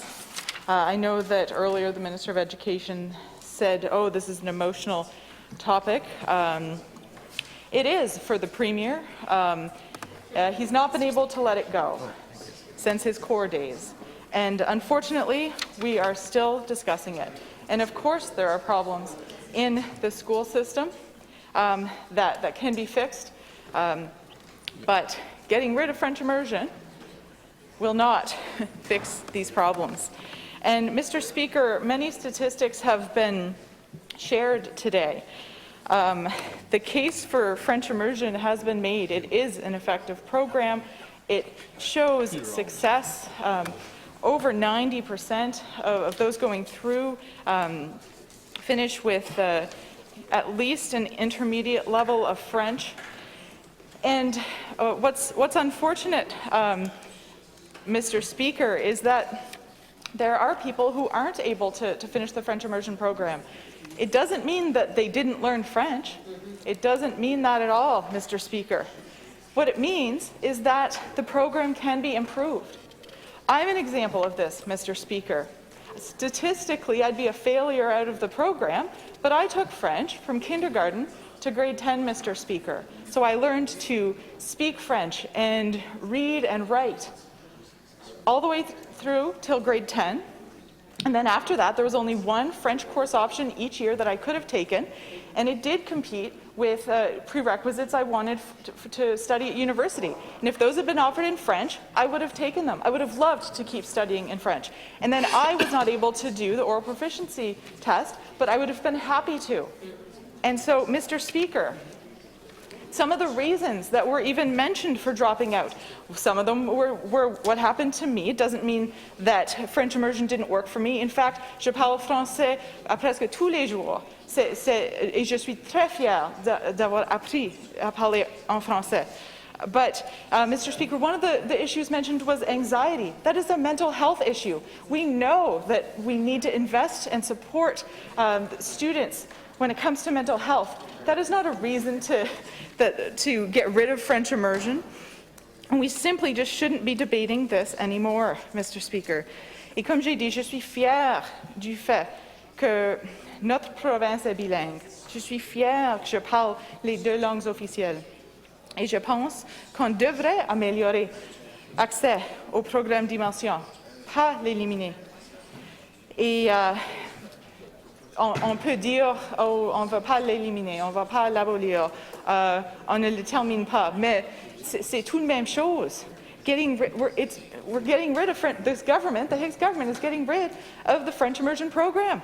And they've decided to slow down how quickly they're getting rid of it, but the result will be the same, Mr. Speaker. And they're going to get rid of it for my son. He will not have the opportunity to do French immersion, and that's unacceptable. And so many parents, so many teachers, so many experts on this are very concerned that there are so many students that won't have access to French immersion. And what should be happening is there should be more access to French language learning, not less. If the French immersion program is not meeting the standards that the Minister of Education, who's new on the job, this wasn't his idea, if we're not meeting those targets, we don't get rid of the program. If not everyone's getting advanced levels in math, do we just stop teaching math or teach less of it? How could that possibly be the answer to improving the results? Of course we need to increase access to French language learning, but certainly not by diluting the French immersion program. And they are rushing through a bad plan. And frankly, we don't even really know what the plan is, Mr. Speaker. It seems like there's a different plan being piloted in a bunch of different schools that has involved diluting French instruction for students, including students already in French immersion. So what the result is, Mr. Speaker, is there are students who are getting less French instruction. How is that the solution? It isn't, Mr. Speaker. Show us the research. Show us what is happening. Show us the plan. Because, Mr. Speaker, we have been presenting statistics over here. The data is there. The onus is on the Higgs government to show us the plan, show us what they're talking about, show us the research. But they can't. The Minister of Education couldn't even show up to the political panel to debate this because it's indefensible, Mr. Speaker. They can't. They can't defend it. And as I said, parents, people across the province are concerned. Not just parents of anglophone students, mais aussi les gens dans les communautés francophones et acadiennes. Parce que c'est une menace au bilinguisme dans notre province. This will erode bilingualism in our province, Mr. Speaker. Francophone and Acadian communities are concerned. What will this mean? What will the impact be? Not just for Anglophone students, and even for the funding for the education system on that side, but for bilingualism in our province. How many students coming out of this new, who knows what it is, the LLO program that we can't even pin down? What will the results be? How many students will actually be bilingual and at a level that they can work in French? How many students will be able to become nurses or teachers or get the bilingual positions? This will do the opposite of strengthening bilingualism. And of course, students should have access to increased opportunities to speak French. Of course, finding what resources in the community exist and doing experiential learning and finding ways to practice French outside of the classroom is a great idea. Finding ways to connect, sure. Not at the expense of French learning. That should be in addition to what's there. But instead it's being diluted, it's being watered down, and it's unacceptable, Mr. Speaker. What is the plan around instructors? How is this going to work? What percentage of the day will students be learning in French? The minister said on the radio it would be less than 50%. He seemed to kind of chuckle when John Brewer on Info AM suggested it might be as much as 50%. That is a concern, Mr. Speaker, because we know that there are certain aspects of second language learning, including frequency, intensity, extensiveness. These were outlined earlier around what successful second language learning programs require. And what we're seeing is that those parameters are going to be weakened. This is already happening, and we're starting to hear stories that come out about, for example, at Maplehurst, students who were learning in French immersion, and now they're not learning anything new anymore. They're just in a big group, bunch of different grades, it appears, different learning levels, and a bunch of the students are saying we're not learning anything new. That is not okay, Mr. Speaker. Their education is being compromised in second language learning. And this is being rushed through. There's no clear plan. We don't know what the results will be. And so I believe they weren't going to grandfather students in. I think there's damage control that's gone on, and they decided they needed to so that they can say they're doing it slowly. But the the Auditor General, in her report, warned against major disruptions. And that is what we are going to see, Mr. Speaker. And to read from Chapter 2 on improving student performance in New Brunswick Challenge, Recommendation 2.59, we recommend the Department of Education and Early Childhood Development, prior to implementing major changes that impact student performance, including changes to the French immersion program, prepare a detailed implementation plan with a realistic time schedule, which we already know for election purposes. The Premier said live on TV that he wanted to change the date for election purposes to make it an unrealistic timeline. And next, consideration of all supports that need to be in place for the change to be successful, such as human resources, curricula, teacher training, tools and methodologies, adequate funding, and a comprehensive risk assessment of the change's impact on operations and other ongoing initiatives at the department, school district, and school levels, as well as risk mitigation strategies. Mr. Speaker, where is this plan? Where is this plan for how to actually improve French immersion? I don't see these strategies laid out. I don't see the realistic time schedule, and I don't see how French immersion is going to be improved, how French language instruction is going to be improved.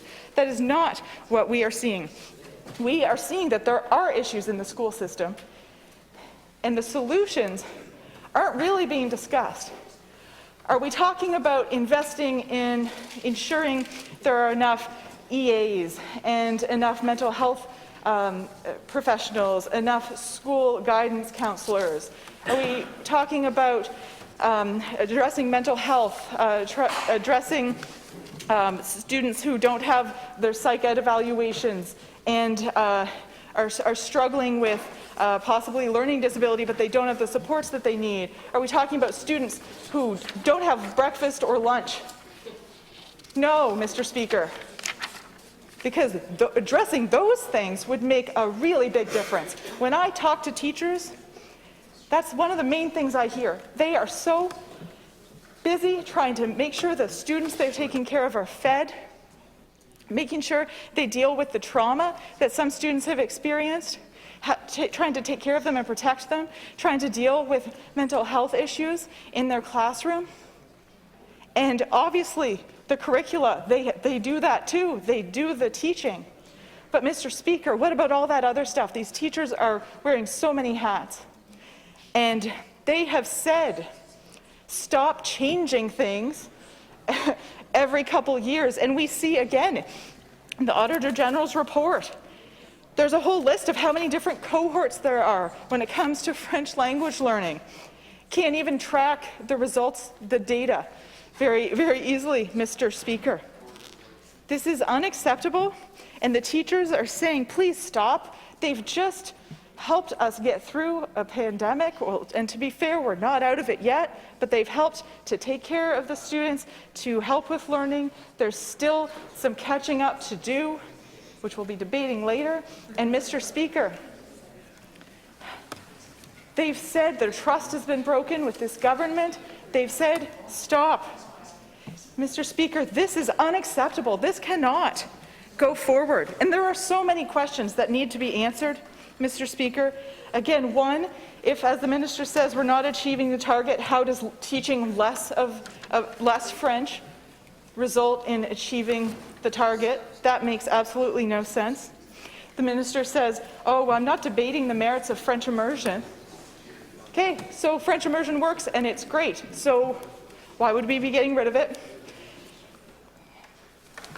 And I've submitted a written question, actually, asking how many students will graduate at intermediate plus or above with this new program. How many students are going to be bilingual coming out of this new program, the LLO? And again, who knows exactly what it is? But Mr. Speaker, this is absolutely unacceptable. What is going to happen in these different schools? What kind of funding is attached? What kind of resources are attached? How are they going to not just recruit more teachers who can teach in French? How are they going to retain them? There's once again a big wave of uncertainty, and teachers are leaving, and more are at risk of leaving because of this uncertainty. We're at risk of losing teachers who can teach in French, Mr. Speaker. And again, how are we going to produce more teachers from the Anglophone sector who will be able to go on and teach French in the future? Mr. Speaker, this doesn't make any sense. I don't understand how this government could let this go through. It is all about the whim of a premier who has wanted to do this for a long time and now has friends in cabinet who are going to help him do it. It is unacceptable. It is putting bilingualism at risk. It is unacceptable, Mr. Speaker. Alors, pour finir, Je dirais aux membres du gouvernement, arrêtez ce plan, s'il vous plaît. Aidez-nous. Please help stop this ridiculous plan. It makes no sense. It is a terrible plan. It's being rushed through. And I urge you to stop this disaster from happening in our education system. You have the power. You're not looking at me right now, but I'm looking at you to please help. Thank you, Mr. Speaker. Merci, Monsieur le Président. Members, I'd just like to remind you that when you're naming a minister or any member, it's you name their riding or you name their department. You don't name the individual. The member for Shediac Bay, yep. Merci beaucoup. Merci, Monsieur le Président. Thank you very much, Mr. Speaker. First of all, on such a subject, we all know they can be add fuel to the fire. I want to congratulate everybody in this room because there have been 5 speakers so far and there's no yelling across the floor. So that, to me, that's very important. I will always advocate for that. Of course, my colleague from Campbellton, Dalhousie, hasn't spoken yet, so they're still young. Some of them are going to have to leave. Donc, une chose qui est très importante, j'ai écouté, j'essaie tout le temps d'apporter quelque chose de différent. C'est pour ça que je n'ai pas de notes quand je parle. Il y a des gens qui ont parlé de leur expérience dans les écoles. Moi aussi, j'ai eu de l'expérience dans les écoles. J'étais moniteur de français. J'ai aussi participé à un projet qui s'appelle Géniard dans des écoles de la péninsule acadienne, 2 ans à l'école de Grand-Digue, à Bouctouche, à Saint-Louis-de-Kent, à LJR. Donc, j'ai fait ça aussi. Et là, je me rends compte qu'on est des adultes ici en train de parler, puis on oublie l'essentiel. On oublie les enfants. Qu'est-ce que j'enseignais aux enfants quand j'étais dans les écoles, Monsieur le Président? C'était de les aider à écrire des pièces de théâtre. J'arrivais, à tous les fois je l'ai fait, Monsieur le Président. J'arrivais à l'école, les jeunes disaient « Qu'est-ce qu'on fait, monsieur? » J'ai dit « Vous allez écrire une pièce de théâtre. » Ils disaient « Quoi? Qu'est-ce qu'ils vont l'écrire? » J'ai dit « Vous autres. » À toutes les fois, ils pensaient qu'ils ne seraient pas capables. Bien, savez-vous quoi, Monsieur le Président? À tous les années, j'ai fait ça à 7 reprises. À toutes les années, ça a toujours marché. Ce qu'on est en train de faire tout de suite, on est en train de sous-estimer l'excellence de nos jeunes en leur enlevant la possibilité de s'épanouir puis de voler plus haut. Passer sous la barre, ça marche avec une place. Ça marche au limbo. Okay? Nos jeunes sont capables de le faire. Tout de suite, on est en train de leur enlever la possibilité. When the minister started, and I can appreciate his position, he's been given this case. If you've been following the news the last month, you know what happened. Not going to go there. But he's been given this case. So that's not, he has to work with this. So I appreciate. He started by saying in the speech, he started by saying, I know it's an emotional subject. Ça, pour moi, c'est encore une fois du langage codé. C'est pas seulement une affaire émotive, il y a des données probantes. C'est des données qui viennent du ministère de l'Éducation, Monsieur le Président. Ça ne vient pas en arrière du garage à Tigil, pas lui, un autre Gilles. Là. Okay? Ça ne vient pas en arrière du garage à Tigil, à Cap-Pelé, ça là. Ça vient du ministère de l'Éducation. Au-dessus de 99% des jeunes qui passent à travers l'immersion française sont déjà supérieurs au niveau conversationnel que le gouvernement actuel veut faire. Fait que directement là, on avoue en startant qu'on va faire de quoi qui est plus bas. Ensuite de ça, on est en train de dire aussi « we're going to phase it out ». Ben, on n'a pas besoin de s'étendre là-dessus, on sait exactement ce que ça veut dire. Les journaux, partout dans la province, les médias, francophones et anglophones, disent tous que c'est une mauvaise idée. C'est pas nous autres qui l'inventent, c'est pas le Parti vert, ils disent tous que c'est une mauvaise idée. Il n'y a personne qui semble dire... Les seules personnes, les gens qui étaient ici ce matin, ils disent que c'était une mauvaise idée. D'ailleurs, parenthèse, on devrait avoir ces gens-là tous les jours parce qu'on dirait que c'était plus calme un matin. On ne se criait pas par la tête parce qu'il y avait des stakeholders. Juste dire ça en passant, là. Okay? Mais ces gens-là aussi ne sont pas d'accord avec ça. Les seuls qui semblaient être d'accord avec ça, c'est ceux-là qui sont assis de l'autre côté. Puis... Je le sais, Monsieur le Président, je le sais que ça doit être difficile, parce que je peux vous garantir, c'est pas tout le monde, notre bord, qui est d'accord avec ça. Okay? Mais je comprends ce que c'est. Tu as la solidarité, tu veux rester ensemble, je comprends ça, mais ça, c'est, je peux vous garantir, j'en connais une couple, puis je sais que ça ne doit pas être le fun. Donc, ceci étant dit, je connais aussi Les défis, c'est vrai que c'est pas tout rose. Je n'ai pas besoin de lire mon discours parce que je vais vous le dire. Les défis, ce sont des défis de main-d'œuvre. Comme dans tout, que ce soit les systèmes de santé, on peut tout nommer les domaines. Les défis en sont de main-d'œuvre. Les jeunes ou les élèves qui pourraient enseigner du côté francophone vont surtout aller s'établir dans les villes.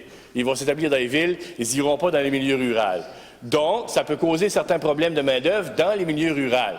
Et tout de suite, en écoutant les deux membres du gouvernement qui ont parlé, pourtant on le fait au développement social, on le fait en santé et on s'en pète les bretelles en bon français. We pat our back. Okay? On utilise la technologie.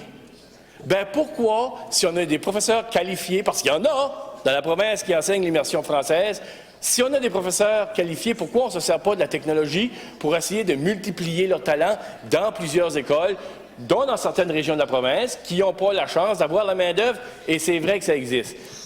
Ça prend de la volonté. Et je pense que les collègues en ont fait allusion. Tout de suite, Monsieur le Président, c'est la volonté qui manque. OK? Et c'est le problème pour tout de suite, c'est que on connaît, on n'ira pas dans le passé, on sait tout de suite, c'est un manque de volonté. Parce qu'on a la technologie qui pourrait nous aider, on a la main-d'œuvre, on est capable d'avoir des échanges. Moi aussi, j'étais en Louisiane. J'écoutais la ministre qui parlait de la Louisiane. Okay? Moi, quand je suis allé en Louisiane, quand j'étais au tourisme, j'ai rencontré une femme en Louisiane, puis elle s'est plantée à broyer parce qu'elle m'écoutait parler en français. Elle dit, j'ai dit, pourquoi vous pleurez, madame? Elle dit, parce que j'ai perdu mon français. Il y a des centaines de milliers de personnes en Louisiane, si on descend dans les 30 dernières années, qui parlaient des derniers sondages qui ont descendu. Le chiffre a descendu incroyablement que le français qui a été perdu. Pas seulement parce qu'ils ne parlent pas français, ils se disent trop gênés pour mettre français quand ils répondent aux sondages. Moi aussi, j'étais en Louisiane. J'ai vu ce qui peut arriver si on n'est pas vigilant. J'ai parlé avec des auteurs, qu'est-ce que j'ai dit? Est-ce que la francophonie va disparaître un jour au Nouveau-Brunswick? Cette personne-là m'avait dit non, à question qu'on reste vigilant. Bien, tout de suite, la vigilance est de mise parce que ça va être en train de descendre si on ne fait pas notre travail. Puis notre travail, ça doit commencer ici par nous. Et là, je vois que le ministre vient de rentrer. Encore une fois, je répète, j'ai apprécié qu'on s'écoute aujourd'hui et qu'on ne se crie pas par la tête. Ça ne doit pas être facile que ce que le ministre a à piloter. Parce que ça va être un projet qui va être... C'est pas encore fait, là, mais ça va être un projet, si ça va de l'avant, là, qui... C'est ça. On a déjà l'immersion. Il y a quelqu'un qui a fait un rapport qui s'appelle Dominique Pépin-Filion, qui a dit que quelqu'un qui passe à travers l'immersion est 10 fois plus susceptible à devenir bilingue. Ça, encore une fois aussi, c'est pas quelque chose qu'on a entendu, une anecdote en arrière de la chaîne à Tyrannie à Petit Rocher. Pas celui-là, un autre. Okay? Donc, ça se fait. Okay? D'autres anecdotes. On a toutes des anecdotes qu'on peut compter pour faire devenir de la loi, qui est la définition même du populisme en passant. Moi, quand j'étais à l'Université de Moncton, il y a un anglophone qui avait choisi... Un anglophone! Il a passé à travers l'immersion française. Il avait choisi l'Université de Moncton parce qu'il aimait le département de musique. Puis moi, j'avais demandé, Darren... OK, il n'a pas ici, c'est incorrect. OK? J'avais demandé, j'ai dit, si tu n'avais pas venu ici, juste aurait été. Il avait choisi une école de musique en Ontario. S'il n'avait pas été accepté à Moncton, bien, cette personne-là, qui venait d'ici, a passé à travers l'immersion. Qu'est-ce que ça a donné? Mon collègue de Moncton Centre, il n'est même pas ici pour m'écouter, mon collègue de Moncton Centre, un matin, a fait allusion à son épouse, qui avait des choix. Et ça aussi, c'est important. Il ne faut pas oublier que nos jeunes, je parlais tantôt, les jeunes sont capables de faire l'excellence, j'ai donné des exemples. Nos jeunes, il faut qu'on leur donne des choix. Je vais répéter ce que vous avez probablement déjà entendu. 99,8 % des jeunes qui passent par l'immersion, sur 452 élèves qui ont passé un sondage, sont déjà au-dessus du niveau de conversation dans lequel on parle. Il ne faut jamais oublier ça. Donc, il faut qu'on donne des choix à nos jeunes. Moi, tout de suite, l'angle que je prends, il faut penser à nos jeunes. Là, tout de suite, on est des adultes qui sont en train de parler ici de nos croyances, de nos principes à chacun, mais on est en train d'oublier les jeunes. Moi, j'en ai deux des enfants, ils sont parfaitement bilingues, parce que c'était mon désir en tant que parent qu'ils soient bilingues. Bien, tout de suite, ce qu'on est en train de faire là, on ne leur donnera pas le choix, ils n'auront pas la chance de devenir bilingues. Okay? Parce que, encore une fois, je ne veux pas tomber dans les discours de langage codé, mais si tu dis un niveau de conversation, ça veut dire de quoi? Okay? Puis moi, ça ne peut pas faire autrement que m'effrayer, parce que ça fait un bout qu'on se connaît, on sait que c'est pas facile tout le temps la langue, quand il faut qu'on défende ce qu'on a à défendre. Ensuite de ça, côté économique, il y en a qui parlent du côté, on parle du côté émotif, on parle du côté statistique, on parle du côté économique. C'est un avantage, c'est un atout de parler une langue pour être capable d'avancer dans la vie. Il y a des compagnies qui sont venues s'installer au Nouveau-Brunswick, TD Bank, Xerox, UPS. C'est des compagnies qui sont venues s'inscrire au Nouveau-Brunswick et la main-d'œuvre bilingue, souvent, est plus payée. Donc, c'est donner des chances de plus à nos jeunes. Puis je le sais qu'ils sont capables. Moi aussi, j'avais été à Monaco quand j'étais à la francophonie. On était, moi et mon épouse, il y avait une personne qui était anglophone, il y avait une personne qui était allemande et moi et mon épouse qui était francophone. La personne qui ne devait pas avoir plus que 18 ans a servi la personne en anglais, en allemand et nous autres en français, without batting an eye. Donc, on est en train de limiter les choix d'une partie de la province. OK? Puis ça, on ne peut pas accepter ça. C'est notre responsabilité. Puis encore une fois, je le rappelle, j'apprécie la position que vous êtes dedans parce que vous êtes nouveau dans votre ministère et si on a suivi l'actualité, on sait que vous avez hérité de ce dossier-là. On n'a pas besoin de rentrer dans les détails. Oui. Ensuite, encore une fois, une anecdote. Comment est-ce qu'on peut utiliser ces anecdotes des fois, puis on peut se tromper, puis des fois, ça peut nous amener ailleurs? Hier, ma collègue de Caraquette a fait allusion à son amour des chevaux, puis elle a parlé qu'elle mettait des œillères à ses chevaux. Bien, celle qui vous a précédé dans la chaise a parlé des chevaux, puis a dit, moi, quand je ridais mon cheval, je ne mettais pas d'œillères. On ne met pas des œillères à un cheval quand on ride, on met des œillères à un cheval quand on l'attelle. Voyez-vous, des fois, les anecdotes, qu'est-ce qui peut arriver? Ça peut nous envoyer littéralement dans le champ, puis oui, j'ai choisi champ à cause des chevaux. Exactement. Donc, la technologie de laquelle on parle, on s'en a déjà parlé, moi et vous. Les professeurs qui sont qualifiés sont précieux. Puis moi aussi, les enseignants et les enseignantes qui sont capables d'enseigner, je tiens à les remercier du fond du cœur. Parce que souvent, ils vont aller dans des lieux qui ne sont pas les leurs. C'est des francophones qui déménagent dans des milieux anglophones parce qu'ils ont ça à cœur. Ils ont le bilinguisme à cœur. Ils veulent donner tout leur possible pour être capables de passer ce savoir-là aux jeunes, pour que ces jeunes-là puissent avoir accès aux mêmes rêves, aux mêmes désirs et aux mêmes possibilités que tous les jeunes anglophones et ou acadiens et ou Premières Nations et ou nouveaux arrivants qui sont capables de parler plusieurs langages. Parce que la langue, c'est pas une arme dont on se sert pour diviser. C'est un outil qu'on devrait se servir pour construire. Puis cette affaire-là de division-là avec la langue, il faut que ça arrête. La façon que ça va arrêter, c'est que les gens puissent atteindre un niveau d'excellence. Là, qu'est-ce qu'on ne dit pas, mais le résultat de ça, et ma collègue de Memram Cook Tetramar en a fait allusion un peu, on dirait qu'on abandonne l'excellence. C'est pas nous autres qui vont souffrir, c'est nos jeunes. Puis là, tout de suite, on n'est pas en train de rendre service à nos jeunes.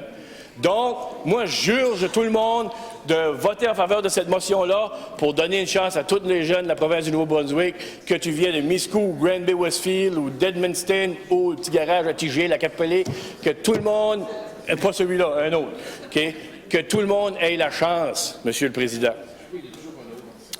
Puis là, quand tu écoutes ça, quand on écoute les experts, quand on écoute les journalistes, quand on écoute les enseignants et les enseignantes, quand on écoute tout le monde, on dirait que les seuls qui pensent que c'est une bonne idée, c'est les gens qui sont assis de l'autre côté. Il faut avoir une ouverture d'esprit.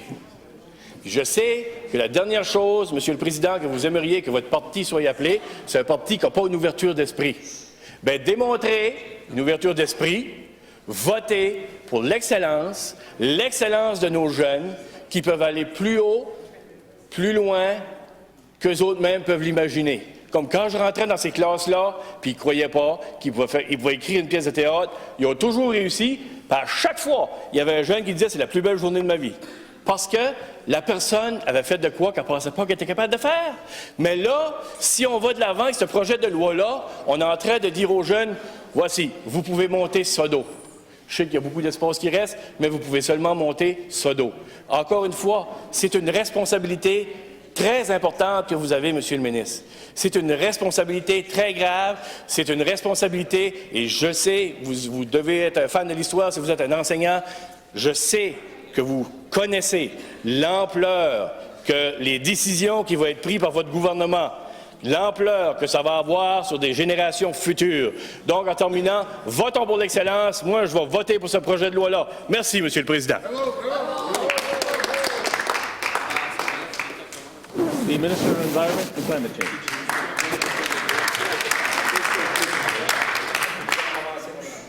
Thank you, Mr. Speaker. It's a pleasure to be here today to take part in this debate on Motion 1. As a retired former teacher and principal for 32 years, I guess if you add up quite a bit, it adds up to a lot of years' experience. And one of the members here is a former student of mine, my first year of teaching, is the member from Sussex Fundy St. Martin's. She doesn't fit into the behavior category. No problem there. I know how important it is for our students in kindergarten through to grade 12 to have the right roots to make them successful in life. That's what we all want, don't we? However, this motion does nothing to address that aspiration. Simply put, the provincial government doesn't support this motion. It's important, Mr. Speaker, to deal with the facts at this time. French immersion will not be eliminated, but will be phased out, as the Minister said numerous times. All 4 programs recently running, the intensive French, French immersion, grade 1 entry, grade 3 French immersion, and the grade 6 French immersion will be phased out along the way. I was part of the intensive French when it came in back around 2008 or 9, and we took it on a year early to make it happen. And I really wish today that with changes coming, if we can all work together to make it happen, to make it, take ownership of it. It's almost like the governance model that's recently taken place. I know in the Hampton entity, they worked hard to ensure things are working. Is it perfect? No, but they're doing a good job with that. Also, I noticed since retirement, the education systems, the Anglophone, the Francophone, the numbers of discipline and behavior problems, I haven't seen that need or seen that so much in the other districts. We see it a lot in the Anglophone ones, including the number of EAs. Being a former principal of large schools and small schools, the classes that we had, there were no EAs necessary for the French immersion classrooms. However, some had 2 or 3 or 4. And the member from Member Cook Township, I just mentioned one particular class, I believe in the Moncton area, all those levels, that's what the Anglophone teachers are facing, a lot of different levels. And with those levels, they can make it happen, but in all programs, they need the proper resources in place, trained educators, trained educational assistants, and behavior folks as well. Because students should always have the opportunity to go back to class. They shouldn't be out for life. They should be out for a few minutes to get organized, work in a small group with a resource teacher, or meet with a guidance counselor to make it happen. I guess back to the other districts as well, the other schools, I always believe in best practices. If something's working one place, then maybe you can copy that and make it help the other places work as well. As you heard from the speakers before me say today, the department is moving forward with developing a framework for French language learning for Anglophone sectors, kindergarten to grade 12 students, all students. And I have 2 grandchildren, 7 and 9, I guess, so what's that, grade 1 and grade 4 in French immersion. And my own children went through the late immersion program, so I'm well versed in the background of those and certainly supportive as parents from home to make that happen. That's very important as well. Whatever changes come forward, we need the support from the teachers, we need the support from the school, and particularly the home life, the parents at home or guardians, to make sure they are supportive. This will eliminate the need for a separate English prime and the French immersion classes. I think we all know, Mr. Speaker, that the French language learning within the province Anglophone system has been evolving for more than 50 years. We've all seen lots of changes along the way. We only want to make it better. Being able to speak more than one language gives students social, cultural, academic, and cognitive benefits and opportunities that will fall into their entire career, actually their entire lives. A bilingual province must educate bilingual people. Our students should be able to speak in their second official language by the time they graduate. We want them to be able to speak to other New Brunswickers, no matter where they go in the province or in Canada. It's time to move away from that system that streams the students, and that's what I'm referring to right now. I'll give you another example of one of the schools that I was in. You keep hearing the word classroom composition. That's the makeup of the students in the class. Every classroom is different, every school is different, and every school year is different. So starting in September, some students are more settled than others, but there used to be a classroom composition grant between the NBTA and maybe AFNB too, I don't know, and the government. And what you could do, you could apply for an FTE is a full-time teaching equivalent. You could go through the plans for it. We had a particular one grade level class, we're talking elementary here, a lot of behavior needs, a lot of individual learning plans. And in particular, there were two small immersion classes with maybe 15 or 16, and we had the other two English classes filled to the brim, and we had to identify, according to classroom composition, the breakdown of the needs in the class. There were 28 individual, not behavior plans, 20 individual education plans for the students. So we were awarded an extra teacher, so we had 3 teachers after Christmas. Parents were really supportive of breaking the classes up into 3 new classes, and it was a pretty good year until year end. So that did work.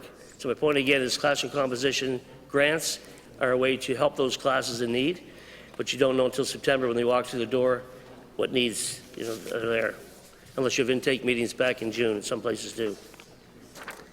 As I said earlier, I was in education more than 30 years. I've seen firsthand the issues of the program. The current goal of French immersion is to have students finish the program with an advanced level or plus level, and in its current state, our students are not reaching that goal.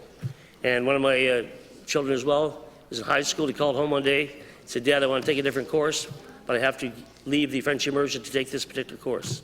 And I said, "Well, it's your class," so he decided to go the other route. I don't know if it was math or enriched, but he had to do that to make it happen.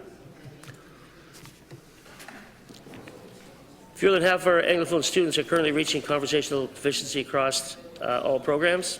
That's right, Mr. Speaker. Fewer than 50% of our students are reaching conversational proficiency across all programs. There certainly have been success stories in the province, and we want to see the same for all students, whether they have an EA, they're in the English Prime program, or in the immersion. We want success for all. Just look at the clock here, Mr. Speaker. The Department of Education and Early Childhood Development plans to empower these educators by working with them in creating an effective framework that will meet the needs of their learners in their school and community.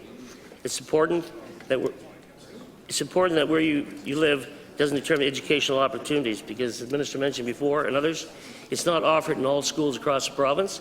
In particular, if you're in a small rural school, there's no way they can staff that school with the number of FTEs I mentioned before in all subject areas to make it happen.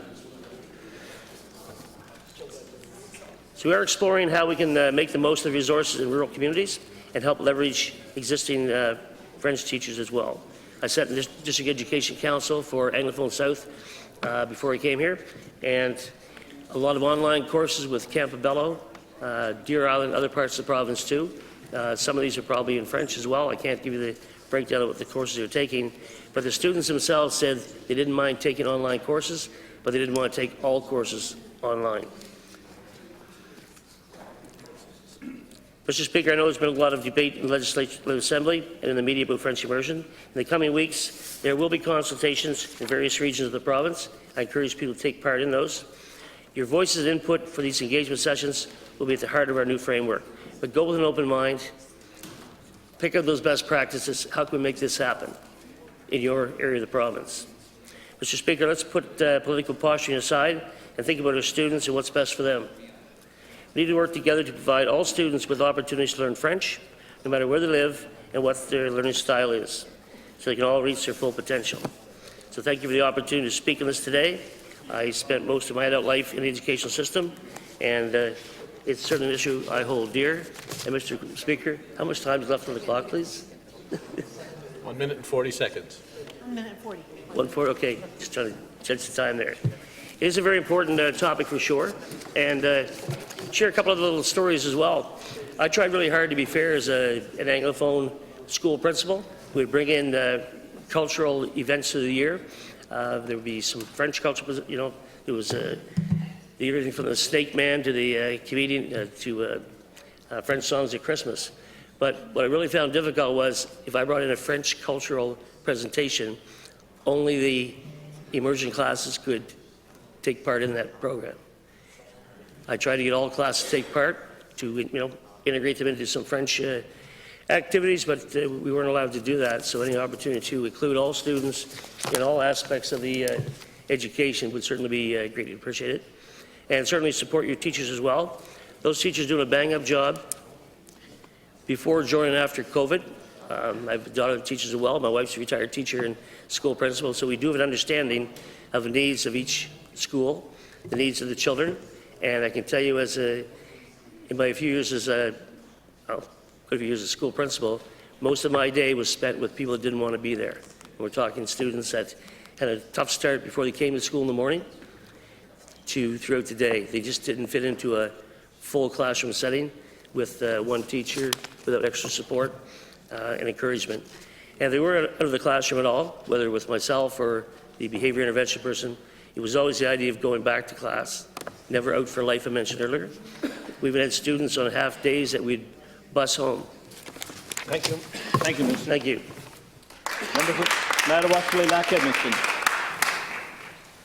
Merci, Monsieur le Président.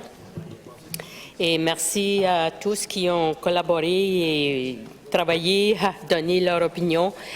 Mais aujourd'hui, après avoir entendu mon collègue de Dieppe, de Chidiac-Dieppe, c'est vrai que le ministre a une grande responsabilité, Monsieur le Président, d'implanter ce nouveau programme, ou du moins de voir l'élimination de l'immersion franco-française au Nouveau-Brunswick.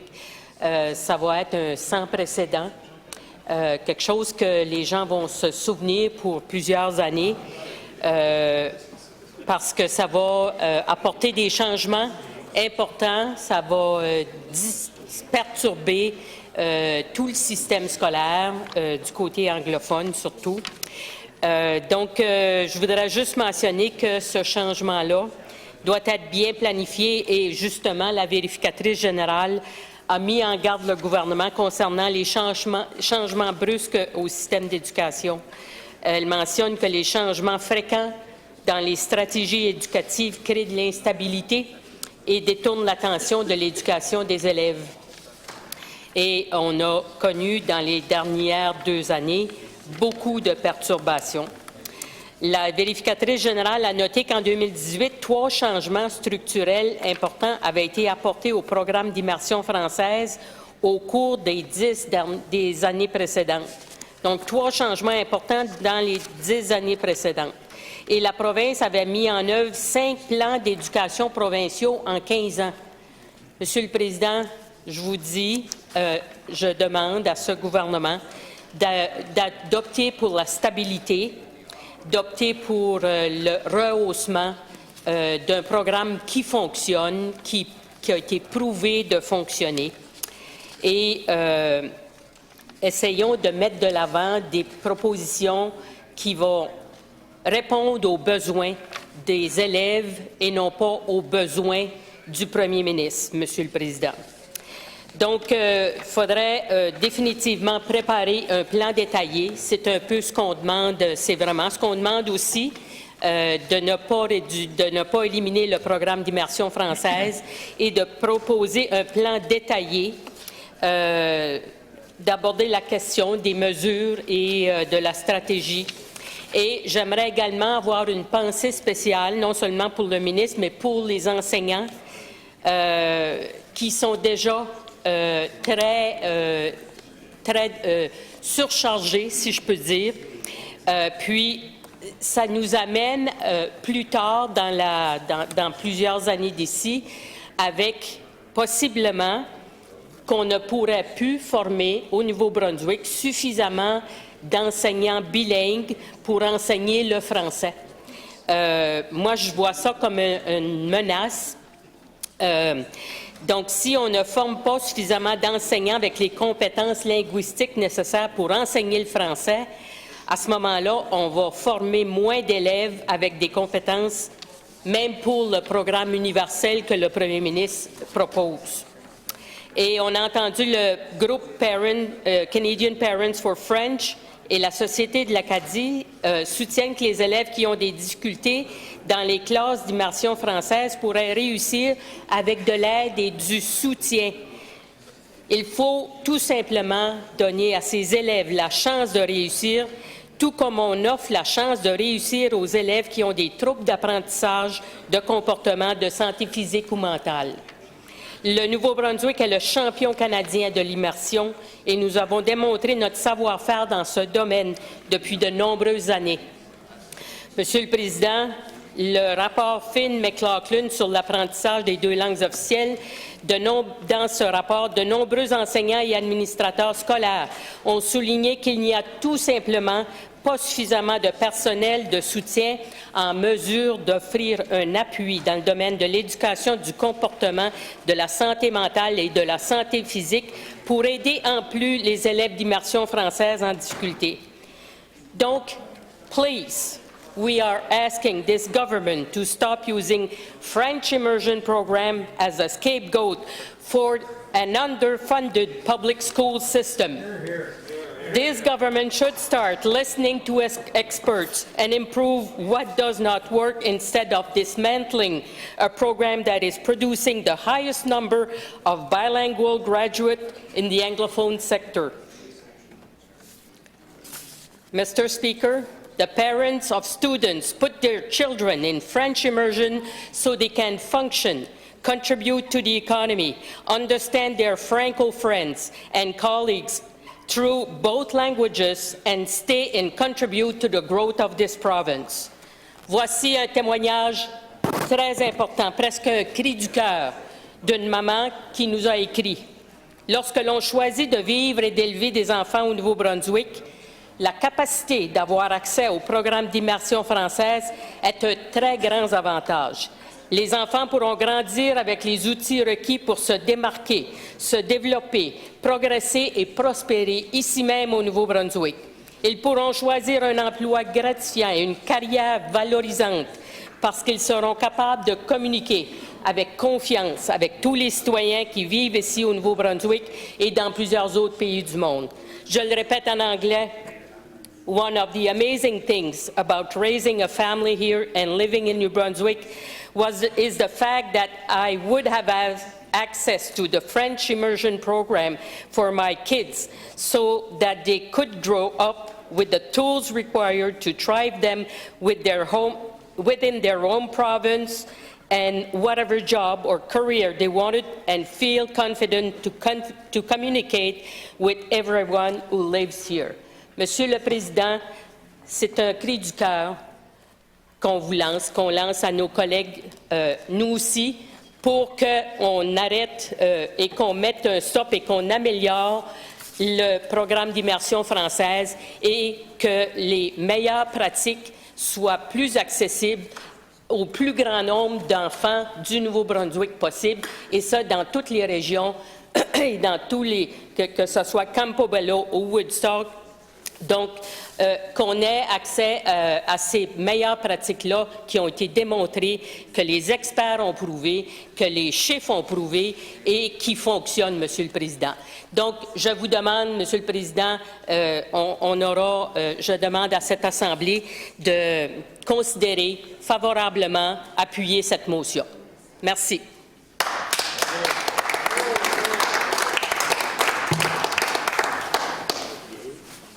Il est proposed par le membre de Madawaska-les-Lacs-Edmundston, whereas the Auditor General has cautioned against moving too quickly to implement changes in French language instruction, whereas the 2021 review of the Official Languages Act of New Brunswick report on second language learning, the Commissioners expressed concern that decades of constantly changing plans and strategies have created significant instability in the system and suggested making changes to the French immersion program in a strategic manner that is supportive rather than disruptive, whereas the Commissioners also suggested that the approach be strengthening rather than dismantling, whereas data on the existing programs confirmed by provincial assessments indicate that over 90% of students who complete the French immersion program achieve at least an intermediate level of French or conversational level of proficiency.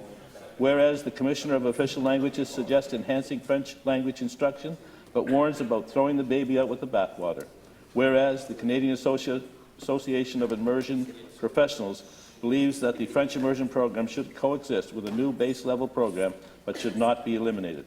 Whereas the New Brunswick chapter, the Canadian Parents for French, has expressed the same concerns, whereas there has been a significant disruption in learning over the past 2 years, and there is a need to focus on a plan to ensure students who have fallen behind receive the support they need. Whereas teachers are focused on trying to ensure the educational needs of all children are being met, and a major change to educational programming may have serious impacts on learning. Whereas there is a grave concern that there would not be enough teachers with a background in French language instruction to implement the educational program changes proposed by government.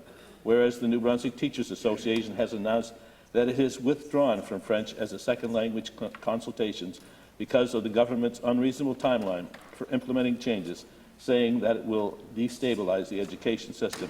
Be it therefore resolved that the Legislative Assembly urge the government not to eliminate the French immersion program, but rather to enhance it.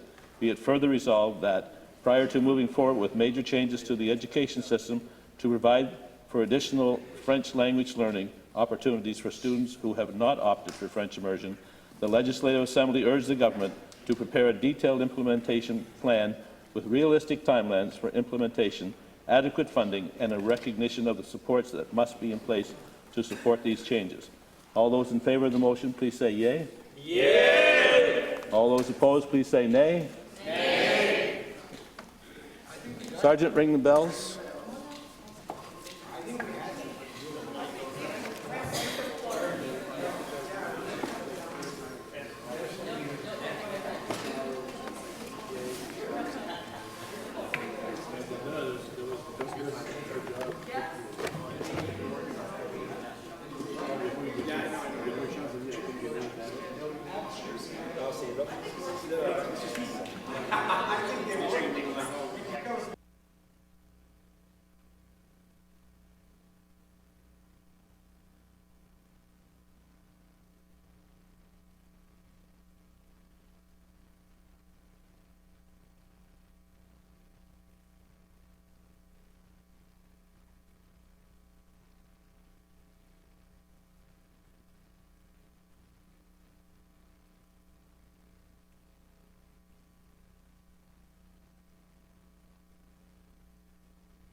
started.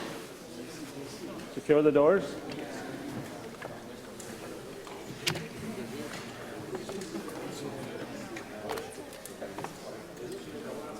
All those members in favor of the motion, please rise.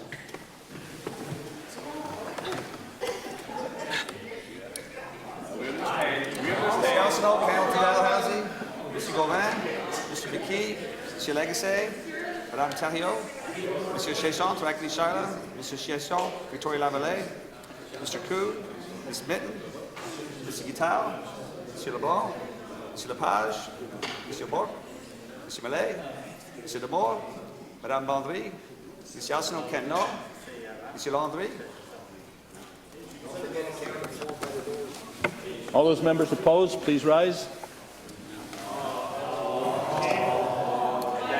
Mr. Savoy, St. John East, Mr. Steeves, Ms. Shepherd, Mr. Fitch, Mr. Holland, Ms. Scott Wallace, Ms. Green, Ms. Dunn, Mr. Crossman, Ms. Johnson, Ms. Yellen, Mr. Hogan, Mr. Austin, Mr. Turner, Ms. Wilson, Moncton Southwest, Ms. Wilson, Ormoncton, Lincoln, Fredericton, Mr. Cullens, Mr. Wetmore, Mr. Ames, Ms. Bacchus, Ms. Conroy,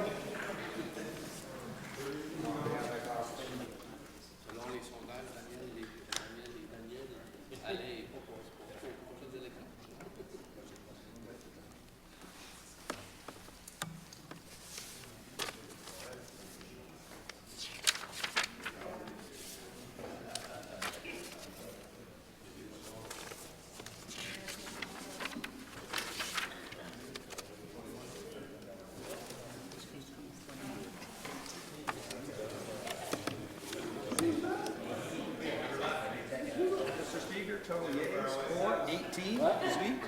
Total nays, contre, 21, 21. Total yeas, 18, 18. Total nays, 21, 21.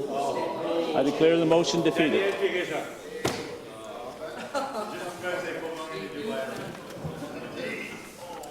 Motion 3. Motion 3. Call on the member for Madawaska-Lilac, Edmundston. Merci, Monsieur le Président. Je vais donner avis de motion pour le 3 novembre, appuyé du député de Kent-Sud. J'ai proposé ce qui suit. Attendu qu'en raison des perturbations scolaires causées par la COVID-19 ces 2 dernières années, de nombreux parents s'inquiètent du fait que leurs enfants ont pris du retard dans leurs études et leur apprentissage. Attendu que ces 2 dernières années ont été stressantes pour les enseignants et les élèves, attendu qu'il existe une incertitude quant à la possibilité de nouvelles perturbations de l'enseignement si d'autres éclosions importantes du virus de la COVID-19 se produisent à l'avenir, attendu qu'il est nécessaire de s'assurer que les élèves du Nouveau-Brunswick ne prennent pas de retard sur le plan éducatif en raison des perturbations de leur apprentissage, qu'il soit résolu que l'Assemblée législative exhorte le gouvernement à évaluer l'incidence des perturbations de l'apprentissage sur l'éducation, à présenter un plan complet et détaillé pour aborder le rattrapage en matière d'éducation et à prévoir des ressources suffisantes pour le mettre en œuvre, et que l'Assemblée législative exhorte le gouvernement à élaborer un plan pour faire face à toute future perturbation de la formation et de l'apprentissage afin que les élèves ne soient pas désavantagés sur le plan éducatif si cela devait se reproduire. Merci.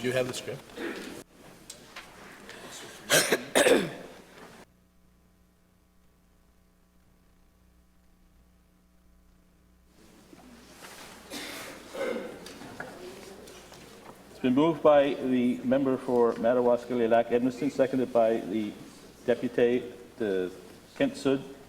Proposed the following resolution. Whereas, as a result of educational disruptions caused by COVID-19 over the past 2 years, many parents are concerned that their children have fallen behind with respect to their education and learning.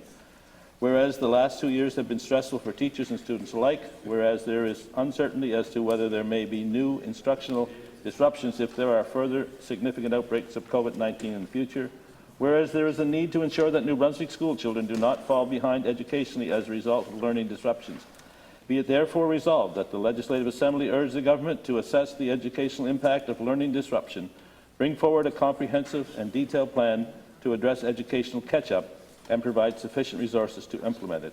Be it further resolved that the Legislative Assembly urge the government to develop a plan to address any further disruptions in learning so that students are not educationally disadvantaged should this occur. Member for Madawaska-Lilac, Edmundston. Merci.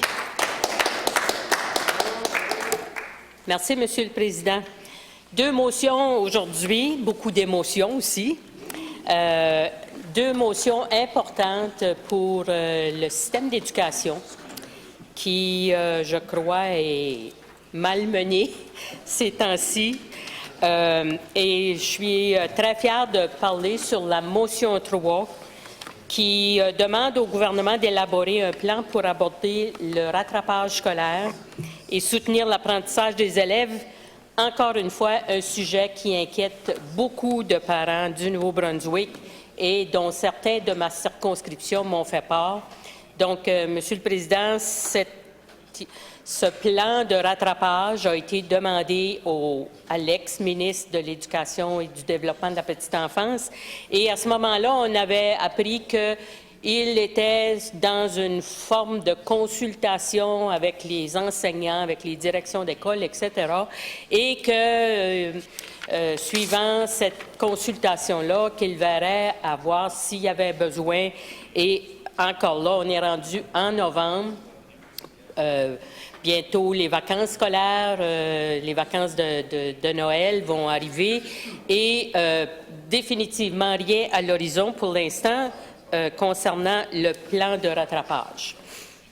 Ces 2 dernières années, les élèves, les familles, les enseignants et les travailleurs du secteur de l'éducation ont fait preuve de grande résilience.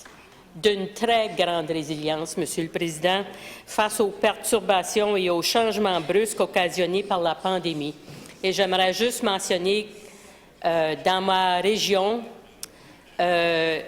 si je me rappelle bien des dates, entre janvier et mars 2021, on avait changé 7 fois de couleur, c'est-à-dire de jaune à orange, à rouge barré noir, à rouge, puis, oui, c'est ça. Donc, on a passé par toute la gamme des couleurs. Donc, à chaque fois qu'il y avait un changement au niveau du code de couleur pour la région durant la pandémie, bien, il y avait des mesures différentes qui étaient adoptées dans les systèmes scolaires, les masques, la question, les enseignants qui étaient malades, est-ce qu'ils restaient chez eux? Les enfants qui étaient malades restaient chez eux, mais là, les parents devaient-ils rester chez eux? En fait, ça a été une gestion, je peux pas dire, j'aurais vraiment pas aimé travailler dans le système scolaire parce que c'était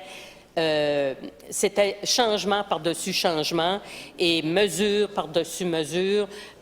Et puis, c'était souvent à n'y plus rien comprendre. Donc, je remercie les parents, je remercie les enseignants, le personnel des écoles qui ont passé à travers de cette période-là qui a été très difficile, non seulement pour les gens dans le système scolaire, mais pour plusieurs citoyens du Nouveau-Brunswick. Et encore à l'heure actuelle, Madame la Présidente, on voit que la pandémie, comme ma collègue l'a mentionné, n'est pas terminée. On avait encore cette semaine 5 ou 6 décès reliés à la pandémie. Donc, il y a encore, la pandémie est encore là, la pandémie risque de revenir. Et Madame la Présidente, on n'a pas de plan, ou du moins on n'a pas vu, puis on n'a pas entendu un plan par rapport à s'il y a une éclosion dans une école dans la province du Nouveau-Brunswick dans les prochains mois, qu'est-ce qu'on va faire? Comment on va s'y prendre? Qui reste chez eux? Qui ne reste pas chez eux? Est-ce qu'on réintroduit le masque? Écoutez, on n'a aucun détail par rapport à un plan. S'il y a une nouvelle éclosion dans les écoles du Nouveau-Brunswick ou dans une école en particulier.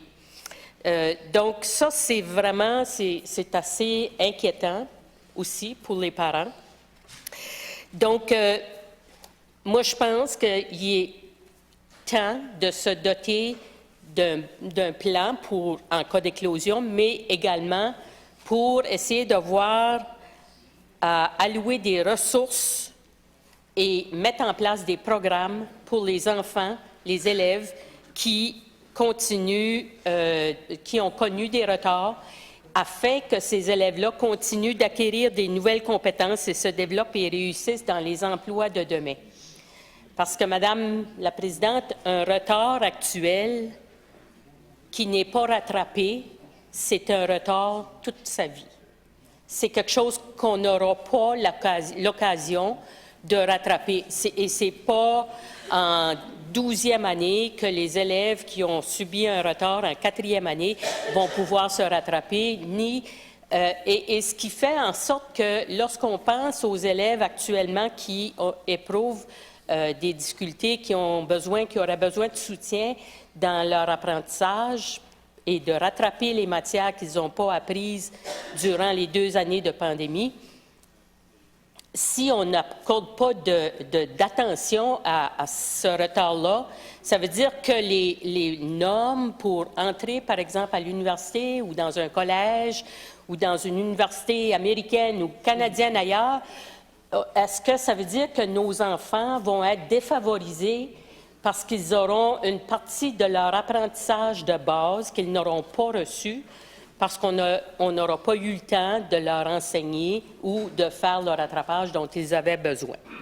Donc, nous devons nous assurer que nous enseignons aux élèves les compétences qu'ils vont avoir besoin pour obtenir un emploi bien rémunéré et viser des carrières enrichissantes. Et moi, je vois ça parce que la compétition, quand on vient pour entrer à l'université, elle s'effectue sur des programmes de base que les universités ont. Je prends les universités comme exemple, là, mais ça peut être un collège. Et lorsqu'on entre dans une université, on envoie son rapport de notes et les cours qu'on a suivis ici et ça. Et, Madame la Présidente, si on a manqué une partie de la formation de base, bien, on est désavantagé par rapport à des élèves qui auraient reçu cette formation-là. Et donc, la possibilité d'avoir la carrière que tu souhaiterais avoir, d'avoir un emploi que tu souhaites avoir dans ta vie, l'emploi de rêve, peut-être que ce qu'on n'aura pas fait maintenant, dans les prochains mois, va influencer toute la vie d'une personne. Et ici, je parle de potentiellement plusieurs personnes. Donc, il faut, à mon avis, encourager les élèves à demeurer mobilisés. Ce qu'on a perdu, la mobilisation des élèves durant la pandémie parce qu'ils étaient derrière des écrans. Ils étaient une journée, une demi-journée ici, une demi-journée en présentiel, l'autre journée derrière l'écran. Donc, ils n'ont pas été mobilisés. On a perdu beaucoup d'intérêt dans l'éducation. Donc, moi, je pense que le ministère doit faire un plan, et il y a plusieurs options qui s'offrent au ministère, et puis ils savent ça, là, je veux dire, ce n'est pas rien de magique que j'ai inventé, là, mais l'Ontario a un plan de rattrapage, le Québec a un plan de rattrapage, et en fait, on peut voir ça à travers différents types de choix. Donc, il y a l'apprentissage à distance additionnel, par exemple. Il peut y avoir du tutorat, des cours d'été pour les élèves du secondaire, des camps d'été, des ateliers, des laboratoires, l'utilisation des organismes qui offrent de la formation en littératie et en numératie. Madame la Présidente, ce n'est pas les options qui manquent, c'est un plan. C'est comment on le fait, à qui on l'offre et dans quelle mesure on a besoin de faire du rattrapage et qui a besoin de ce rattrapage-là. Madame la Présidente, la réussite éducative, l'organisation scolaire, les encadrements pédagogiques incluent les ressources humaines ainsi que le bien-être et la santé mentale des élèves. Et ça, c'est important, ça nous tient à cœur et on sait tous, mais on ne sait pas à quel niveau que la pandémie a affecté les élèves du côté de la santé mentale. Les enfants ont fait moins d'activités physiques. Écoutez, il n'y a pas juste l'apprentissage des matières scolaires qu'il faut également regarder. C'est toute la question de la santé mentale de ces enfants-là, de ces élèves-là, ainsi que leur santé physique, l'apprentissage comme tel. Et donc, lorsqu'on a questionné à ce sujet l'ancien ministre, bien, je l'ai dit tout à l'heure, là, il devait consulter, mais on n'a pas su s'il a consulté parce qu'il y a eu un changement au niveau du ministère, du ministre, et j'aimerais vraiment que le nouveau ministre se penche sur la question rapidement parce que c'est vraiment urgent, puis qu'un plan de rattrapage doit être envisagé par le ministère. Sans ce plan-là, nous sommes, comme je l'ai mentionné, préoccupés de la formation actuelle. Quelles répercussions ça va avoir dans le futur sur les programmes d'études qui contribuent à répondre aux besoins de notre main-d'œuvre? Encore là, c'est une question de développer les compétences qu'on va avoir besoin dans le futur pour les gens, pour les entreprises du Nouveau-Brunswick, pour les services qu'on veut même offrir ici même, nous-mêmes, comme gouvernement aux Néo-Brunswickois et Néo-Brunswickoises, que ce soit dans le domaine de la santé, que ce soit dans l'enseignement. Écoutez, il y a plein de domaines que nos employés ont besoin peut-être, nos employés futurs, je veux dire, auront peut-être des répercussions sur leurs compétences lorsqu'ils viendront sur le marché du travail si on n'a pas de plan de rattrapage. Les retards d'apprentissage actuels risquent de mettre en péril la formation de la main-d'œuvre future et, en conséquence, le développement économique du Nouveau-Brunswick. C'est pas peu. C'est vraiment, moi, je vois ça comme étant une pause qu'on va mettre sur le développement des compétences de nos élèves, de nos Néo-Brunswickois, Néo-Brunswickoises. C'est notre main-d'œuvre du futur.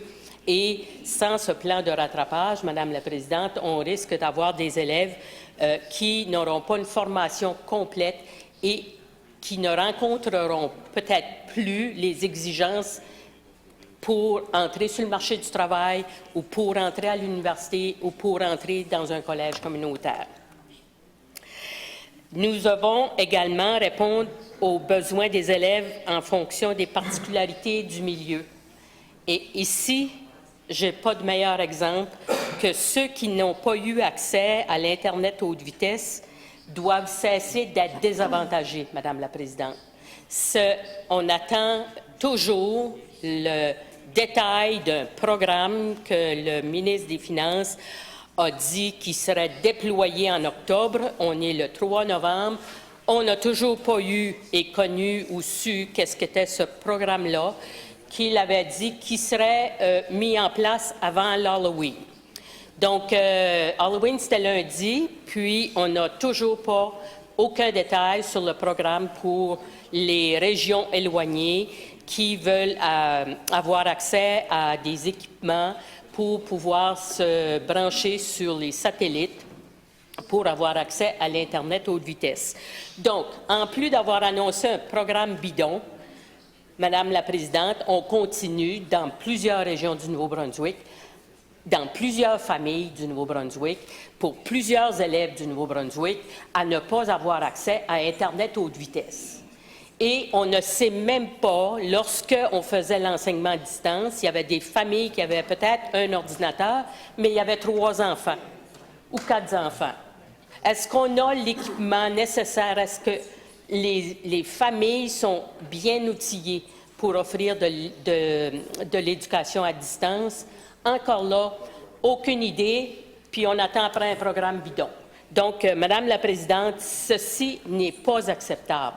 On est en 2022 et je pense que ça fait plus de 40 ans que l'Internet existe, là, mais en tout cas, peut-être pas, là, je vais dire entre 30 et 40, là, je ne veux pas me vieillir trop, mais l'Internet, les gens qui n'ont pas accès à Internet, les enfants qui n'ont pas accès à Internet, ils doivent cesser d'être désavantagés.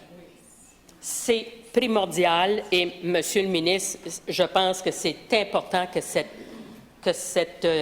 ceci soit apporté, que ceci devienne une priorité pour ce gouvernement et pas à travers un petit programme qu'on n'a pas encore eu de nouvelles. Je devrais dire qu'aussi, pour un enseignement efficace, il faut un personnel de qualité et en quantité suffisante. Il faut investir en santé mentale et on a entendu que le programme PSI, la prestation des services intégrés dans le secteur francophone, ISD pour Integrated Service Delivery en anglais, et si c'est aboli, Madame la Présidente, tout l'aspect de la santé mentale de nos élèves est mis en jeu, à moins que ça soit remplacé par quelque chose de mieux que ça, mais qui avait fait ses preuves, un programme qui avait fait ses preuves partout au Nouveau-Brunswick, peut-être à l'exception du Nord-Ouest, là, que je n'étais pas convaincue que ça fonctionnait, mais c'était un programme qui avait beaucoup de succès et qui regroupait un ensemble de professionnels en santé mentale, développement social, justice, éducation. Tous ces gens-là se réunissaient, se partageaient un même cas et pouvaient faire cheminer un élève qui avait besoin de soutien. Donc, c'est inquiétant que ce programme-là soit éliminé, du moins dans le secteur francophone. Puis encore là, il y a des choses que je ne comprends pas de ce ministère-là. On élimine des programmes du côté francophone, on veut améliorer, on veut intégrer d'autres choses du côté anglophone, un autre programme universel d'apprentissage de la langue française. On veut éliminer ou apporter un projet de loi pour le secteur des conseils d'éducation, mais juste le côté anglophone. C'est quoi cette division-là? Mon Dieu, il me semble qu'à un moment donné, là, on devrait avoir des choses. Si on fait quelque chose pour un groupe, on devrait le faire pour tous les élèves ou tous les groupes ou toutes les écoles du Nouveau-Brunswick. Il y a des élèves qui ont été touchés de manière disproportionnée par la pandémie, des élèves qui avaient besoin davantage de soutien. Il y a des élèves, Madame la Présidente, qui se fiaient sur le repas qu'ils allaient avoir à l'école pour manger cette journée-là. Il y a des élèves qui ont besoin de l'encadrement que leur procure leur enseignant, leur enseignante, parce que chez eux, ils n'ont pas accès à ces besoins. Ces besoins de base-là ne sont pas rencontrés. Donc, l'accès à des services de soutien est primordial. Et nos élèves méritent de retrouver une expérience scolaire de même niveau qu'avant la pandémie. Un retour normal et un retour complet. Et un retour qui ne met pas dans l'inquiétude les élèves, les enseignants, le personnel de soutien, les parents, les chauffeurs d'autobus. En fait, Madame la Présidente, on a besoin d'avoir un retour normal et de la stabilité. Aucun élève du Nouveau-Brunswick ne devrait être pénalisé dans ses études postsecondaires parce que le gouvernement ne lui aura pas offert de soutien et de services de rattrapage dont il avait besoin lors de son apprentissage dans les écoles publiques. Et on vient de nous dire, ben là, on va faire des changements dans l'immersion française. Madame la Présidente, je ne comprends pas c'est quoi tout ce remue-ménage dans le système d'éducation. C'est vraiment inconcevable qu'après avoir vécu tout ce qu'on a vécu dans les 2 dernières années, qu'on essaie de tout chambouler, de tout ramener, de tout... Puis c'est pas juste au niveau de la pensée, là, c'est pas juste au niveau de la stratégie ou de la vision. C'est devenu... c'est rendu dans les écoles, c'est rendu inquiétant pour, comme j'ai dit, les parents, les enseignants, le système scolaire au complet. Même les conseils d'éducation sont remis en question. Donc, c'est vraiment c'est comme si on avait pris la boule, là, puis on avait décidé de tout sortir la neige qu'il y avait dans la petite boule, là, puis on attend que le Père Noël sorte. Je ne sais pas. On n'a pas besoin de ça. Madame la Présidente, on a besoin de stabilité. On a besoin d'avoir moins de perturbations. On a besoin que nos enfants aient accès à la meilleure éducation et au meilleur apprentissage possible pour tout le monde. Bien là, je suis à veille de finir, on pourrait facilement chanter tous ensemble, j'imagine. Mais arrêtons de perturber le système scolaire. Arrêtons, et la question de l'immersion française est justement une perturbation dont on n'a pas besoin. Améliorons ce qu'on a, arrêtons de perturber ces élèves-là, faisons le rattrapage qu'on a besoin pour que ces élèves-là aient accès à la meilleure éducation possible pour réussir leur carrière. Merci, Madame la Présidente. I recognize the Minister of Education and Early Child Care Development.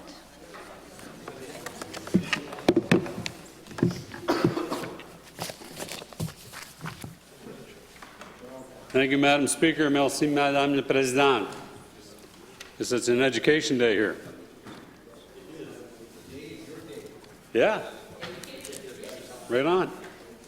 So, you know, in speaking about the pandemic, the Department of Education and Early Childhood Development knows that the pandemic resulted in challenges for New Brunswickers, including our students. I happened to take a little pre-retirement leave in March 2020, knowing that there was this disease in China, and I was traveling around the world, and went to Cuba. And when we got on the plane in Fredericton, everybody was disinfecting the seats and, you know, traveling around with the disinfectant. And when we landed in Cuba, they were all masked up and gowned up like they were, like it was a radioactive area. Enjoyed my week. Come towards the end of my week in Cuba, I got an email saying that because I had been away out of the country, then I would be staying home for the rest of the week once I got home. And then prior to getting on the plane, midweek, I got another email saying that schools were closed because of the pandemic. So it's no great shocker that the pandemic has affected education. And I mean, the only consoling part that we have is misery loves company, and the entire world has gone through the pandemic at the same time. I was principal of Woodstock High School at the beginning of the pandemic. We did have to come up with plans to try and educate our children from home through a variety of different means. Teachers worked extremely hard in the beginning, all through the pandemic, and they continue to work hard today. It's important that, you know, when we had graduation, or a sort of graduation for our grade 12 students in the first year of the pandemic, some of them, if they wanted to go to certain universities, had to take a course from the university in chemistry or an advanced math course or something along those lines. And, you know, many of them did because they wanted to attend a particular university and take a particular course. It's very challenging in those times, as we all know. You know, when we're all isolating in our home with all of our family members and trying to work and do school, it was quite a challenge. It wasn't my house, you know. I mean, I love my children dearly, but when we were all together for all that time, you know, I mean, and you're not supposed to go out, it was quite a challenge. And learning was a challenge. Distance learning in our province is a challenge. There's no doubt about it. You know, for students, you know, when they arrive at school, they bring with them everything they've experienced at home. And I didn't need 35 years in education to tell me that, but as a teacher and a principal, I certainly saw it every day, pandemic or no pandemic. So we know that whatever happens outside of our schools affects the children. They bring it into the classroom. It affects our schools greatly. You know, and pandemic is just one thing. You know, if I look and I look at the war in the Ukraine, I look at the rising inflation, the rising interest rates, the pressures that's created for families. You know, these children bring that to school with them today. My colleagues that are teachers, you know, that worked extremely hard and they didn't move on to retirement and a post-career retirement gig. You know, they worked hard and it was stressful for them. Not every teacher has access to internet, high-speed internet at home. Friends of mine went to the school parking lots so they could connect with their students and deliver instruction. You know, our teachers in this province were so fortunate because they're extremely dedicated. They go above and beyond every single day. They give their best, especially when times are challenging. And we continue to do that. You know, I know that we still continue to feel the effects of COVID. We still feel the effects of all kinds of stuff. Being in a school, it was always easy to tell when there was an illness going around, because we'd start with a couple of students who come to the office, call home, for someone to come and pick them up because they were ill, and then there was just a steady stream of students. And that happens at the beginning of a school year, the middle of a school year, the end of a school year. When things go into a confined space like that with a lot of people, you know, we're talking 600-700 people, it passes through the student body. Teachers, they get sick. And we have a challenge today with, you know, trying to adequately fill the absences being experienced in schools with our teaching staff, because teachers, like everybody else, get sick.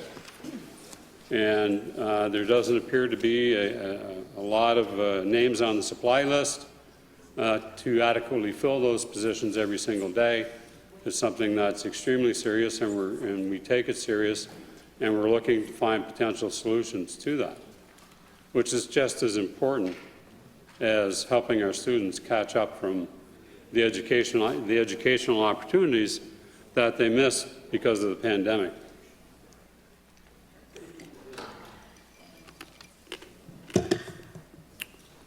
Since becoming Minister of Education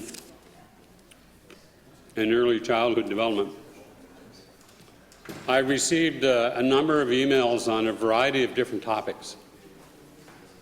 And one of the topics I received was to follow the recommendation from the Child and Youth Advocate that was made at the end of March break last year to put masks back on the children in schools.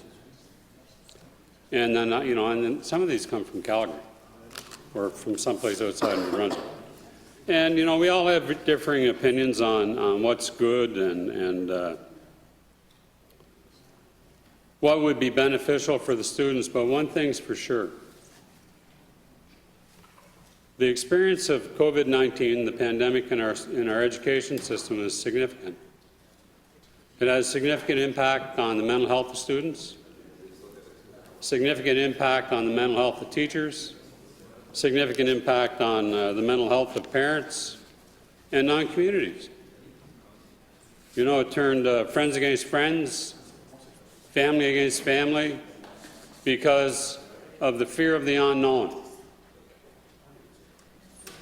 I think that we're in a little better place today, that you know, we have a little more information about COVID. It's still serious, especially if you have underlying conditions. You know, it can be fatal. And I see people that you know, that I encounter, and they wear masks, and it's not a political statement for me. It's what your comfort level is, and I respect that. At the Department of Education and Early Childhood Development, we focused our response on limiting disruptions to learning and implementing strategies to try and minimize the gaps. But notre réponse n'a pas toujours été parfaite.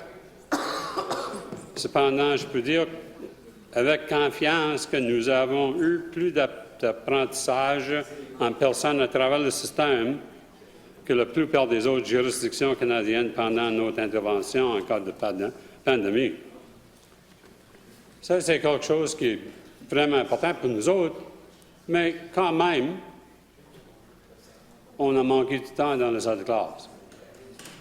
Et l'apprentissage, la meilleure façon pour apprendre est d'avoir des élèves devant l'enseignant ou enseignant, où ils peuvent avoir une interaction avec eux et autres.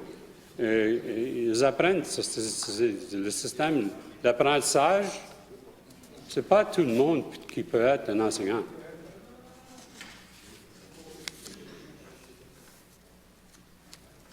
Mais les élèves peuvent apprendre.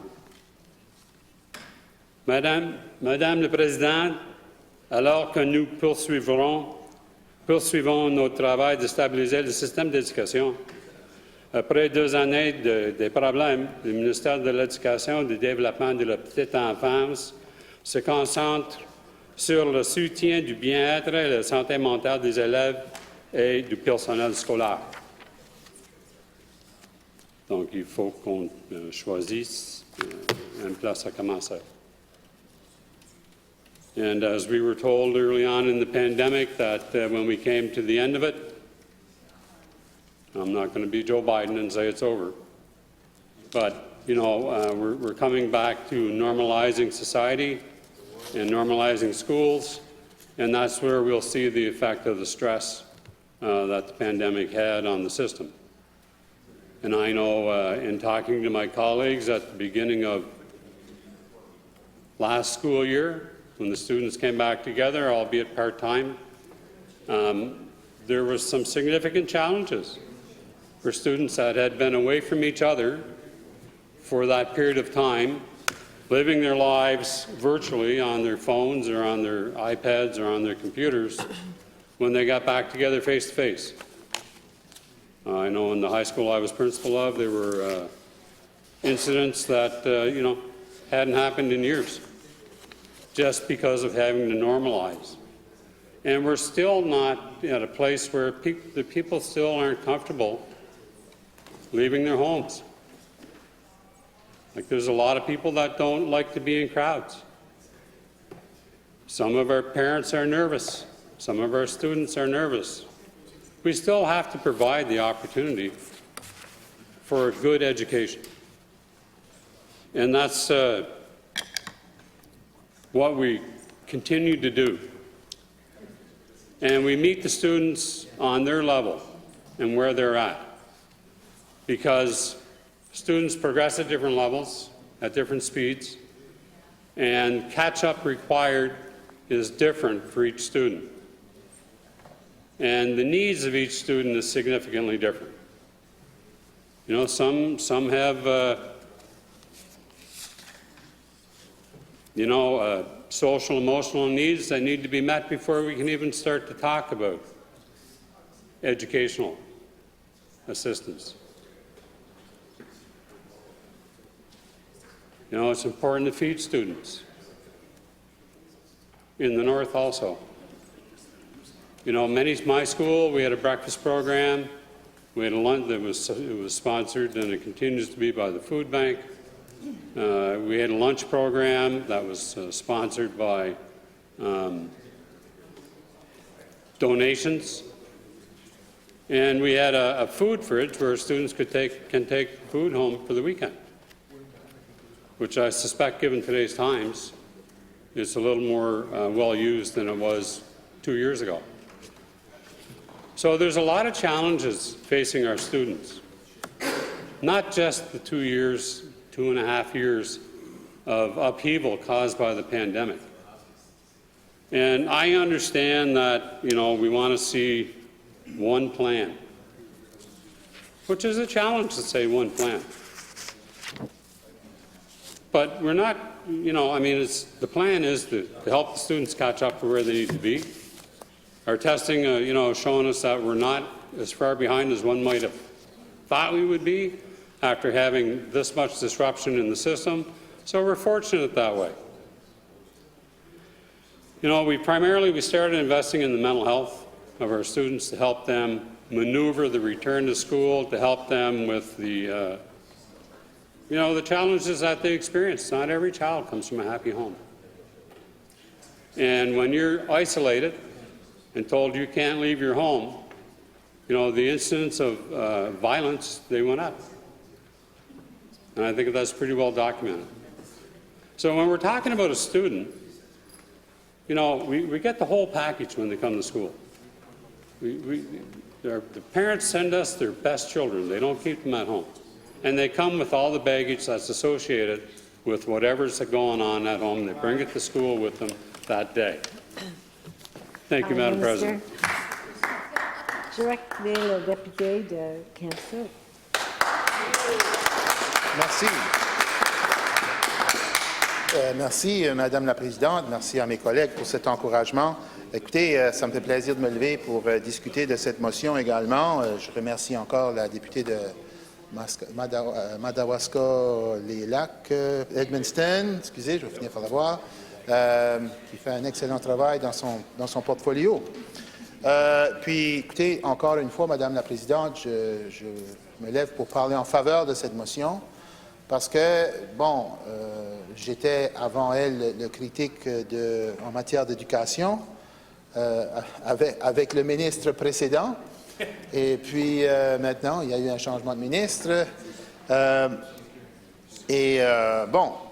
C'est clair que la pandémie il y a eu énormément de disruptions. Ça, c'est évident. Je veux dire, il faut être aveugle pour ne pas voir. Et il faut, je pense que tout le monde ici a plein d'anecdotes. Puis, je veux dire, il y aurait de quoi où tout le monde pourrait passer facilement 15 minutes, chacun d'entre nous, pour parler de nos différentes aventures et péripéties en matière de comment on a vécu la pandémie. Puis, il serait tout intéressant. Toutes les anecdotes seraient intéressantes. Donc, c'est clair que ça a eu un impact formidable par rapport à nos vies totales. Donc, la question est maintenant, évidemment, en matière de l'enseignement et du système d'éducation, ça ne faisait certainement pas exception. Donc, avec ça, on sait, puis là, moi, j'ai été critique là, pendant les 2 dernières années, à part du dernier mois.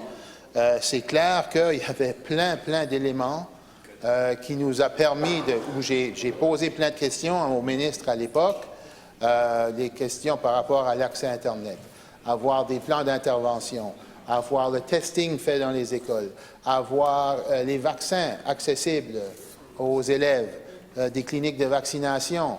Il y avait toute la question des plans d'intervention avec les élèves qui étaient davantage à besoin, toute la question de l'enseignement à distance. Mon Dieu, toute une affaire. Il y a eu, comme on sait, l'annulation d'une année quasi complète. Donc, il y a eu énormément de chamboulements qui ont fait en sorte que, essentiellement, là, je vais exagérer de façon peut-être un peu grossièrement, mais quand même, de dire que une bonne partie des élèves ont perdu plus ou moins une année l'équivalent d'une année scolaire, je ne pense pas que c'est exagéré tant que ça, Madame la Présidente. Je pense qu'on peut dire qu'à une bonne proportion, puis je ne dis pas, écoutez, je généralise, il y en a qui ont perdu plus que ça, il y en a qui ont perdu 2 ans, puis il y en a qui ça n'a pratiquement eu aucun impact, parce qu'il y en a qui ont été mieux capables de s'adapter ou qui sont plus... il y a des gens pour qui l'école, ça leur donne mieux, peu importe le contexte. Il y a des gens que ça ne leur donne pas pantoute, puis il y a tout ce qu'il y a entre les deux. Donc, la question est de dire qu'en moyenne, les élèves dans notre système scolaire, de nos deux systèmes scolaires, anglophones et francophones, ont perdu une année. En moyenne, je pense que c'est assez juste. Donc, quand on perd une année en moyenne, c'est significatif, Madame la Présidente. Nous, on est habitués dans le système scolaire. J'ai enseigné dans le système scolaire. Je sais que j'ai des collègues ici qui ont enseigné dans le système scolaire. Il y en a qui ont été même des administrateurs, administratrices. Ces gens-là savent qu'il y a des imprévus. Et on va perdre au cours d'une année typique, une année normale, comme on a, en principe, on a une année académique normale, du moins on le souhaite, pour le moment. On souhaite que ça va rester comme ça. Bien, une année typique normale, bon, il y a des réunions, il y a des congés pédagogiques, des journées pédagogiques pour les enseignants, il y a les congés fériés, évidemment, il y a l'été, le Noël, Pâques, tout ça. Mais on sait qu'au Nouveau-Brunswick, il y a quelque chose qui s'appelle des tempêtes hivernales. Okay? Bien, les tempêtes hivernales, on sait que ça fait partie de la réalité néo-brunswickoise. C'est tout à fait normal qu'on perde, je dirais, l'équivalent d'1 à 2 semaines en moyenne par année d'école. On ne sait jamais quand. On sait juste qu'il va y en avoir. On ne sait jamais exactement les dates, mais on sait qu'il va y en avoir. Et ces journées-là font en sorte que les enseignants le savent. Ça fait partie du sous-entendu, ce que je veux dire, c'est entendu par tout le monde qu'il va y avoir des journées comme ça, puis il faudra s'y faire. Et on finit par ajuster le curriculum pour qu'à la fin, il y ait eu un certain rattrapage. Mais là, quand on en vient avec ce qu'on a vécu dans les 2 dernières années académiques, puis là, je fais référence à l'année académique, comment dirais-je, 2019-2020, parce qu'à partir de 2020, on sait que les élèves ne sont pas retournés à l'école, donc finalement, ils n'ont même pas fini leur année. Puis on sait que l'année scolaire 2020-2021 a été fortement perturbée. Beaucoup d'écoles de manquer. Il y en avait plein aussi que la minute qu'il y avait des cas de COVID dans les écoles, il fallait fermer l'école. Les écoles ont été fermées pendant 5 jours, 10 jours, même plus, alors que d'autres écoles étaient ouvertes. On sait aussi qu'il y avait toute cette nouvelle façon de faire où il y en a qui faisaient la moitié. C'était comme un système hybride, surtout les personnes au niveau secondaire. Ils passaient une demi-temps à l'école, puis l'autre demi-temps à la maison. Et puis là, au niveau élémentaire, c'était des espèces de classes bulles où c'était toujours les mêmes mondes qui se tenaient ensemble tout le temps. On ne pouvait pas tellement interagir avec les autres élèves. C'était toute une affaire. C'est là qu'on y pense. Ça sonne presque lointain alors que c'était il n'y a pas si longtemps, là. Il n'y a pas si longtemps du tout. Mais quand j'y pense maintenant, ça fait un film dystopique. Je veux dire, Handmaid's Tale, là, ça fait un petit peu penser à ça. A-t-il vraiment vécu ça? Puis la réponse est oui. Nous avons vraiment vécu ça. Et puis, on se trouve dans la réalité qu'on a vécu quelque chose qui, je souhaite, arrive seulement une fois par siècle. Si on se base sur le passé, c'est ce que c'était, puis je souhaite que ça va être un autre siècle avant qu'on le vive. Je souhaite que je ne le vivrai pas de nouveau de mon vivant, puis je nous le souhaite à nous tous, mais que sera, sera. Ceci dit, c'est que c'est évident que tous ces chambardements-là, ces chamboulements-là, on fait en sorte que ce n'était pas des choses ordinaires. On ne parle pas d'une tempête de neige ici et là, qui font que, finalement, on peut s'arranger. C'était vraiment une transformation complète. Puis, encore une fois, je veux remercier les enseignantes et les enseignants qui ont travaillé, qui se sont dévoués. Les parents, les enfants, tout le monde a mis du sien, les administrateurs, les districts. Je sais que le ministère a travaillé fort. Tout le monde. Je veux dire, franchement, je suis fier des Néo-Brunswickoises et Néo-Brunswickois qui qui ont répondu à l'appel et qui ont fait en sorte qu'on a pu garder un système en place qui a assez bien fonctionné dans les circonstances. Maintenant, je pense qu'il faut reconnaître, puis c'est ça que la motion veut faire, il faut reconnaître qu'il y a quand même un écart énorme entre ce qu'on aurait normalement comme acquis, comme élève, ce qu'on a pu transmettre comme savoir, et puis l'éducation qu'on a pu prodiguer, par rapport à ce qu'on ferait normalement, puis par rapport à ce qu'il y aurait vraiment eu dans les 2 dernières années et demie. Et donc, quand tu regardes ça, l'écart est tellement grand qu'on ne peut pas faire fi de ça. On ne peut pas ignorer ça. On ne peut pas faire comme si ça n'allait pas arriver, puis move on, continuons, comme si c'était juste un petit chaos sur la route, puis non, un petit chaos sur la route, c'est une tempête de neige. Ça, c'est un petit chaos, on peut vivre. C'était un gouffre. C'était carrément une bombe qui est arrivée sur le chemin, qui fait en sorte qu'elle allait complètement rebâtir la route pour pouvoir passer dessus. Et puis, quand on arrive à ça, c'est là qu'on arrive avec la fameuse notion qu'on a dans la motion du plan de rattrapage. Il faut absolument que ce plan de rattrapage-là soit non seulement conçu, et là, le ministre dit que, bon, il y a des choses qui se font, mais ce qu'on n'a pas vu clairement, c'est un plan. Moi, je n'ai pas vu de plan publié. C'est pas clair quand on parle aux intervenants qu'est-ce qui se passe. On sait, puis heureusement, Dieu merci, que les enseignantes et les enseignants que nous avons et tous les autres intervenants dans le système comprennent l'importance du rattrapage. Puis ils le font à leur manière, au mieux de leur capacité. Et je sais qu'ils le font, puis je sais qu'ils, pour eux, ça les tient à cœur. Maintenant, le problème, c'est qu'il ne semble pas avoir une approche systémique. Il ne semble pas y avoir une approche coordonnée qui vient du centre, qui vient du ministère, disons-le, avec quelque chose, un fil conducteur.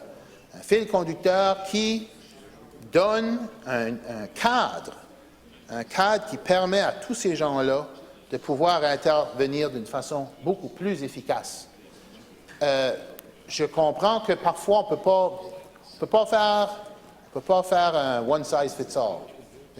L'idée, ce n'est pas de faire un one-size-fits-all dans ce cas ici, parce qu'il y a tellement de contextes différents. On le reconnaît, je veux dire, mais ceci dit, je pense qu'on peut avoir une stratégie et un plan qui encadre tout ça et qui met en valeur du sur-mesure selon les différentes circonstances, selon les différents contextes, selon les différents besoins. Chaque région, chaque école a ses spécificités. Mais tout ça peut entrer dans un plan de rattrapage qui donne un objectif, une vision, qui donne une direction. Tout de suite, on n'a pas de cible. If we don't have a target, we're going to shoot everywhere. At least when you have a target, you know where to shoot. You aim for the bullseye. Sometimes you don't hit it, but at least you're aiming in the right direction. When there is no target, you're not even sure you're aiming in the right direction. You know, you're aiming every which way. And that's what this type of plan would allow. It would allow to give the system, the school systems that we have, a better, a clearer direction on where to aim. And when you're able to do that, you are able to be more efficient. And again, as I was saying in French, it doesn't mean that it's a one-size-fits-all. I think we need to have a tailored approach.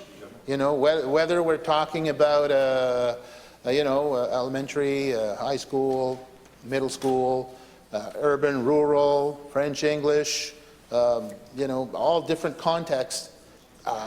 It is important that everything be tailored appropriately according to the local schools and the local context and the local classes. But a plan will be so much more helpful And we are not seeing that type of plan right now. We have seen nothing published. We have seen there's no news from it.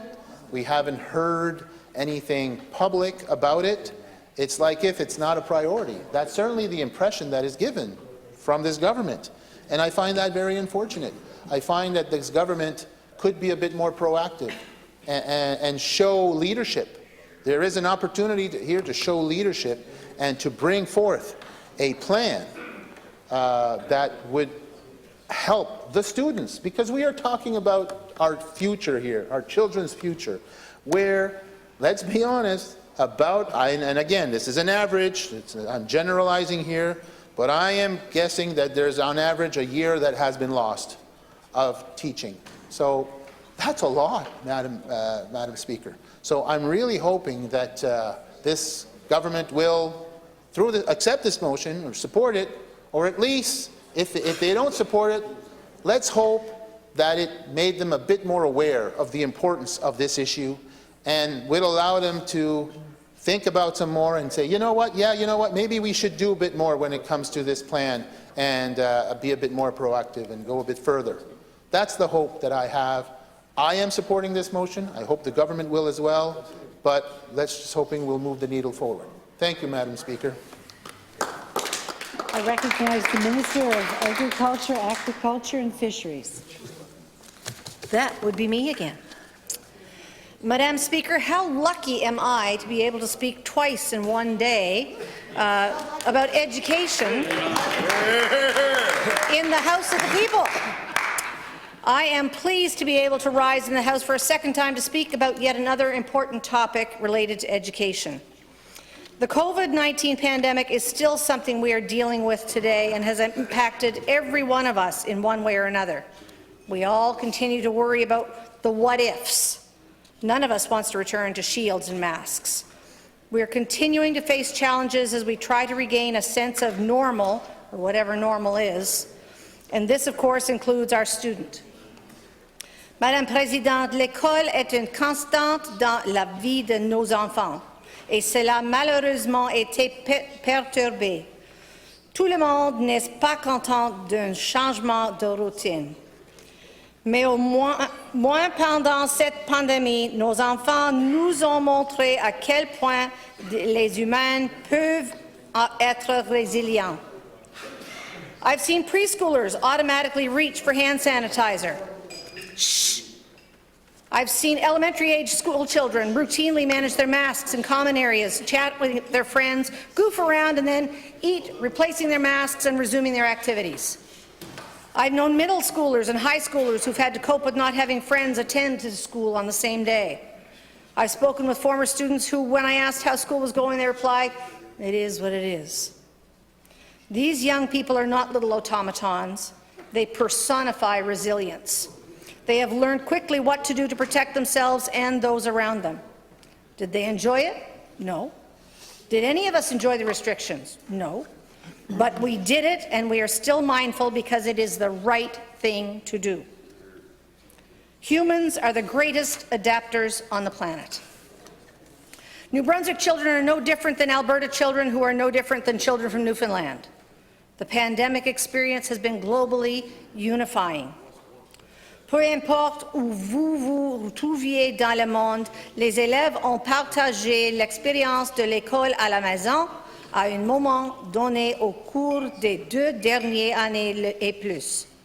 They all had the cat join them and walk across the screen during class time, or someone's dog barked to go outside just while they were trying to listen to the teacher. They all attended classes in pajamas, and everyone has had connection problems with their internet at one time or another. Who in this House of the People was not told, you have to unmute yourself? But Madam Speaker, we made it through those dark days. Of course, the pandemic changed daily life in our province, inside and outside of our schools. It was not easy and had significant impact on the mental health and well-being of many New Brunswickers. Throughout our pandemic response, our government worked to limit disruptions to learning and implement strategies to minimize learning gaps. Mr. Speaker, face-to-face learning is, of course, the most important for students, and we are proud to have had more in-person learning system-wide than most other Canadian jurisdictions during the pandemic response. However, there's no doubt that the evolution of the pandemic changed classrooms and school environments significantly, having an inevitable effect on the well-being of many connected with the education system. Monsieur le Président, ayant passé de nombreuses années dans les salles de classe, je suis fière de faire maintenant partie d'un gouvernement qui fait un bien-être et de la santé mentale des élèves et du personnel scolaire une priorité. There's certainly work that needs to be done to stabilize our system after more than 2 years of disruption. And while we've constantly collaborated with schools, districts, and public health to minimize disruptions to learning to the greatest extent possible and move to home learning quickly and efficiently, we know these changes affected our students. Mr. Speaker, we know that a one-size-fits-all, top-down plan is not the appropriate approach to take when it comes to student learning. Instead, it's important to adopt a position of listening, supporting the needs identified by the people at the grassroots level, as their needs vary from one linguistic sector to another and from one school to another. While we speak of resilience, let us address some of the many unsung heroes of the pandemic, our teachers. Our teachers who are on the ground interacting with students daily are in the best position to ensure that New Brunswick youth get the tools and resources they need to meet essential outcomes. Nos enseignants qui, de par la nature même de leur profession, doivent réfléchir rapidement, tenter, modifier, ajuster, adapter, sont les mots d'ordre d'une éducateur. And man, have they had to adapt. That is why our government has reached out to them directly many times over the course of the past 3 years through engagement sessions, surveys, regular conversations with the district staff. The feedback has been crucial, and we will continue to work with partners on the ground to determine the best ways to support work at districts and use resources to ensure students are on track. Now, this next little bit is a bit of a love letter to my profession. We are fortunate to have experienced and highly trained educators in our system, and it is important that they are able to do their jobs as they know their students and their needs best. Even before the pandemic, our teachers have dealt with challenges: classroom composition, class size, hours of instruction, preparation time have all been contentious issues, even when I first graduated nearly 40 years ago. With resources and support, our teachers can do actual magic. I have seen colleagues bring novels to life and have students eager to come into their rooms. I know some to run to daycare and bring little ones to their classrooms so they can just squeeze in another precious hour of planning so they wouldn't have to take it home. During the pandemic, we had teachers with little ones of their own at home who had to navigate teaching their own classrooms while keeping their own little guys and gals on task with what was being asked of them. Teachers arrive early and they go home late. We've all known those who came to work sick just because it was easier to do than to plan a lesson for a supply. Nos éducateurs se sont mobilisés et je suis impressionnée et reconnaissante de ce qu'ils ont accompli à la lumière de tant d'obstacles. Parce que la plupart de ces gens ne voudraient surtout pas faire autre chose. Mr. Speaker, everyone is now pushing the reset button. I know of a principal in Bath who filled 2 grocery carts weekly to secure his students having full bellies. I've been so impressed by teachers in Centerville who continue to employ outdoor classrooms and even turn vandalism into positive, teachable moments. There are classrooms in Perth Andover exploring traditional harvest of apples and potatoes. And the Department of Agriculture and Fisheries, I am pleased to say, is helping schools create fundraising opportunities using local produce. The educators who've made buckets of lemonade from lemons for our students with outdoor classrooms, virtual tours of farms, museums, art galleries are the same individuals who will employ innovative strategies to guide our young people back to the path of enlightenment. They will find ways to pull the quiet introverts who thrived in those self-directed days into a more socialized environment. They will rekindle the fire in the spirit of the social butterflies and the extroverts who have not been able to express themselves in a way that they were accustomed. With love from home, help from counselors, good listeners and friends, and a whole lot of patience, our children will look back on their school days during the pandemic as just a remember when. As we continue to strive to build world-class education system in New Brunswick, we are always looking for new ways to better serve every student across our province. Mr. Speaker, the mental health of students and teachers is a priority. No one can learn if they don't feel safe and welcomed. Teachers can't teach if that spark has been extinguished. We want to assure our students success, and hopefully we can also set them up to be lifelong learners. We want teachers to feel that sense of belonging in their schools and have control in how their classrooms operate.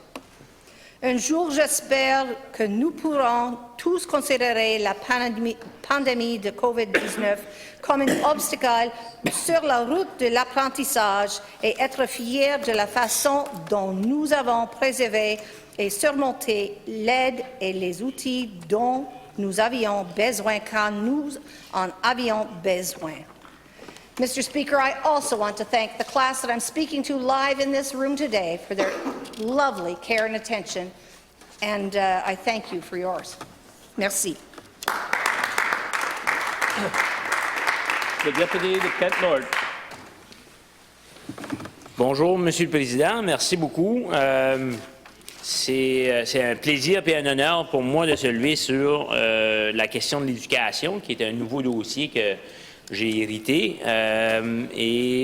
Mais c'est un dossier qui me tient beaucoup à cœur parce que c'est ça que j'ai fait comme étude. J'ai fait mon bac en éducation avec ma majeure en géographie, puis ma mineure en histoire.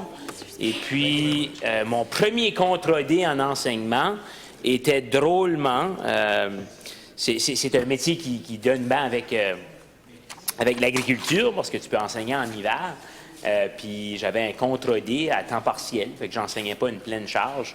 Mais mon premier contrat était enseigner la musique et le gymnase au maternel à 6.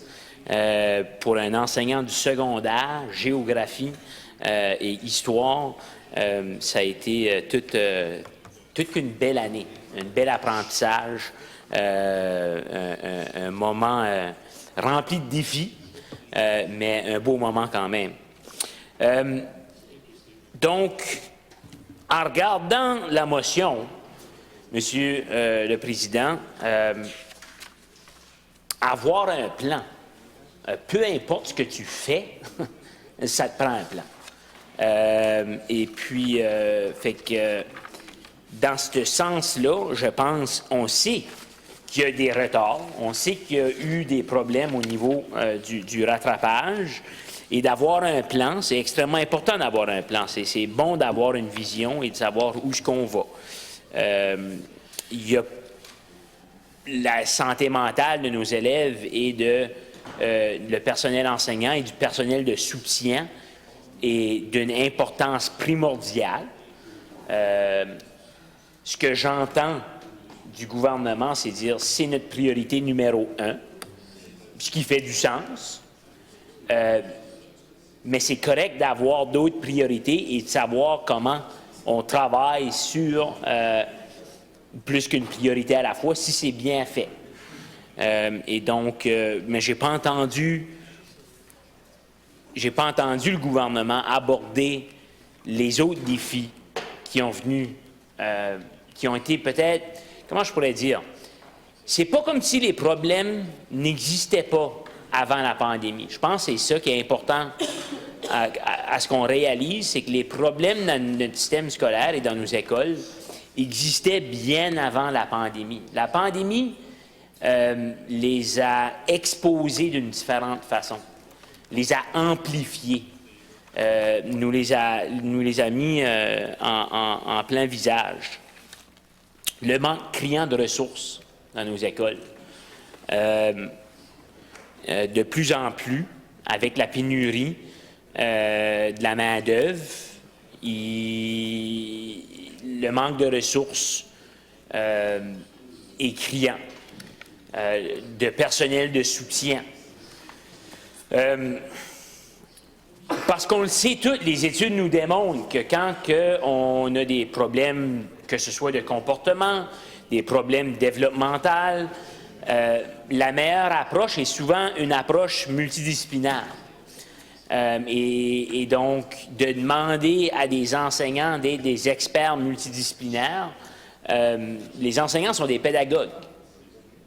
Sont des pédagogues, sont des pédagogues hors pair. Et laissons-les être des pédagogues. Et lorsqu'on a besoin des ressources comme des travailleurs sociaux, des psychologues scolaires et des ressources comme ceux-là, des infirmières scolaires, il faut qu'on ait un accès à ces ressources-là dans nos écoles. Donc, ressources, Monsieur le Président. On a vu malheureusement le gouvernement faire la guerre avec le syndicat lors des dernières négociations. Il y avait beaucoup de personnel de soutien scolaire là-dedans. Quelle est la valeur qu'on démontre à la société envers ces employés-là, envers les gens qui travaillent dans le système scolaire? Je pense qu'un autre point que je voulais faire, c'est au niveau de l'empowerment de nos écoles. Je pense que je l'ai entendu des deux bords, puis je suis d'accord, c'est que de plus en plus, ça prend une décentralisation. Il y a des réalités qu'on a à Saint-Louis-de-Kent, à l'école Monseigneur Marcel-François Richard, qui seront complètement différents qu'à Centerville. Et donc, on doit empowerer nos écoles à pouvoir prendre des approches tout en respectant un certain cadre éducatif, bien sûr, provincial, mais des approches qui vont fonctionner chez eux. Je ne pense pas qu'à Centerville, ils vont enseigner la pêche. Mais à Saint-Louis-de-Kent, par exemple, je pense que ça serait extrêmement important que les jeunes soient exposés au métier de pêcheur et exposés à des domaines qui les passionnent, des domaines aussi que les gens peuvent toucher avec leurs mains. Hein? J'ai souvent dit, je pense que j'ai déjà parlé dans cette chambre ici, que moi, mon parcours scolaire n'était pas facile. J'ai pas beaucoup aimé l'école. C'est à l'âge de 25 ans que j'ai décidé de retourner étudier en éducation après avoir lu un livre qui s'appelait « La pédagogie des opprimés » de Paulo Freire, que je m'avais fait donner à New York en vendant des sapins de Noël. À Snoop Dogg, oui, j'ai vendu un sapin de Noël à Snoop Dogg. Oui. Puis, mais tout ça pour dire qu'à 25 ans, j'ai décidé de retourner à l'école, pas parce que j'avais aimé l'école, parce que j'avais tellement haï l'école, mais que je voyais tellement la valeur et l'importance de l'éducation que je me disais, j'avais envie d'aller y penser, j'avais envie d'aller y réfléchir à l'université. Puis c'est ça qui m'a tenu passionné pendant mes 4 ans à l'université. Ça a vraiment été la réflexion autour de la pédagogie. Puis j'ai étudié la géographie et l'histoire, mais parce qu'il n'y avait aucune possibilité d'étudier au niveau des métiers. Bon, j'ai adoré J'ai adoré la géographie. La géographie m'a donné mon cadre d'analyse contextuel que j'utilise à chaque jour dans mon métier aujourd'hui. L'histoire, j'ai adoré l'histoire. Mais le travail manuel est tellement dévalorisé, Monsieur le Président, que je pense que ça, c'est une autre chose qui a été amplifiée par la pandémie. C'est que tu as des gens qui décrochent plus facilement que d'autres. Puis qu'est-ce que le système scolaire fait pour les garder accrochés à l'école? Je pense que tout le monde peut rester accroché à l'éducation.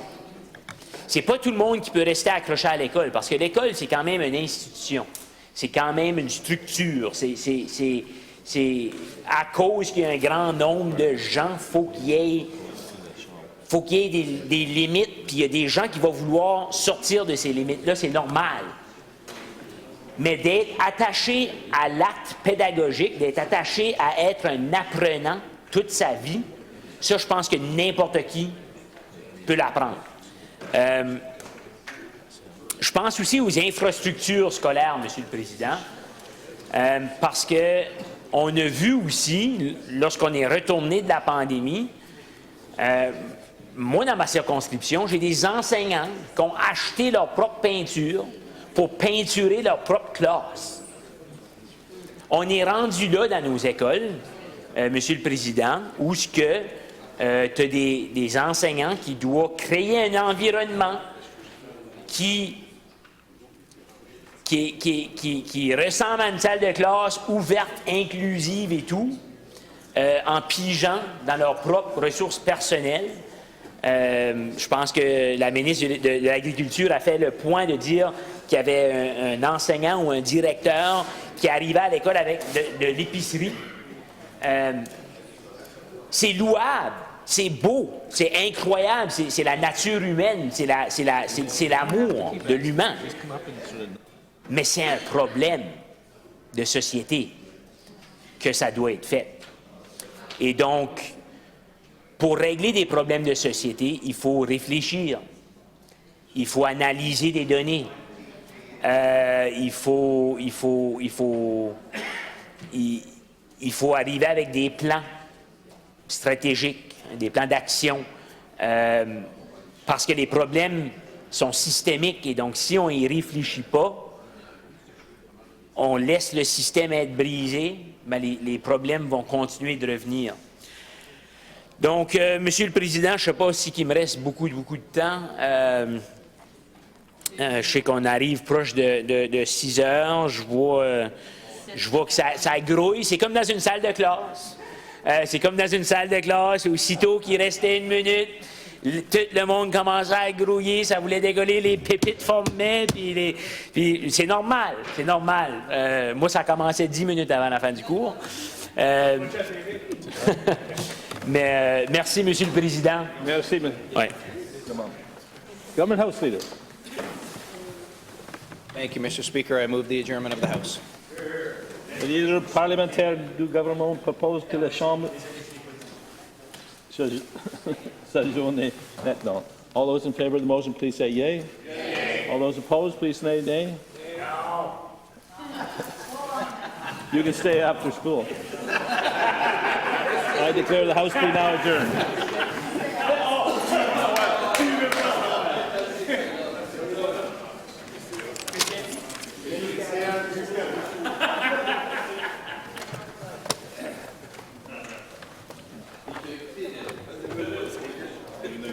Houston or Phillies tonight? See you at your office.